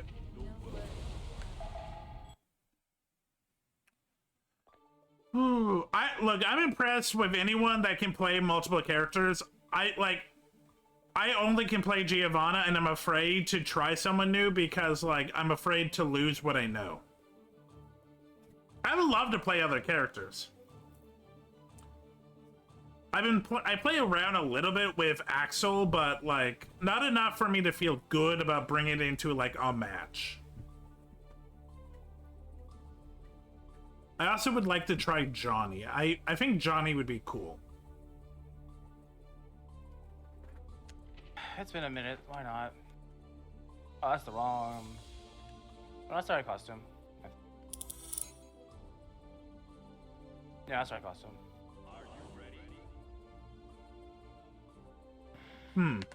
Elfelt. Interesting. Unfortunately, this is post-nerf, so I can't use my Rekka as effectively. But yeah, hasn't stopped me yet. As someone who doesn't miss the Rekka, yeah, it really did fuck her up a lot.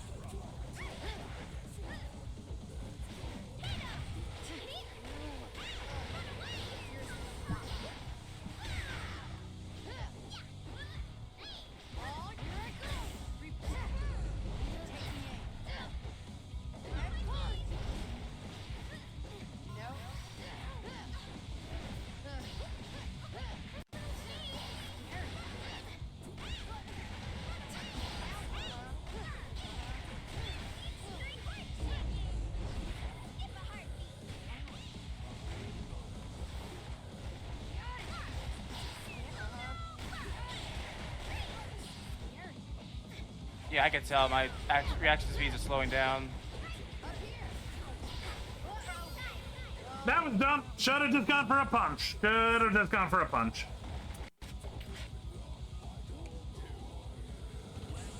Do you mean the character being nerfed is showing, or you getting tired is showing? Me getting tired is showing. Hear that, chat? I have a chance. They're getting sleepy. This is me with a chance, by the way. I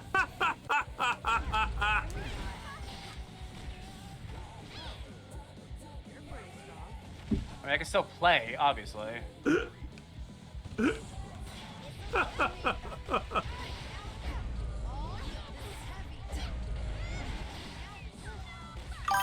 I don't think I've ever actually asked. Welcome Octavia 2245. How long have you and Shy have been playing Guilty Gear?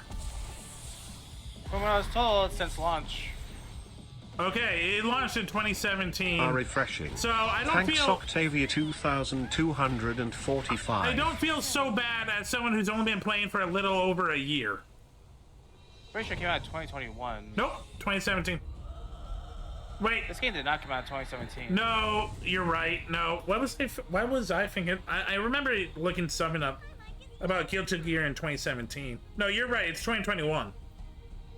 Still, that is 4 years over 1 year. Yeah, what was, I don't have 3 of those years, though. What was 2017? Whatever. Yeah, but 3 of those years are not exactly all there, so... Yeah, but... Like... When you came to be, did you not have the memories of Shy to work off of? Or did you start as, like, a, infant? I feel like it's not a very question we should ask on stream. That is fair. That's for Shy to answer, not mine. Shy, how does the birds and the bees work? Oh, jeez. Okay.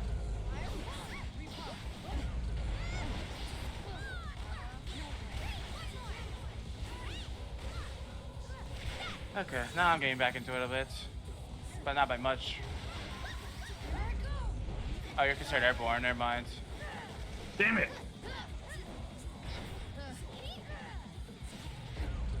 Whoa, okay.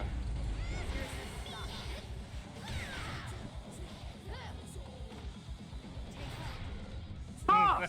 Did not know that. Did not know that. I'm not gonna lie. I'm actually impressed seeing that. I'm not even gonna lie. Also, I will get better, Octavia. I will. That's why I do this every week. Every week I play at least 2 hours of Guilty Gear. Some people say more, but I don't have the time, and I don't want to just be a Guilty Gear streamer. You said it's a bad thing. No, it's not. It's just, it's not what I want to be. I love Guilty Gear. I love platforming it every week on Tuesday on Fight Night, but I don't want it to be my sole thing. Like, I love playing with you and Shy because it gives me an opportunity to play more, but like, nah, I wouldn't want it to be my whole thing. No, that's fair.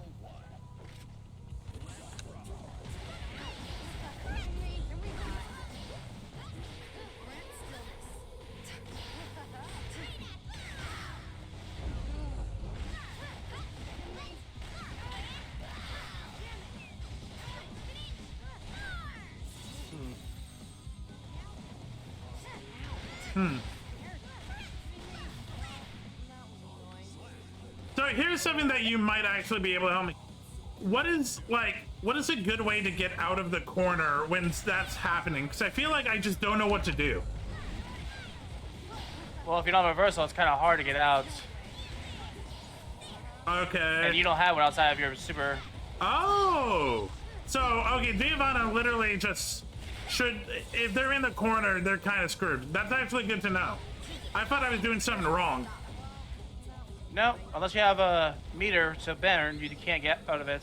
Okay. Not very easily, anyways. That's good to know. I don't know, I felt like, okay, there must be something I can do, but no, okay.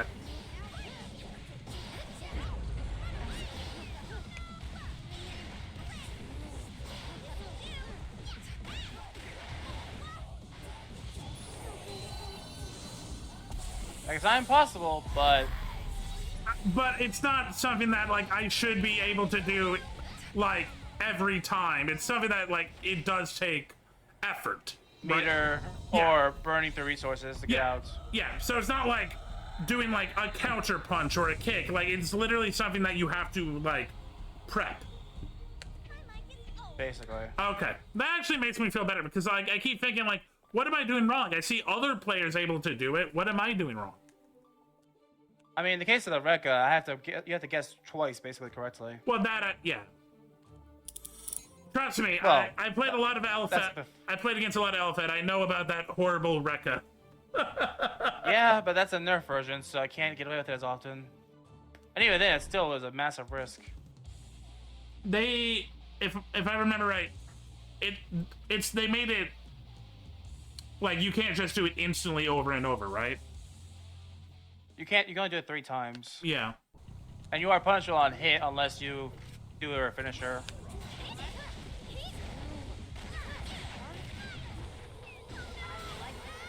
I mean, you just stop bursting on that. I'm actually surprised you didn't block that. I thought that was way too obvious, and I was upset that I did it. Sometimes it's better to take a burst.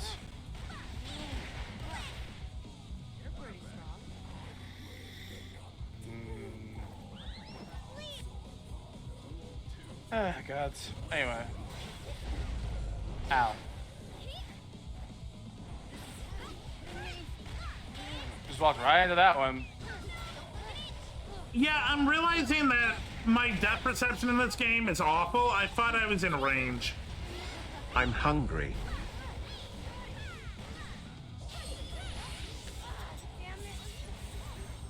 I know what's gonna happen. I'm just gonna stand here and take it. I mean, you could have tried to hit me back. I can hit it back? Yeah, that's been nerfed, so you can hit her back out of it. I didn't know that. I'm so used to the old one. Yeah, I don't blame you. But I don't use it very often. Let's try again. Okay, how do I hit it back? Well, first I would But you need a also have to chance to not hit get it back, yeah.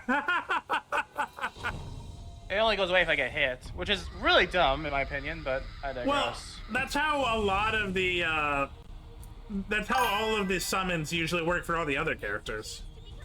I mean, I get it, but it's 50 meter. And she doesn't have any other reversal outside of one move. No, you're not wrong. She kind of needs it. For an ult, yeah.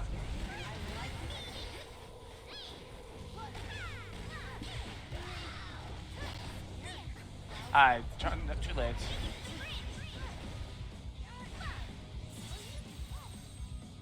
Notice you have to use a lot of XP around you.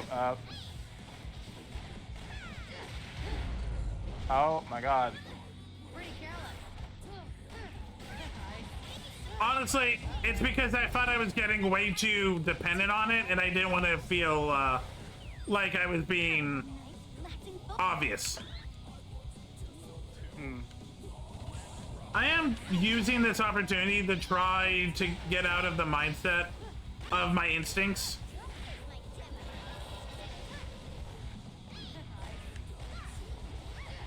Okay, fair.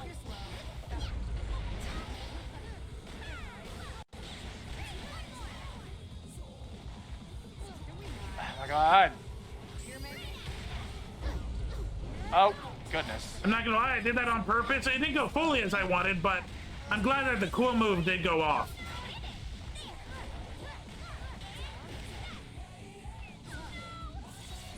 I can't be mad, honestly.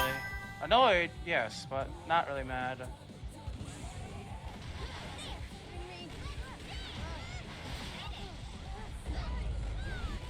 Not your turn. It's hard to tell.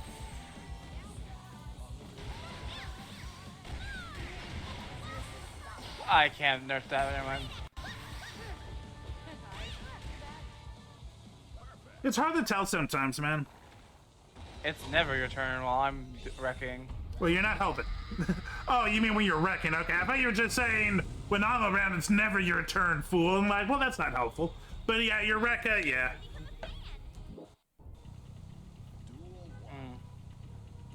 Anyway. That's a weird time to burst. I'm kind of just... I'm just kind of just going with what I think is... I'm not thinking. Let's just say that. I'm just not thinking.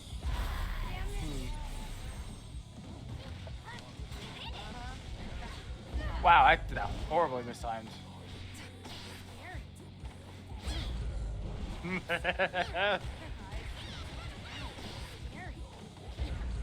Okay, shouldn't have walked into that. Get off me, please.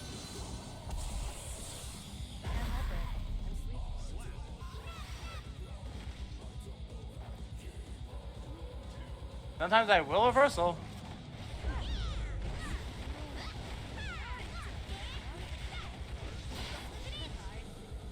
I thought you were gonna hit their mind.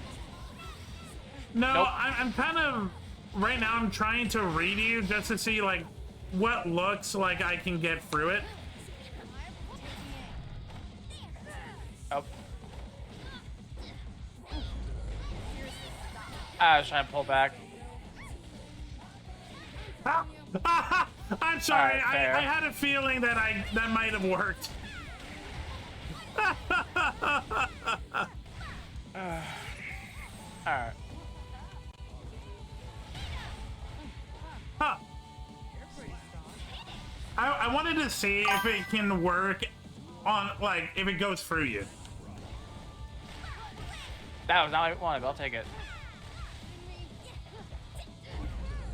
That's... Alright. I'm also trying to get comfortable of not doing the same combo, like cutting it off halfway. That's too slow for me, never mind.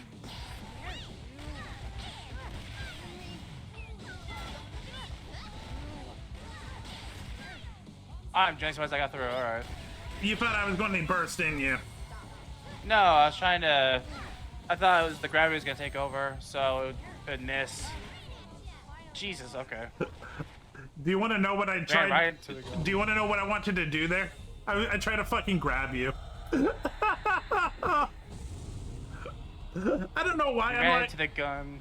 I don't know why I'm like, fuck it. Let's see if a grab will work. Yeah, and it turned out to... Gunshots, crazy. And it turned into me getting shot in the stomach. Okay. I can do a couple more. How are you feeling? I'm functional enough. Okay.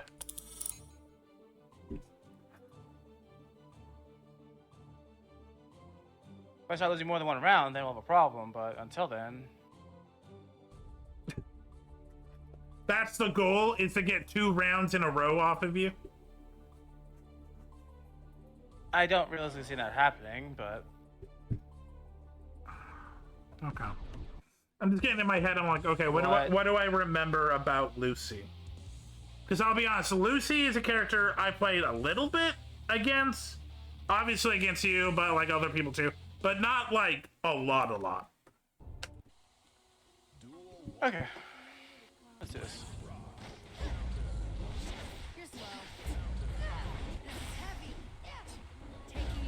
Not your turn. That's too slow, never mind.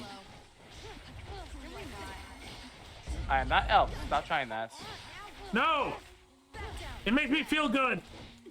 No, I'm saying I need to stop trying that. Not elf. I'm not gonna lie, as soon as I did it, I'm like, this is a bad place for me to do this.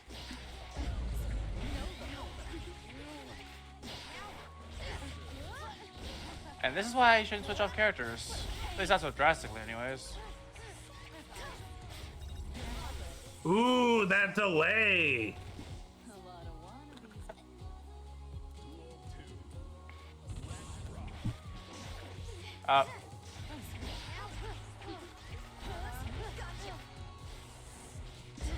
Nope, not what I wanted to do.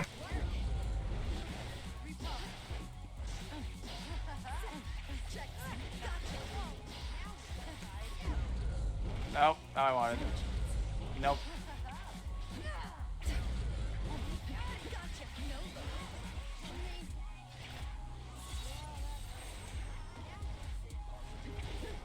Nope, not what I wanted to do. Are you really going to do this to me? You're going to do the bullet. You suck. Also, it sucks since I couldn't do my fucking drill right away. God damn it. In fairness, I would have caught you before that. Yeah, you true. But I still would be nice to know that I lost because I did what I wanted to do and I was wrong. Rather than it didn't work how I wanted it to and I failed to do it.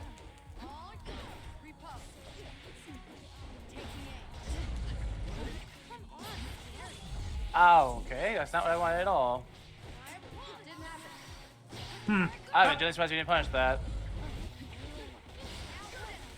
I'm not gonna lie, I tried to. I had to say no. That was horrible timing.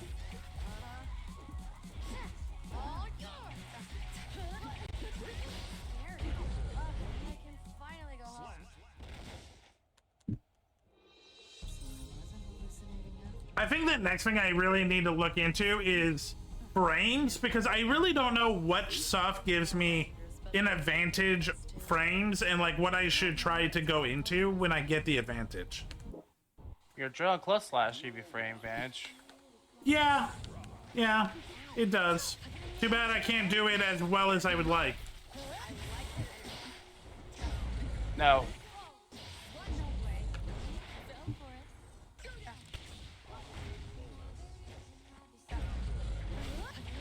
You just try to walk up to me? No, literally I didn't. I was doing my heavy strike 5.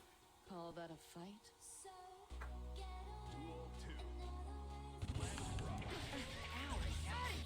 I thought you were gonna back out. Incoming ad break.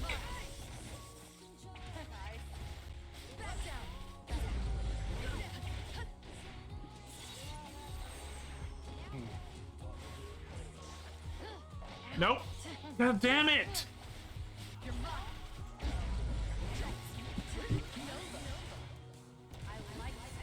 There it is. At this point, I didn't really care.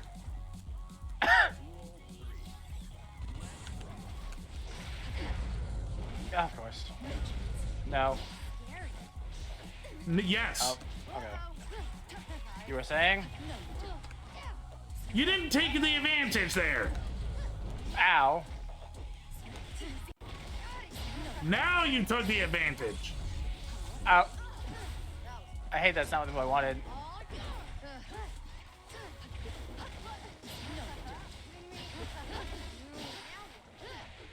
It's the boot to the head part 2. The saga nobody wanted. Oops. My whip is negative. Jesus, okay. Yeah. Huh. Not even close. Yeah, I didn't think it was going to be yellow because I was out of the attack, but I guess it counted. Thought it was going to be blue.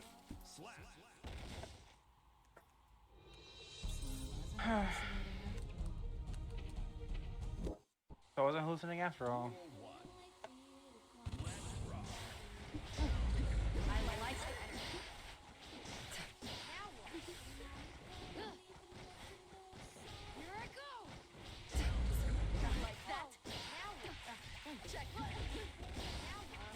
She's over here aura farming.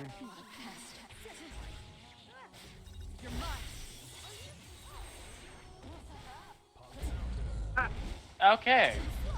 I don't care. I got a 6P you. That's all I needed. I didn't expect you to hit me with a 6. Oh yeah, that move is negative destroy. Never mind.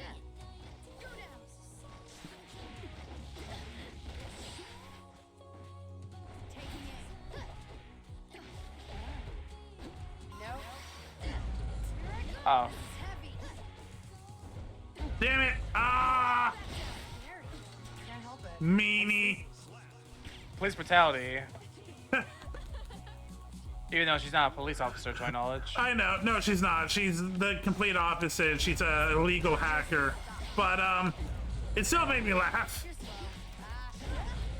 Okay, that was not even what I asked for, but I'll take it.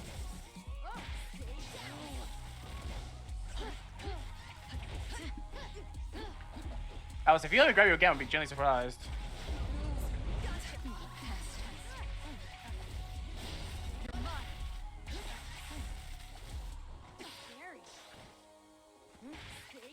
You really had to do that, didn't you? You had to call me out on my bullshit.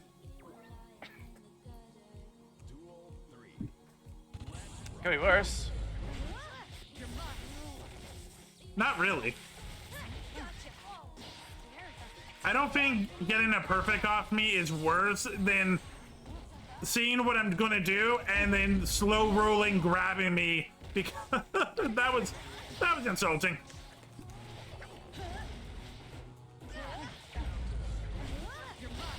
Ah, wrong move.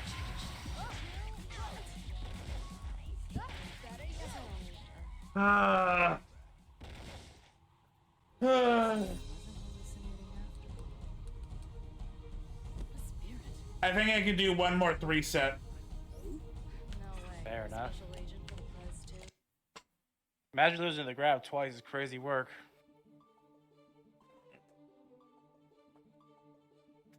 I almost feel bad if I had emotions to feel anyway. No, thank you. Anyway.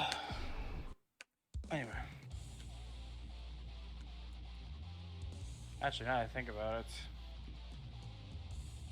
Well, it's nearing 5 hours, never mind.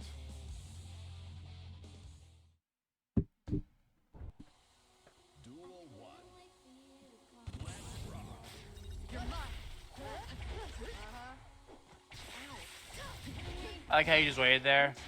I'm trying to think, like, I truthfully, sometimes I just don't know what I'm supposed to do. So I'm trying to think, like, what do I do in the situation? I don't know. You die. I'm like, I'm sorry, did you just press that button? You died for that. Oh.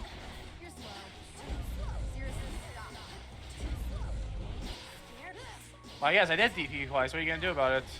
That.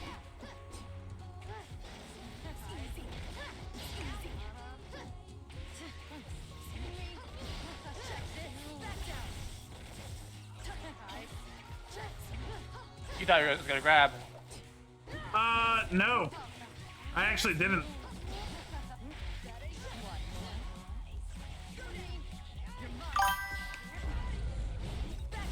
That time, I thought you might have grabbed.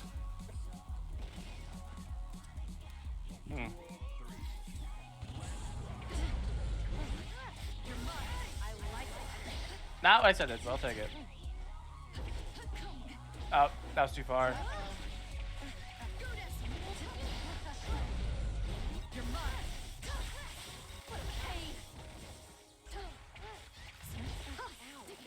Oh, the extra stun. Never mind.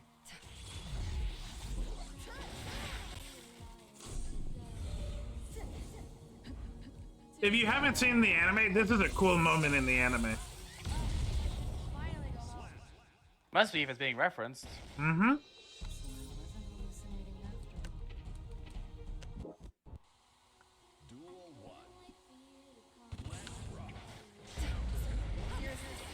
I was trying to time that. I got 6 rounds to toy with you, sir.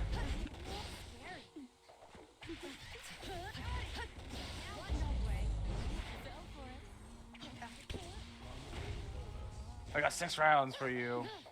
Ow. Joke's on you. Okay, fair enough. If I can get a hit off of you, I'm happy.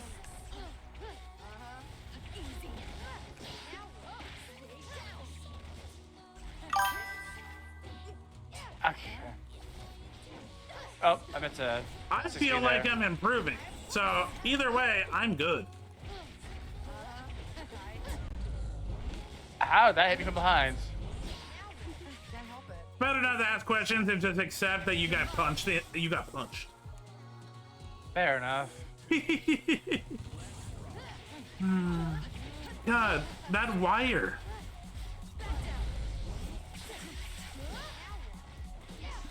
Oh, I'll move. You know, it'd be nice if I could get that to work. I was literally about to make that too.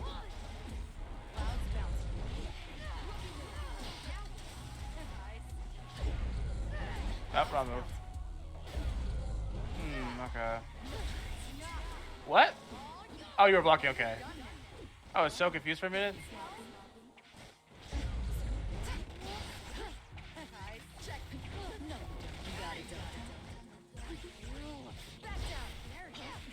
Wow, I am horrible at timing that.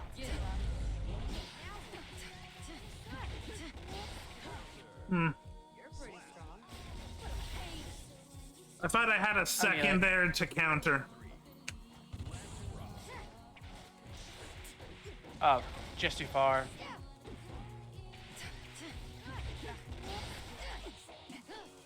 I think I was even trying to grab that time.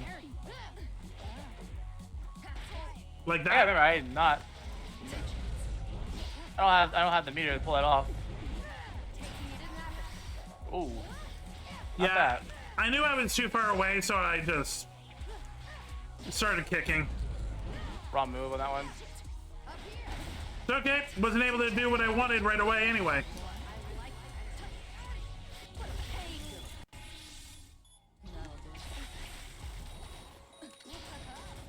Wrong move.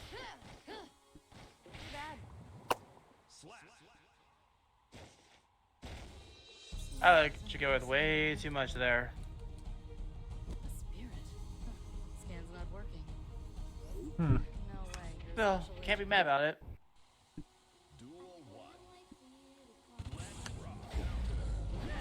Oh my god.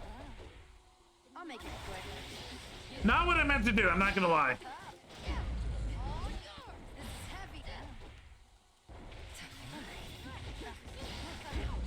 I wish I knew how to counter this. I just don't know.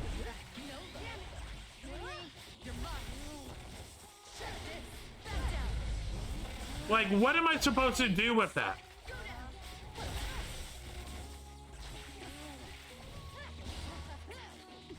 Oh. You're slow. You're pretty strong. Not gonna lie, that was very risky on my end.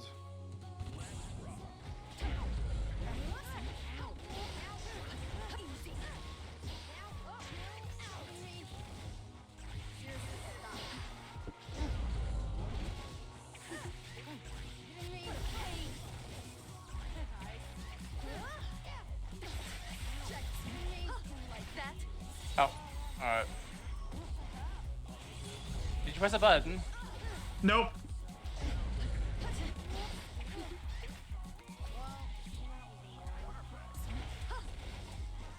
Mm-hmm.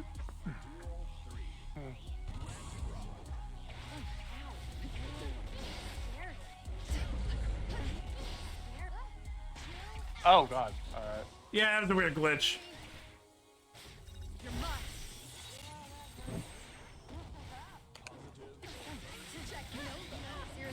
I don't care. At this point, like, I don't care. If I get the chance, I'm gonna take it. Like, what was the other side of it? Oh, I don't use it, and I still get my ass beat, and like, whatever. Oh, that was productive. That was Hour fun. and a half. That was fun. Thank you for playing with me, Ko. I hope you had fun. Or whatever, I mean, the closest you can do with the emotion of fun. Since you I mean, I could have done worse. Alright. Thank you. And tell Shy again, I apologize. I'm sorry. Next time. She's very forgiving, so I'm sure she'll be fine. But Aw. I'll send the message along regardless. Thank you. Talk to you Anyways. later, bud. Yeah. Okay, chat. Give me a second. I need to move my little desk out of the way.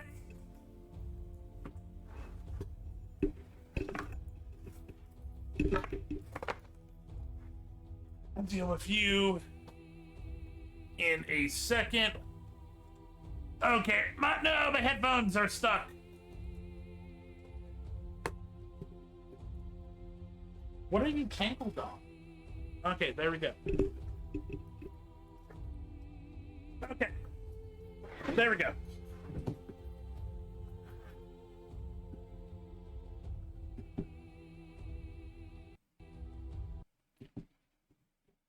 Okay. Hi.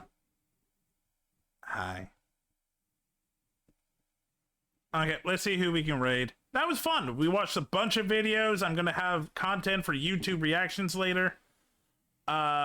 Also, we learned a lot about Russia, and we played fighting games, which we always love. We love when we play fighting games.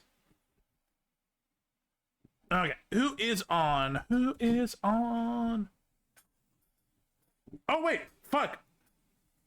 Lucian is doing a subathon. Let's help out fucking Lucian.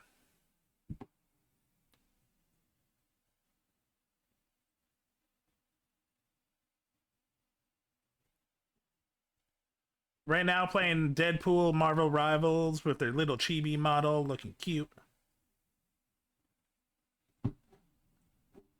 We help out the homie Lucian over here. Especially when they're doing an 8-hour subathon. Okay, everyone. Tomorrow, 4 p.m. PST, the contestants will be in. We're starting 4:30 on the dot because there's time restraints. Some people might be late, joining late, but yeah, it'll be fun. We're doing musical movie Jeopardy, and then afterwards, whatever time we have left, we'll figure out what we do then. As always, have a great night. Peace!